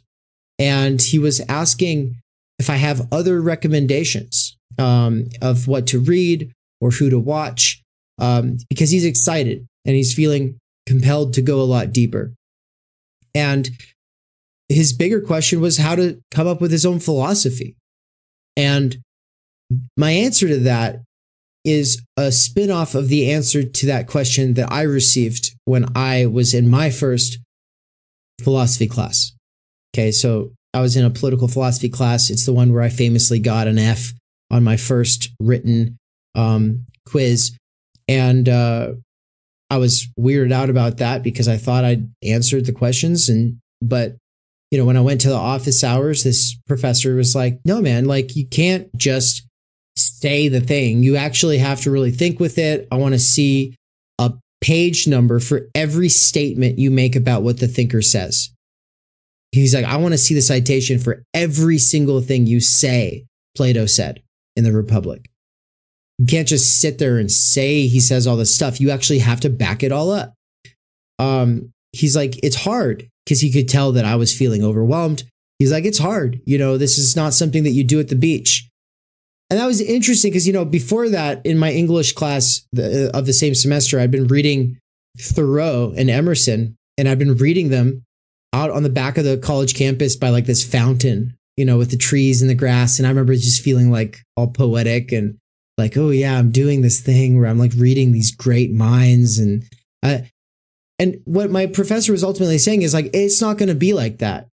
It's going to be like grueling. And it should feel a lot more like how it feels when you're studying for math. And to be fair, I was giving myself like 5 hours to study math and to practice my homework like multiple times per week, because for me, it doesn't come easily and I really had to apply myself. And so the idea that I had to apply myself just as hard to philosophy was like kind of, it made me want to give up, you know, because I was looking at my schedule. As I still have to work, I still have to do all of these things, and I'm balancing like these classes that want to fail me, like biology and math and English. And I was like, I have to go as hard with philosophy, right? And today, especially at the university, there is this sort of expectation that, oh, well, you know, the humanities is kind of just like it's an elective. It's just like this thing that we do. You know, ultimately it's the professor's job just to make the history of ideas interesting, full stop. It shouldn't be like a real challenge.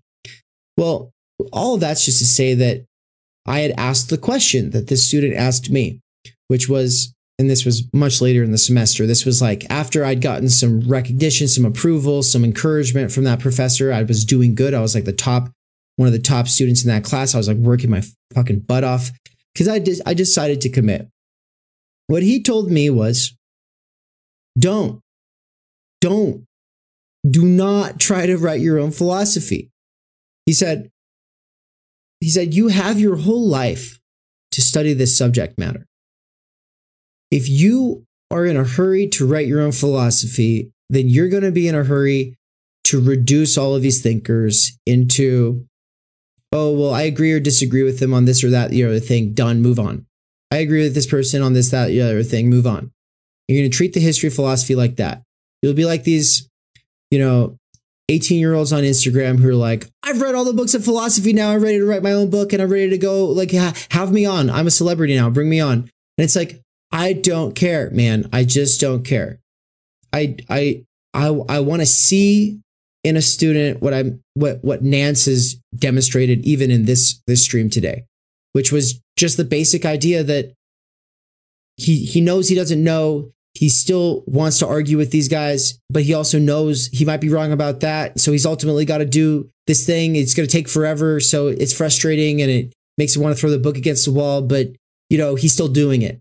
And it's the basic point is philosophy, you're going to be able to do it better the less it's instrumentalized, which is like, yeah, you have to reverse instrumentalize your life, which still requires instrumentalization, right? We have to use technology. We have to use scheduling, planning.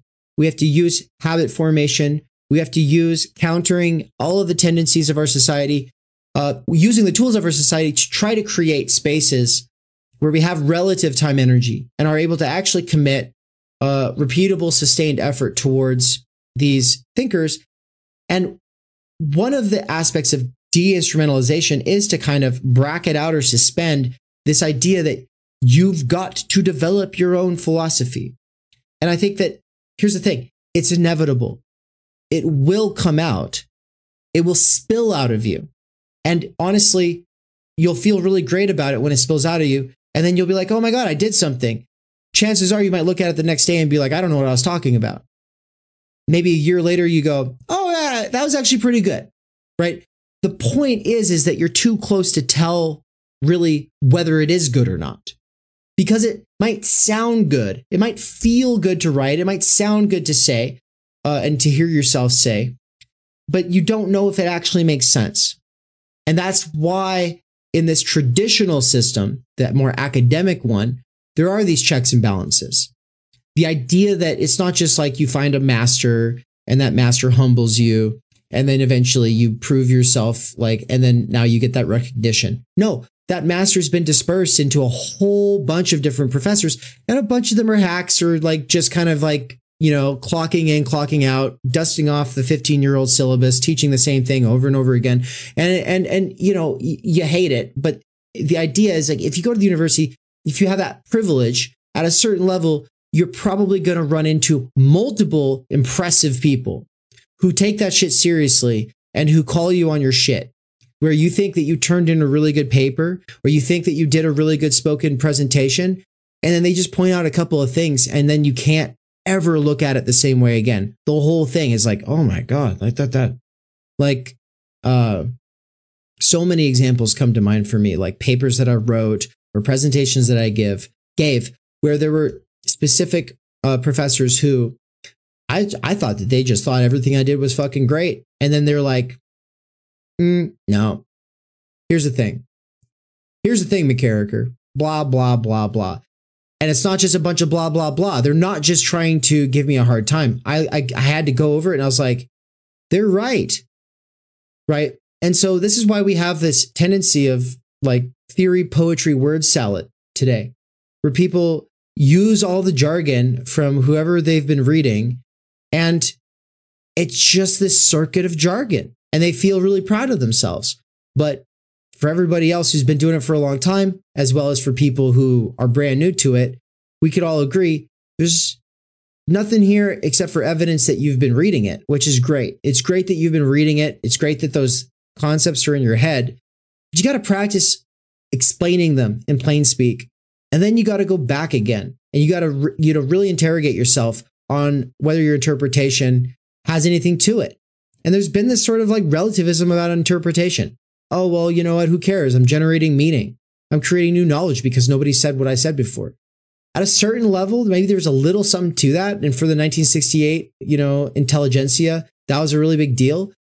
But if you really care about making a difference, if you really care about changing the world, if you really care about doing something original, some kind of great contribution, something that will, make your name, you'll be remembered for it. You need to just kind of set that aside and say, my game matters more. My actual repetition of these certain practices matters more. It's like if you want to be a black belt in jiu-jitsu, okay? A lot of the moves you're using are moves that you were learning as a white belt, but the difference is that you've drilled them 100,000 times. You've also brought those to a very diverse array of people who've, through resistance to your force, shown you the limits of your capabilities.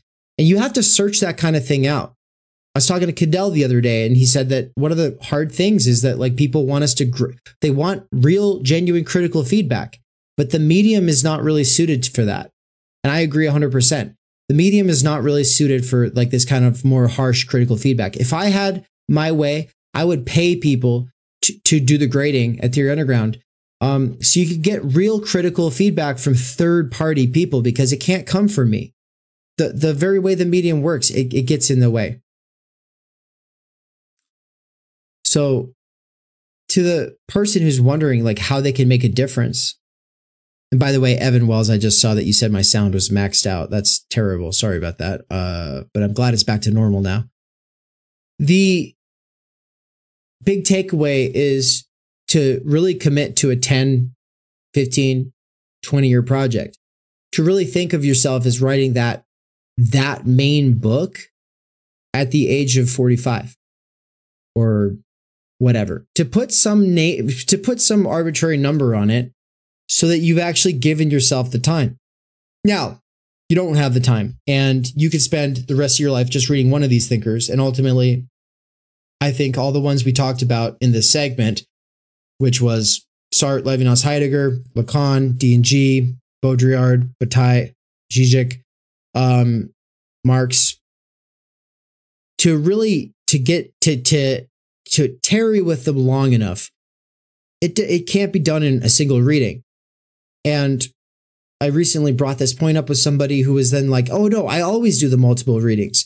But then they were still talking about doing that within a single sitting, like reading it multiple times within a sitting. And it's like, no, you got to give yourself months, if not years, between these readings.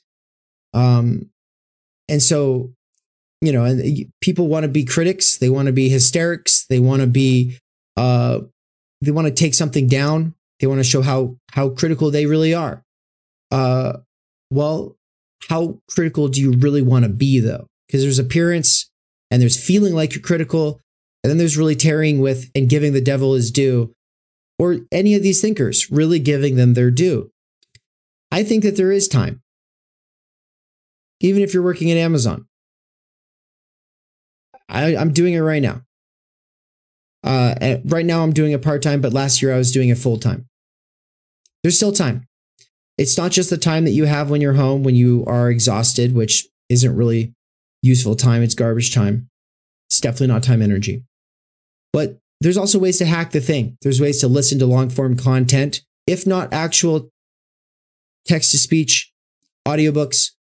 There's all kinds of voice recordings with real narrators. There's all kinds of long-form interviews, like these streams that I like to do. There are resources for us to really put ourselves to like forward. And when I say put ourselves forward, I mean, it's really like chapter 2 of division 2 of being in time. We want to have a conscience in the sense that we want to take the reins in our life, and we want to actually choose our life. We want it, but it's also terrifying because then we're ultimately responsible. But the point is that we are ultimately responsible anyway. Not choosing is choosing. It's choosing losing, right? So that's my little pep talk. I want you to take the challenge to read Levinas, if not this year, then soon. I want the world to, especially the world of TheoryTube and all of the people in the scene who are hopefully becoming real interlocutors in a robust and intergenerational intellectual milieu kind of project to wrestle with totality, infinity, and ultimately, hopefully, even otherwise in being.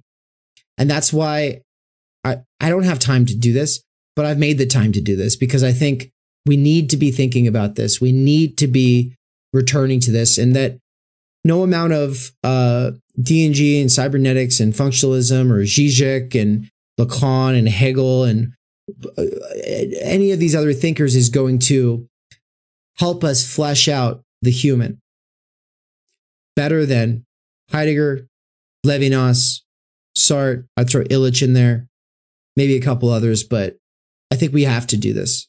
At least I do. And so if you're kind of here for it, just to see me do it, Cool. I'll do it for you by proxy, but also I hope that you'll feel inspired to kind of take it on yourself. Even if it's only part way there, then hopefully it builds up over time.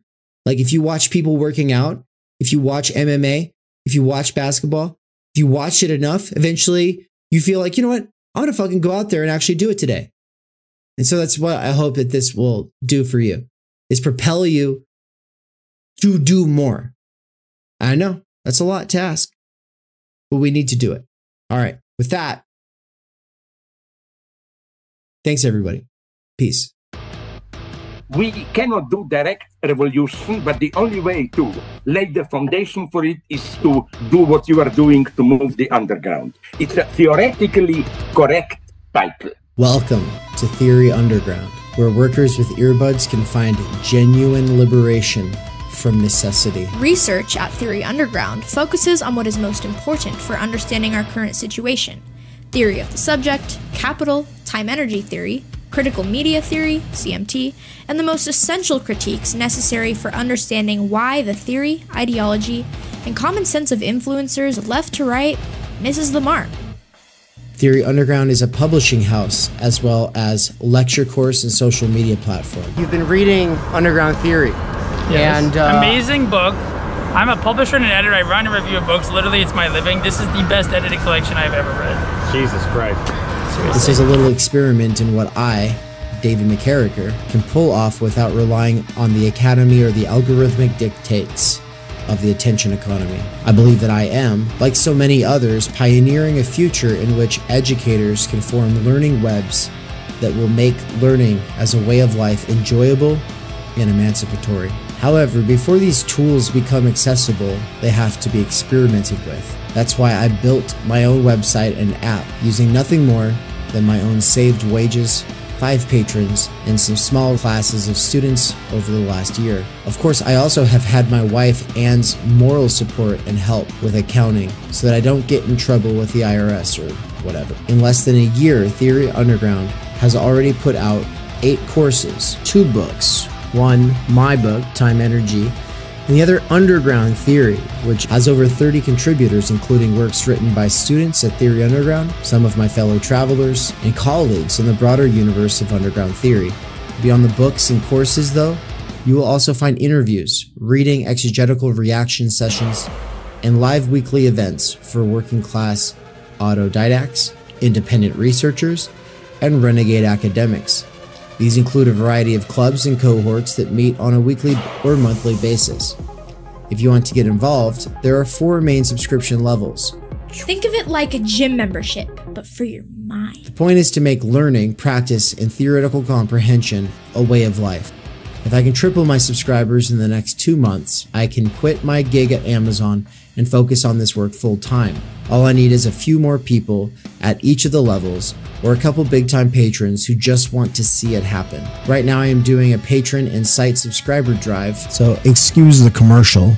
But if you end up really liking what goes on at this channel, consider signing up soon. I hope that you either will or have enjoyed the program, and also make sure to like, comment, subscribe, and leave this playing in the background all the time while you're doing other things. Playing long-form Theory Underground content in the background while you do things has, in the near future, been scientifically proven to emancipate minds from the functional illiteracy imposed on workers by the structural stultification of time energy. This is achieved by reterritorializing circumspective concern. Also, to some degree, it is for the algorithm.